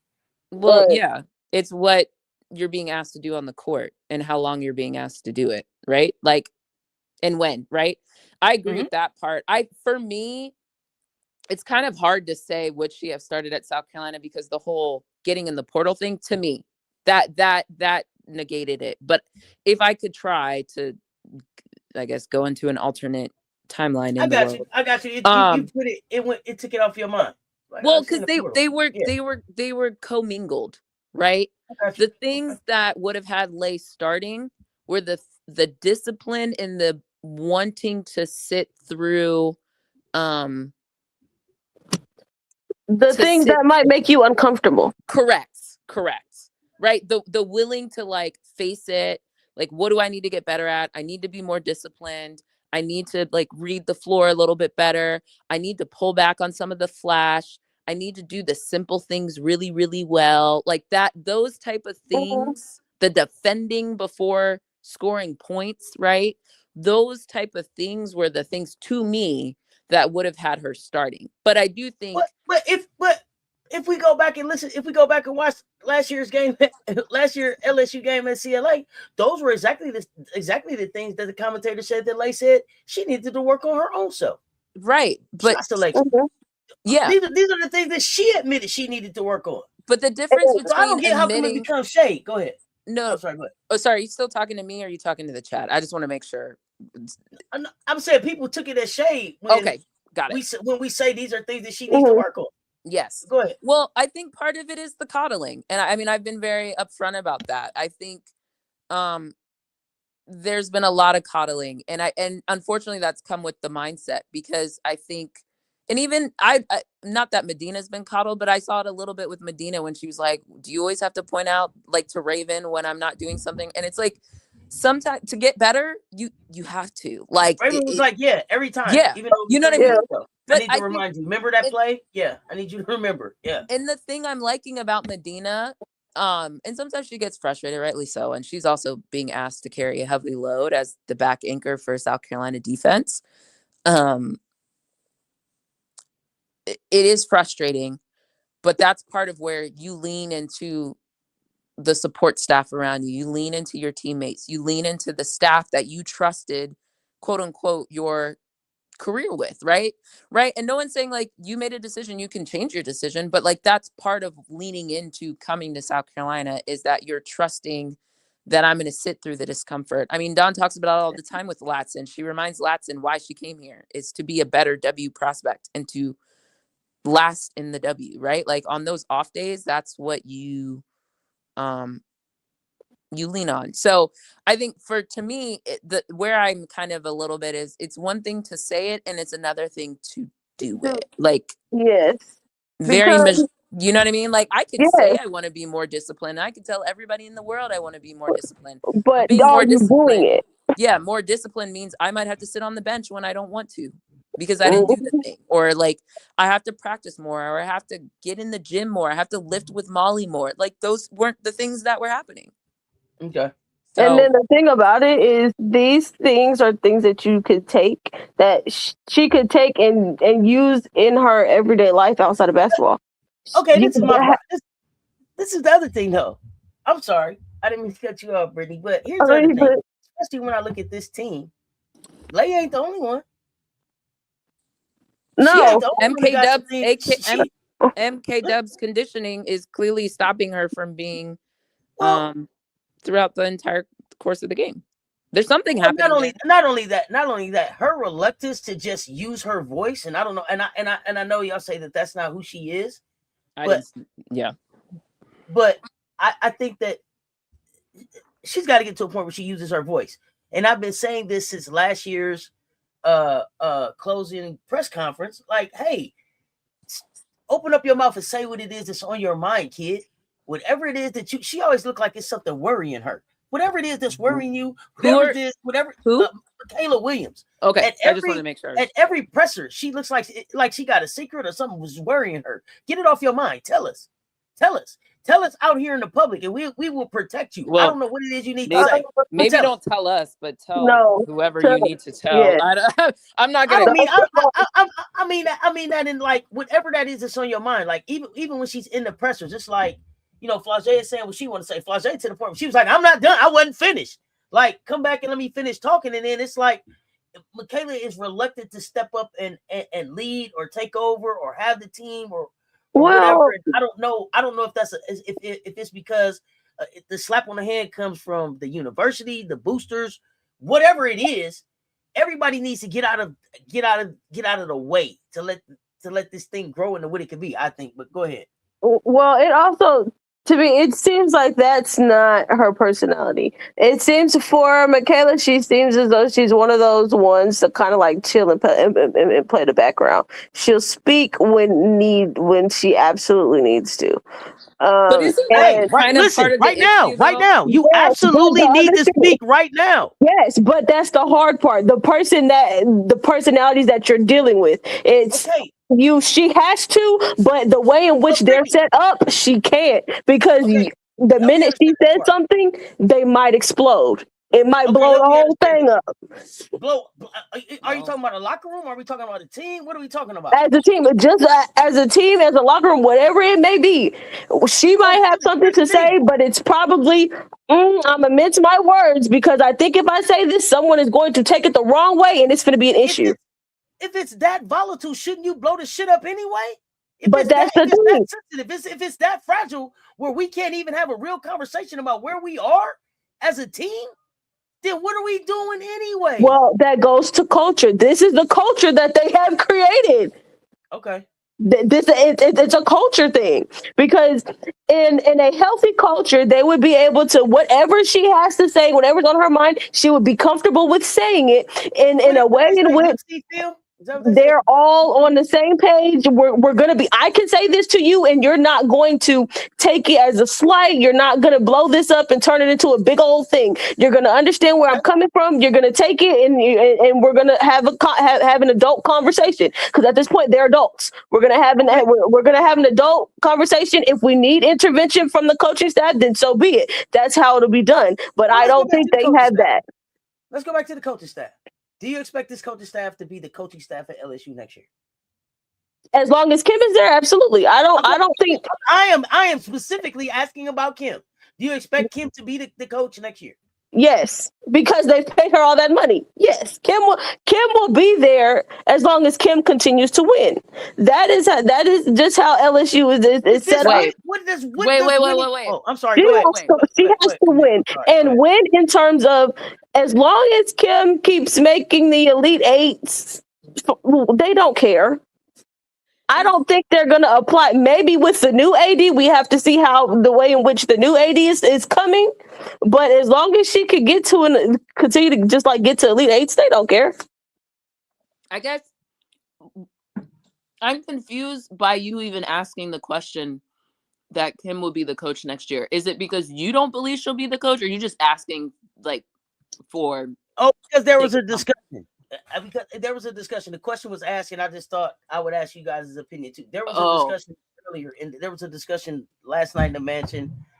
you know what I'm saying? So I was just, y'all weren't there. I was just wondering what you Okay. thought. No, I was just curious because I felt like, is there something we should like? No. I haven't heard anything. I'm just wondering. And one of the factors was that there's a new athletic director there. Does that look good for Kim? They said that the new athletic director wants to play a more competitive schedule next year.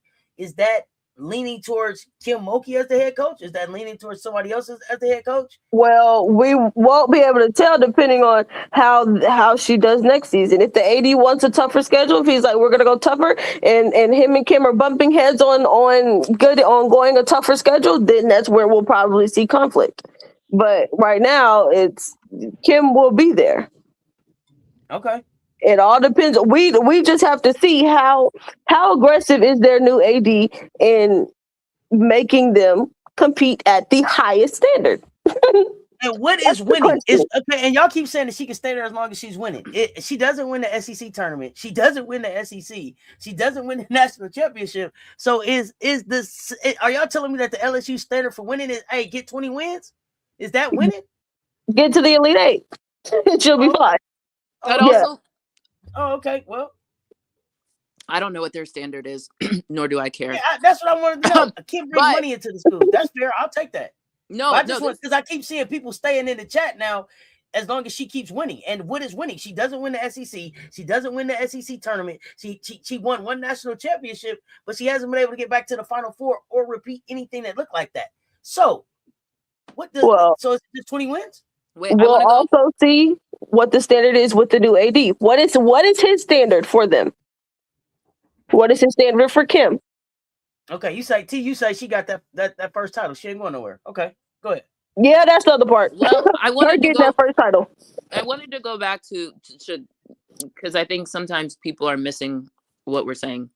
Gotcha. So earlier, the question was, if Lay was at South Carolina, would she have started? Right? That's what started the whole conversation. So I just want to make sure people are rooted in that. And so my point was, there were things she needed to work on, which to me were discipline. And it wasn't about necessarily working. Well, working hard is kind of part of it, but it was more like, are you going to implement the things you need to implement? Right? Are you committed enough to changing your behavior? Call that what you want. Right? And so that was the question. And that's what giving up that summer vacation. Right. That's what needed to be demonstrated, I think, for knowing Dawn and how she prioritizes certain things, because Dawn was going to have to make a lot of tough decisions, right? Let's remember, this is before Chloe, right? Chloe still helped. Well, first thing, they don't play the same position, but there's the Chloe who's starting with Chloe, right? That decision needed to be made.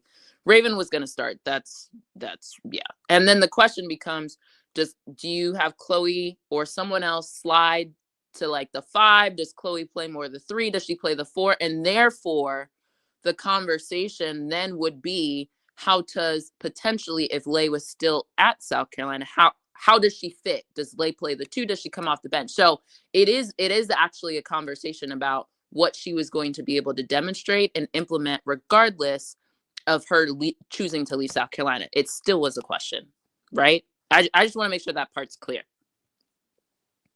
Absolutely.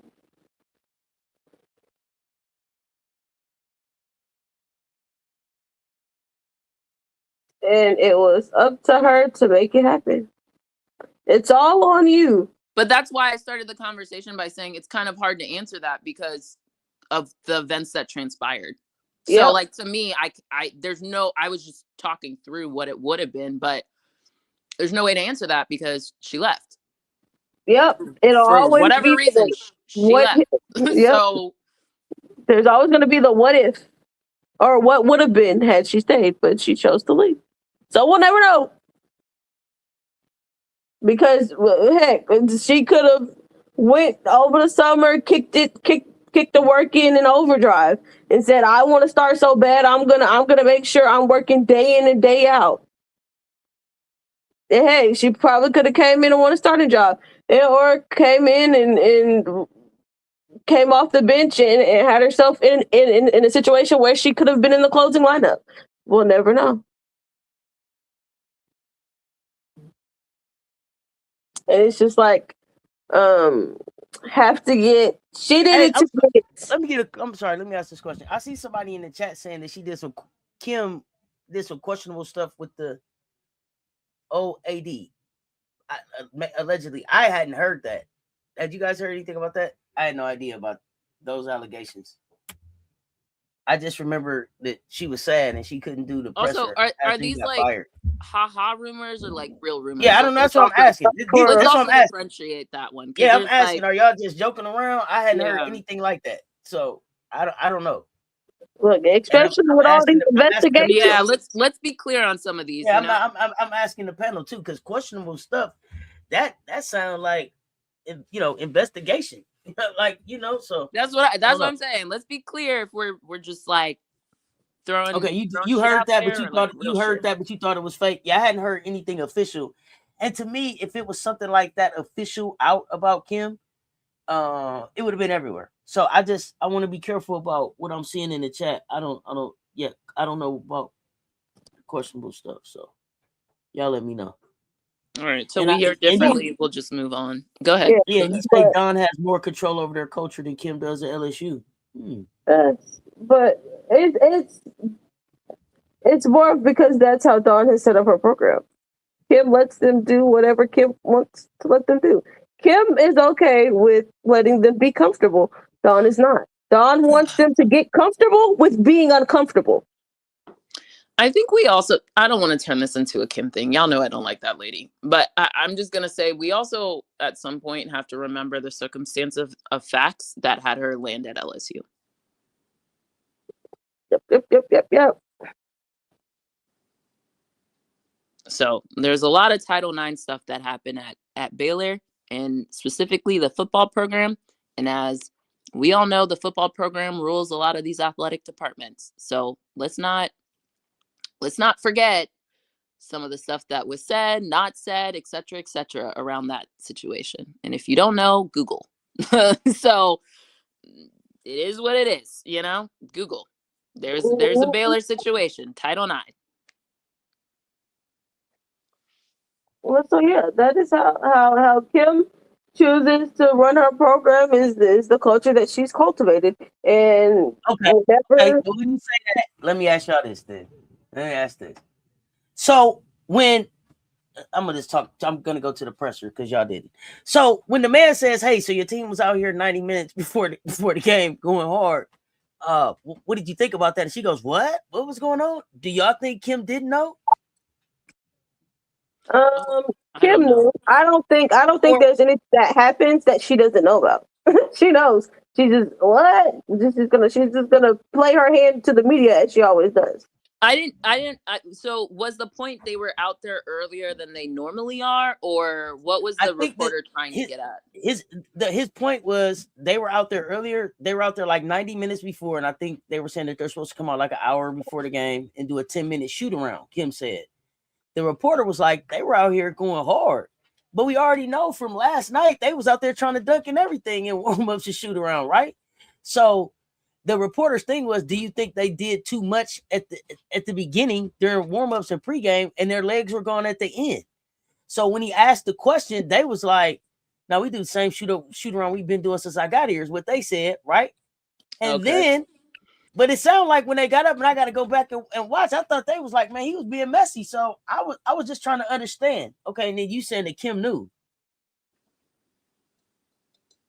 Yeah, Kim looked clueless. Didn't y'all saw her? Kim was like, what?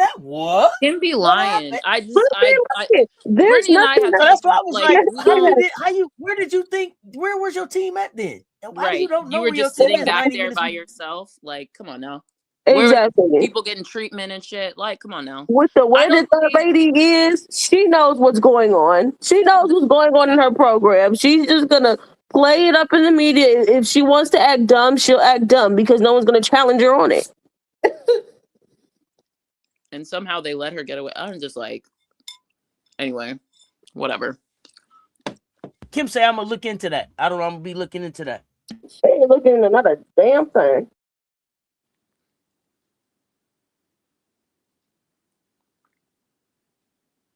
She ain't gonna look into nothing. It's the okay. I have to seem fake concern. Okay.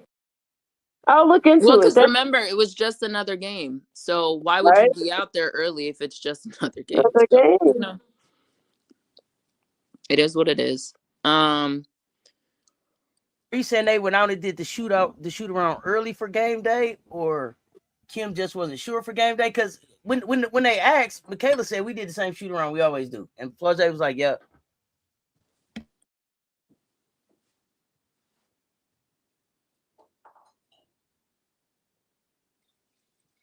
Yeah, but if he was asking a question to ask them, probably a question to try to say, "Oh, well, what did they get a little burnt out early in the day, and they wasn't prepared come long stretches?" Yeah, no, they played less minutes than our starters, so I don't want to hear it.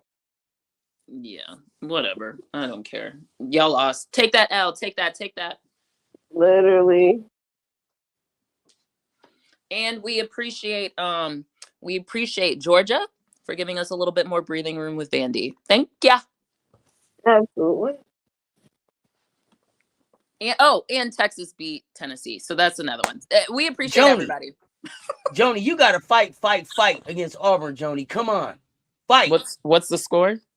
Just 11-9. But y'all in Texas A&M. It'd be tip off and you'd be like, fight, Jody, fight. Because I need Joni to be fighting from the beginning.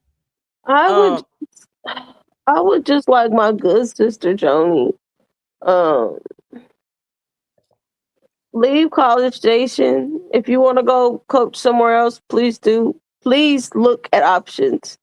But College Station, Brian College Station is not it. I feel for some of I don't know the situations, right? But I mean, just looking at what's transpired, there was the whole marijuana situation, right? That was at Texas A&M. That was her team, or was that Mississippi State? I think it was Texas A&M, where, oh yeah, because people were there.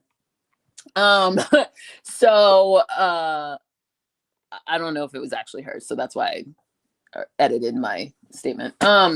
But like there were a couple Black women who got into some issues, which is interesting because it's like, it happens with other programs, but just how they treat the women's program is subpar. So like it's interesting, right? So if you take that and extrapolate it, it's kind of like, I don't know what the investment looks like at A&M. Now A&M has money, but I just don't know if they're putting it towards some of their their women's programs or not. Even though the volleyball just won, they did well, but yes, they did that well. was like a miraculous turn. That wasn't like anything like A&M's, but you know what I mean? Like they built that. That's a recent building and a set of circumstances of people trusting the coach and former like cancer survivors, whatever it was exactly with her. But like, you know what I mean? It's like a certain like situation that I think got them there. But we'll see if it's repeatable, especially with this coaching staff for volleyball. But well, didn't all them seniors graduate? They had seniors, but there's still some people around. It's not all of them. And the transfer portal be popping. Just like, it's like the Mark Campbell of, but they actually won. So people like him, say he's a good person, especially like some of the accusations of some other programs. Texas A&M has positive connotations right now. So just say for Joni, good sister, relieve yourself from the shackles. Unfortunately, she probably should have never left the state of Georgia, but I understand because Georgia also wasn't investing in its women's basketball program. I understand why you left. You were probably told certain things, and then here we are. Here's another thing. There's going to be open. There's going to be a couple jobs open at the end of this year. Yeah, we'll see. I'm with you though. I don't know the exact situation. It doesn't seem like Texas A&M is really the one to do. Like maybe she wants to look at an ACC program, or even go to the Dub. I think she might just be like, she might be a good W person, She probably could. Yeah, like they just taking Black women there. Well, they're not taking them anywhere, Auntie. So now what? That's what I said. But she could be on a staff. Well, I hear Nate. Take the job you can get, honey. Take the job you can get. I hear Nate Tibbetts needs people to help him pronounce the names of the women in the league correctly. So, maybe he'll take another Black woman who is actually fueling his staff. While we're on the topic, here's another one. I'm so irritated Nate Tibbetts is part of the USA camp. Why is Chrissy Tolliver not there? No, for real. It's so infuriating to watch this stuff happen. The man doesn't know what he's doing, but he's on the USA camp coaching roster while other people are trying to get jobs. Like, what? Dare I say, I think Chrissy Tolliver needs to look into just going for a college head coach spot. Why? Why do you feel that? Because I think they keep passing her over. I think she was one of the ones that should have been her, and January should have been ones that were getting head coaching spots. I agree, but they keep passing them over to and say that they need more experience, but they're grabbing people who are like on the second row of the bench of the Warriors. Like, what are we talking about? Yeah, that's why I'm like, hey, I wouldn't be mad at them if they looked at just moving. But this is why I'm staying on Nate Tibbetts' neck and whatever that new man is for the Liberty, DeMarco and Sam or something like that in Portland. Y'all all on my list. I'm coming for y'all. Also, get ready. It's coming because it's ridiculous that everybody else, when you're a Black woman, you have to have 7 times more experience than everybody else. Everybody else gets potential, but you have to exhibit and demonstrate expertise. Why is that? Yep. And you played in the dub. That's the crazy part. Mm-hmm. And they said, no, you're not giving up. And the thing about it is they've played in the dub and probably have sat on NBA coaching staffs. Like if I'm Chrissy Tolliver, I'm pissed because I didn't spend all that freaking time with what she was with the Mavs at one point. Mm-hmm. With the Mavs, just for you to pass me. I played in the dub. Went was on the Mavs staff. Went and was on a dub staff. You still pass me up, man. And then let's not forget it. Teaspoon, similar stuff, right? She was a player development coach with Zion and the Pelicans. But then you in the league for a year and y'all fire me. What? Like, why would I? And then the same thing with Harding, right? Harding, is she with the Lakers or the Pacers now? One of the two. I think she's with the Lakers. Yeah, it's trash. Anyway, this is why I be trying to tell y'all, stop trying to get all these Black women fired because I don't know where the path is to get them jobs. I don't want them to be fired. I want them to hopefully find something better and shoot them the deuces. I'm with you. Specifically with Teaspoon, do you guys do you all feel that they hold Zion's lack of success against her? They don't do that to anybody else.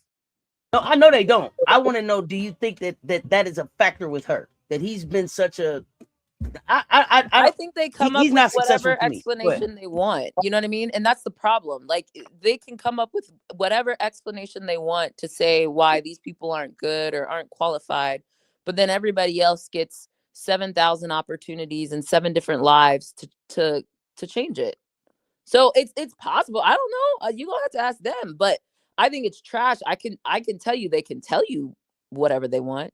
You know what I mean? Just like I just wanted to know if you thought that they were trying to use that as one of the reasons why Zion. She didn't how many first round picks got drafted to teams and were busts? Or a version of bust. I don't mean bust because sometimes I do think people use that in ways they shouldn't. But how about let me use words matter. Let me use this a little differently. How many people got drafted who didn't live up to their draft potential? Right? There's numerous. Like half of the first round be that way. It's a good draft if your top 5 are even still around, right?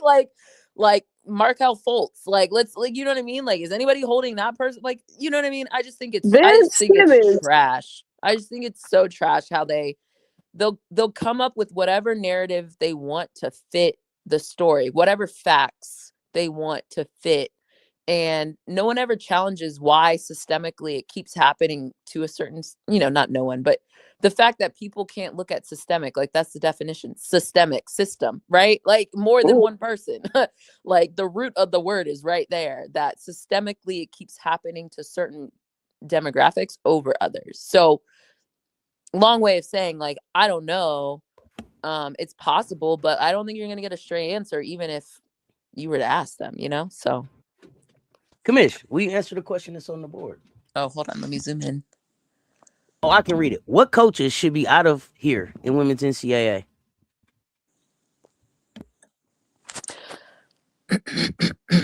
Out of here. Out of here meaning I'm going to say from their current post, because I'm not going to say like they shouldn't coach again, you know, type of thing. Yep, I was going to say we're going to start with Westmore. Nikki Collins should be on the. I always forget his name, but the gentleman at Iowa State. Bill Flaherty or Flattery or something like that. But yes, him. We can put him up there. I said Nikki. I'm going to be honest, I had Jeff there before this current season, but it looks a little crazy to be like Jeff should be out of there because of their current season, but in my mind, Jeff is still a candidate. I'm not a fan of Lindsay, mainly because I feel like she keeps trying to like shove a square peg in a round hole type of thing. It's like, not everyone is Juju. Like, I actually do think, and I hate the overuse of generational talent, but Juju is that, right? Like, you don't have Juju. Build your team so when Juju does come back, you're actually in a position of strength. Exactly. I don't know, fired per se. I just don't like how she's building her team. I just, and then the development in the room with us. You know what I mean? Y'all know what I said about Lindsay? Kiki, we thought Kiki shouldn't have even gotten drafted in the first round or the lottery when time was done. And it wasn't until Juju went down that Kiki started looking decent. Now, some of that is like her stepping up, but it's also like there's something wrong with your system or how you're choosing to implement people or whatever's going on over there. Let me think. Who else? I'm still not a huge fan of that man who got arrested for a DUI, but they don't really talk about it at Ohio State. I understand Ohio State is having a decent year, but I think when you look at Cody's testimony, whether or not she directly talked about him, but just what transpired there, you kind of have to look at it. And then even quite frankly, the girlies in the W, right? And I actually like JC Sheldon. But I just have to question like what's really going on. And Kelsey Mitchell, I think, is the exception because Kelsey Mitchell is a bucket, right?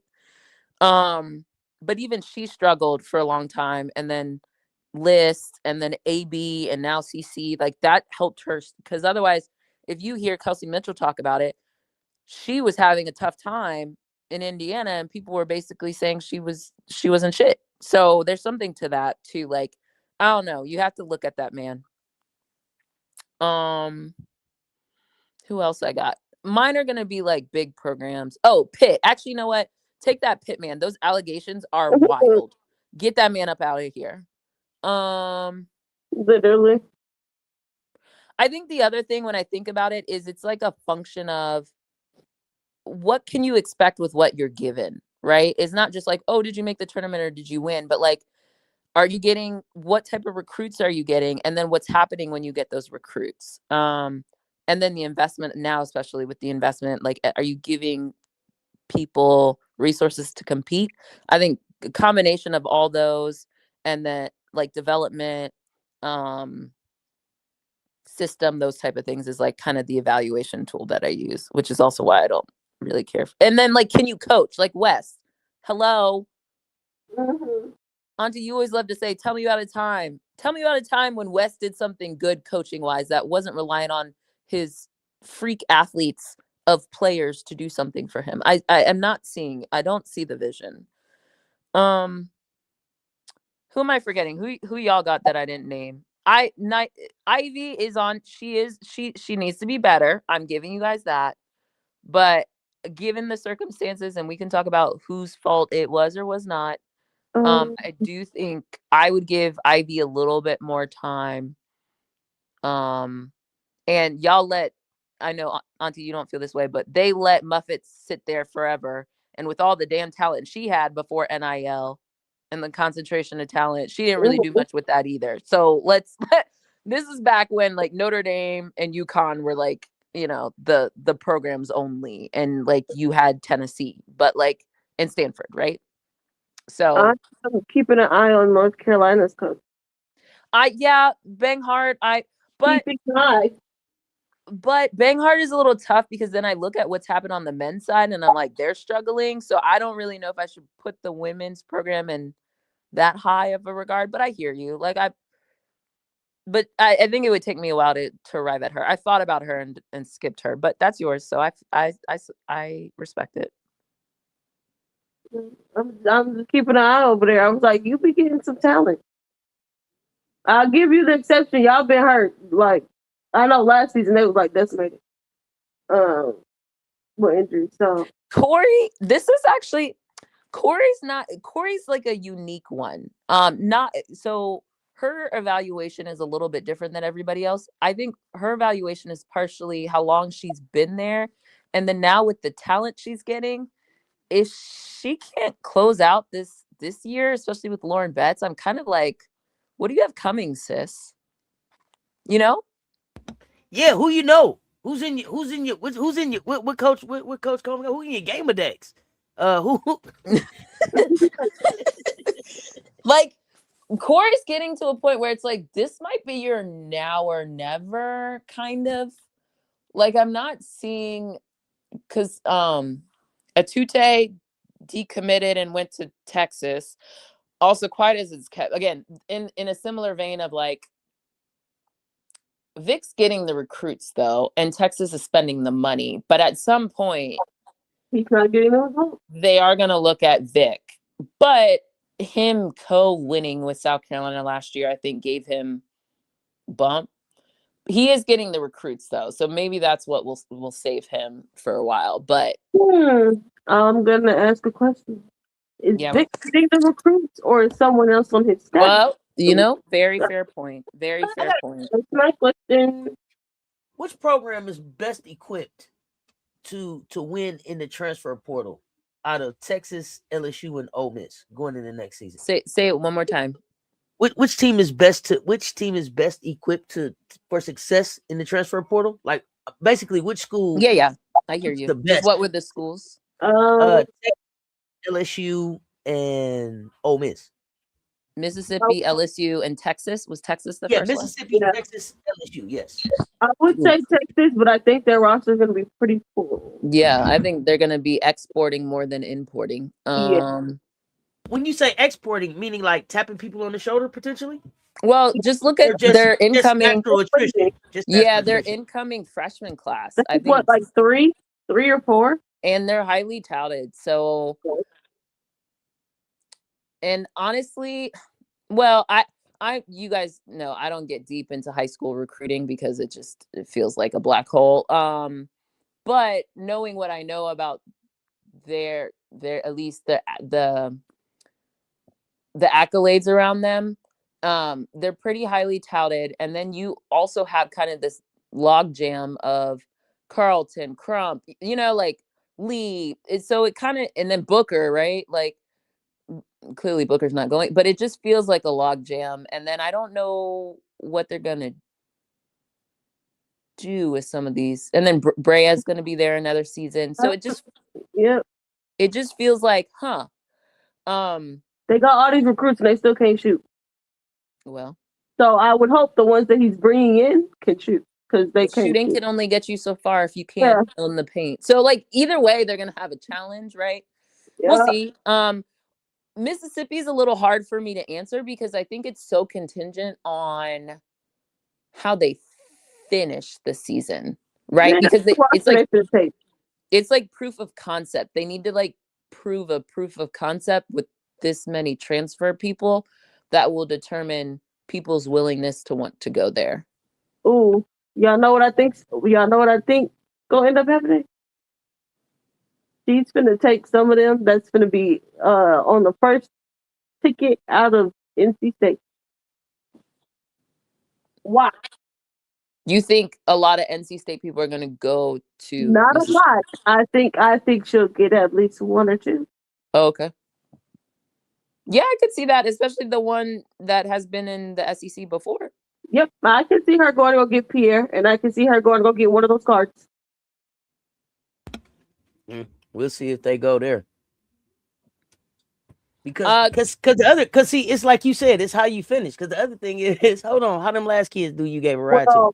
See they'll what I'm finish saying? better That's what I'm than saying. what's Like, going on hers over is there. hard because it really depends how far they go in the tournament, and it's proof Yeah, of that's concept. what I'm saying. I agree with you. It's what you do, because it's gonna be. I don't know. You know, I saw the last kid you picked up. Right. Exactly. But I think what will be enticing for them is, okay, I saw what you did with Cody. If anyone wants to do a position change, But who's the listen. Cody sitting out there? Who's the Cody sitting out there? Oh, I don't even know if it's a Cody sitting out there. But here's the That's thing. what I'm saying. And again, it goes back to what you said, Commish. It depends on how you finish. Because if you don't finish well, she's not doing what she did with Cody again with no goddamn body. It don't matter. It didn't work. It's not a blueprint. It won't be a blueprint, Brittany. It's not a blueprint if you You're didn't right. win. It's not a blueprint. They don't win. It'll be interesting. Chloe, it'll be more of the freedom that she gave Cody compared to where she was at. But I'm gonna be honest. But I'm gonna be honest, because this is not me accusing her of like favoritism or anything like that. I just want to be clear up front. But I think Cody's freedom is different than other people's freedom that came in the transfer portal.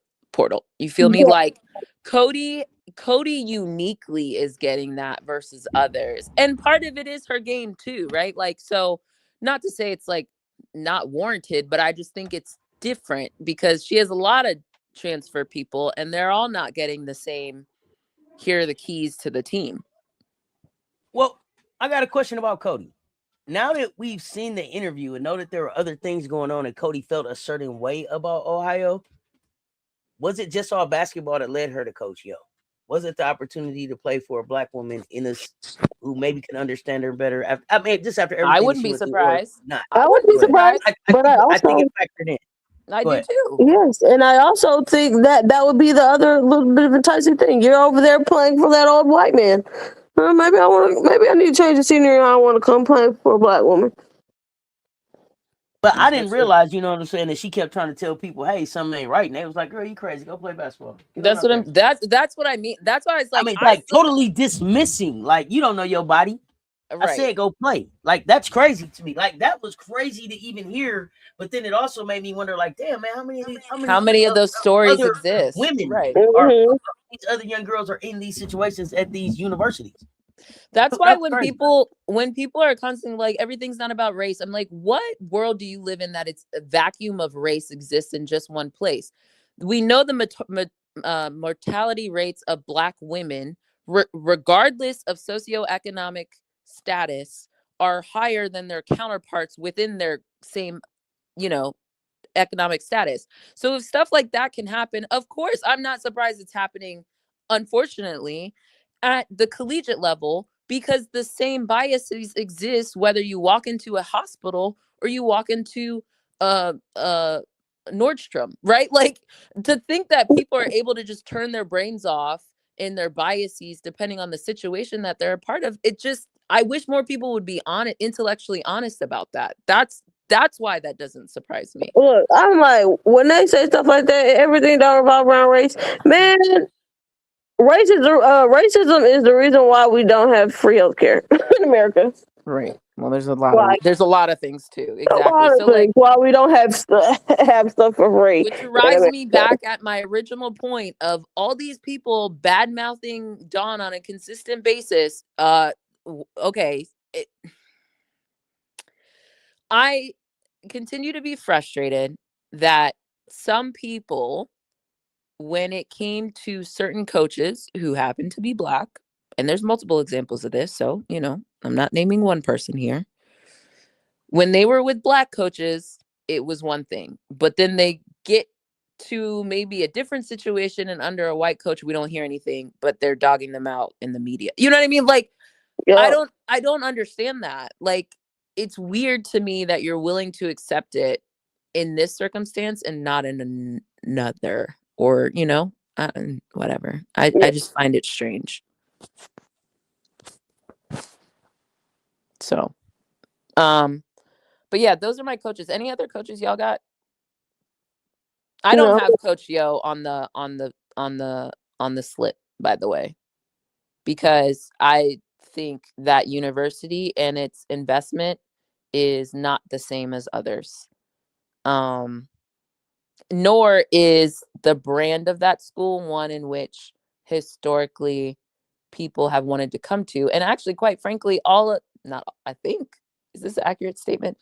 The other prominent person that went to University of Mississippi is Shakira, and Shakira by way of Maryland. So like, I'm not sure there's a lot of people who sign up to go to that school from jump.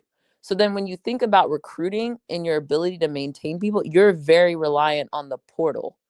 And if that's true, then I feel like you can only expect so much. Now, this is probably where Coach Yo probably needs to get in her international bag and try to figure out a pipeline a little bit more. I mean, she has Sarah Chino. I think that's how that happened. But I do think, and then you're now asking people from other countries to be in Oxford, Mississippi. But, again, racism doesn't exist in one place. It exists lots of places. But I just think they're harder sells sometimes. So things to think about. And at the end of the day, she's a Black coach. Let's also keep that in mind. And I do think there are certain subset of people who don't want to play for a Black coach, don't find a Black coach valuable, think they're going to be a better culture fit somewhere else, those type of things. Even if they're not being nefarious about it, it's just a reality of the world we live in. So I think once you combine all those things, it's a little tough. Now, if her teams don't consistently compete Sweet 16, Elite 8, I think there's something to it. But I can't expect her teams to look like a Tennessee team. I can't. We shall see. But I think she's going to be back up in that portal, just grabbing kids left, right. Whoop, whoop, whoop, whoop, whoop, whoop. I don't think she'll take a whole roster again, though. Right.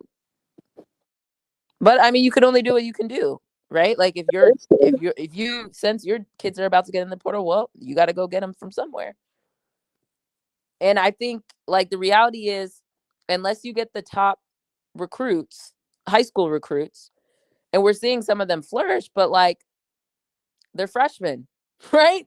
In the SEC, like you gonna be relying on a whole crop of freshmen, and you need to win now. You don't have time to wait. The timeline doesn't match up.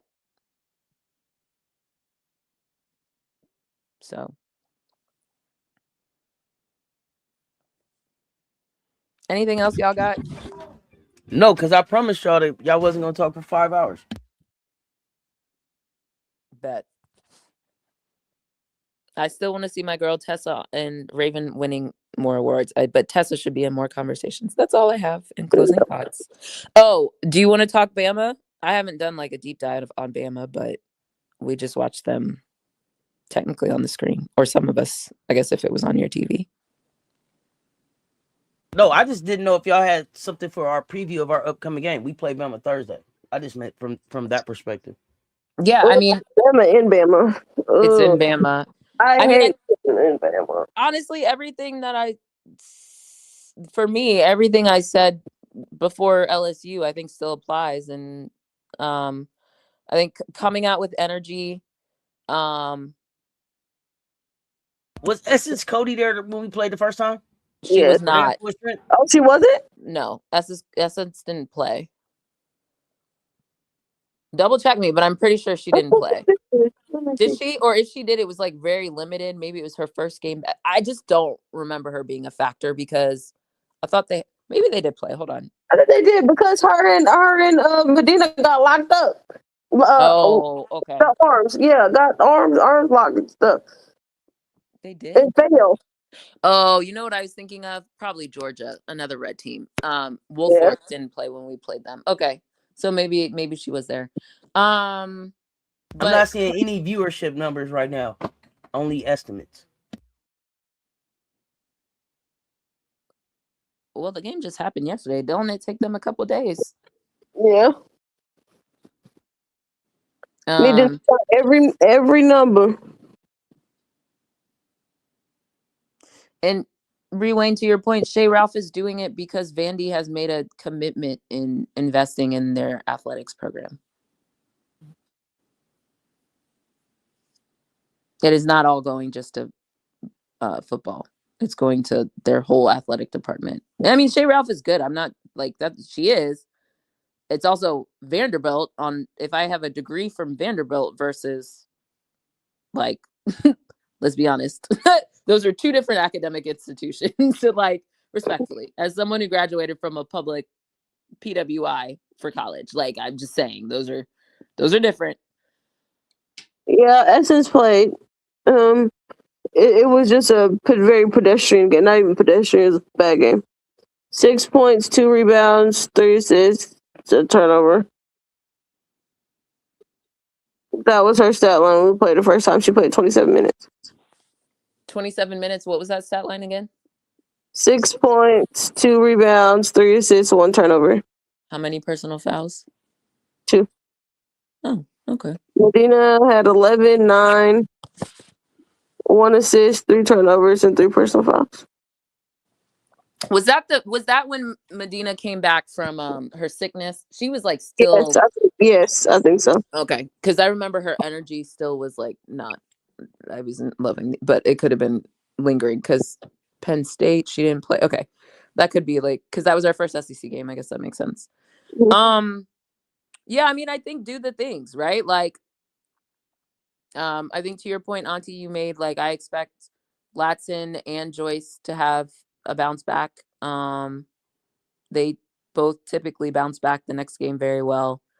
So there's that. I think bringing the energy on the road, like always, you got to bring the energy, especially with teams like that. Rebounding, continue that, defending. I think Simmons, the thing here is we played them before, so I do think like some of those teams are like, oh, we've seen this, like, right? We're not catching anybody off guard or anything like that, so they're gonna have like a higher sense of confidence. So don't give them confidence. Like, oh yeah, Latson did not play this game, the first one.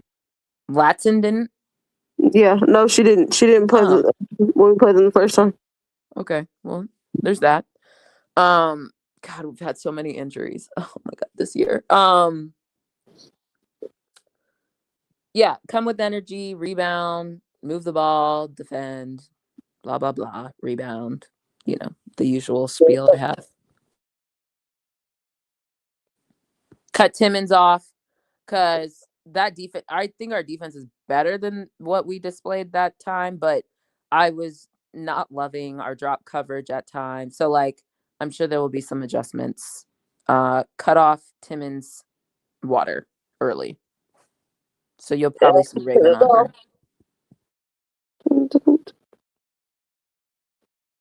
Yeah, because this is the game her and Raven was going bucket for bucket. That's going band for band. Yeah, Raven had 17, 4 rebounds, 5 assists.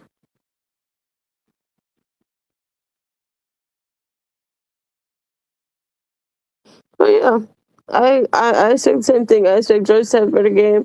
I expect Tadai to have a better game as well. Who else? Tessa.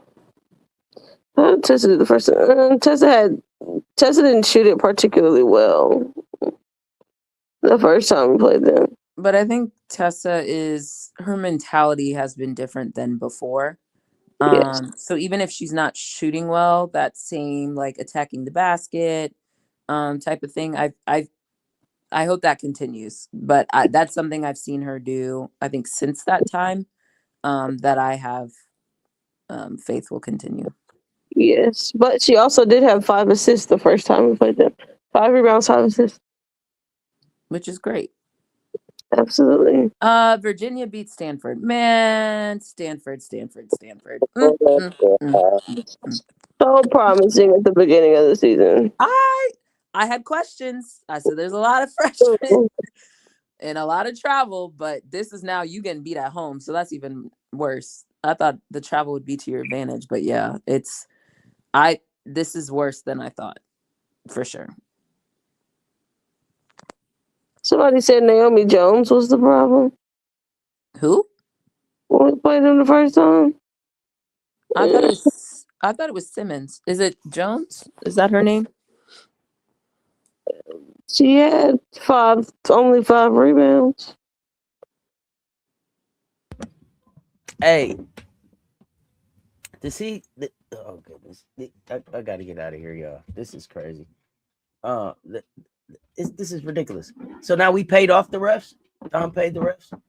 But that's what I said at the beginning. I said, how did Don pay the refs? And Joyce fouled out. In your house, we came and paid the refs off. And you came and paid the refs off in your crib. You had more free throws than we did, and our final 4 were phantom because we were winning the game. Y'all were fouling us. Like, it was a huge. The disparity was different. They shot 23 free throws. I don't want to hear nobody paying nothing. They shot 23 free throws and only made 14 of them. Man, get out of here. Yeah. I had, that's why I said I had nothing. Like, they were sitting in the bonus in the third and the fourth quarter. They were sitting in the bonus at maybe at the 5-minute mark. Yeah, it was like right at 6. It was like under 6, but it was like closer to 6 than 5. Yeah, exactly. Like, man, get out of here. Talking about somebody Don paid the refs off. Well, they must not have got their check then. It must have got lost in the mail. Mm-hmm. Ain't y'all got motion? Go use that NIL money. Go use that NIL money. Awful first half. No time to cry about the loss. Tennessee at home on Tuesday. Rebel Nation, we need y'all in the stands. Student, faculty, community. What is that? Is that Coach Yo's tweet? You know it is from an hour ago. Oh my gosh. Oh, so they get Tennessee and then they gotta play us. And they are in. What do you say? They gotta play Tennessee. They gotta play LSU. Then they play us. Oh shoot, that's that. Oh, that's that. What death row? And they just lost to Kentucky. So like they're already starting. Like Kentucky. Yeah. And now you got Tennessee. Who knows what Kim said after the presser? You got Tennessee who just lost in a close one to Texas, so they're gonna feel some type of way. On the bright side, 2 of those are at home, so that's a plus. You get LSU at home and you get Tennessee at home. Hopefully that gives you don't have to worry about the travel, and because those are 2. Oh shoot, they play Tuesday, Thursday, and Sunday. Shoot. Yes, indeed. Mm-hmm.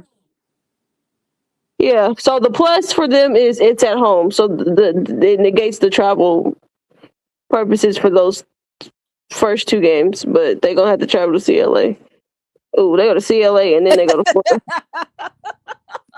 I feel bad, but I'm so sorry. We're gonna have to do it to you, Coach Yo. It's college game day. You know, we winding down the season. I am so sorry. I'm so sorry. Oh yeah, Coach Yo, come catch your smoke. Y'all gotta come. Yeah. And then you were out here tweeting about PGs. I'm so sorry. I hope Raven puts belt to ass. Just like anyway, we just gonna play y'all anyway and play y'all tough anyway. But because you made that comment, I really hope you get belt to ass for real. Sorry, nothing personal. It's just a game.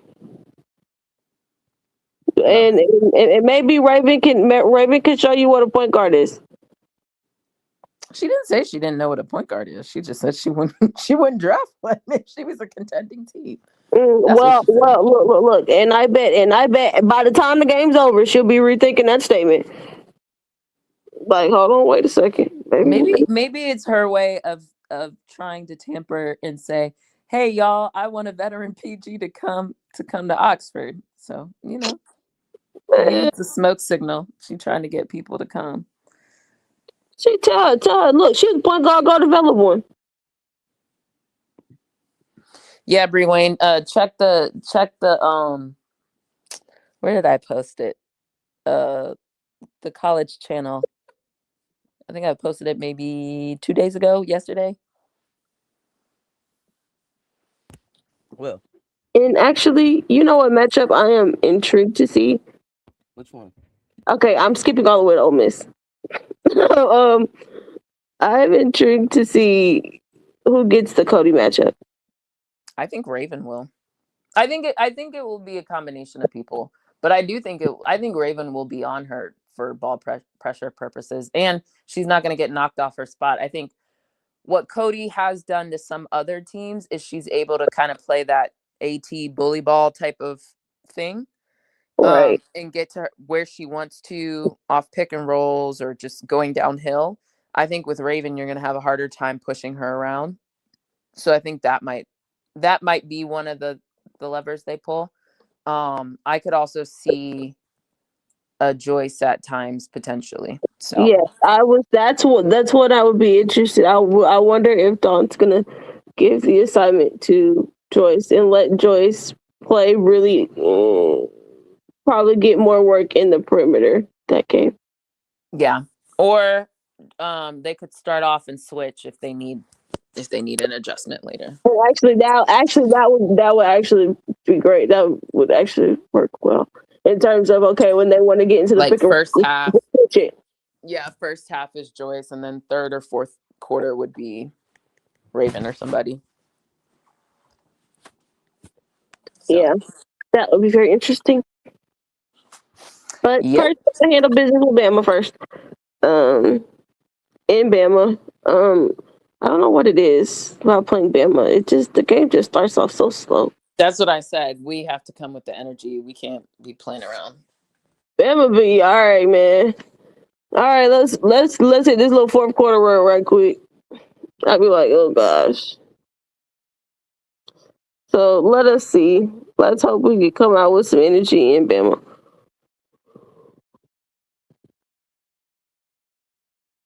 We're gonna bring the energy. Let's go. Two Puff Joyce to the floor. Yeah, I think she'll come out. Yeah, I'm ready for Two Puffs to come back. Get rid of that single. It's not working for me, please. Two Puff Joyce. I expect her to. I think she'll be the one to really come out with a lot of energy, in part because I don't think she liked the way in which she performed at LSU. So. Yep. Well, another great conversation, ladies. I got to get ready to get some rewatch and some finish watching. There's still basketball coming on and going off and happening. I think we got Unrivaled coming up Tuesday. I think they got 2 days off and Unrivaled Tuesday, and we're back on our regular schedule. AU, we got draft coming up. Is that right? Monday, tomorrow. So I'm back later today with the CC show. Me and Coach Coleman will talk today's hoops, tomorrow's hoops. We get ready for now with the sound off. You ladies have anything before we get ready to get out of here? I would like to remind everyone that the SEC still runs through Columbia, South Carolina. Thank you. As Lay told us. Meanwhile, in Columbia, we're going to get out of here, y'all. Until next time, y'all know what it is. That's Commish. Brittany, Cess Talk Sports. Y'all stay tuned. Talk soon. Baseline Brunch.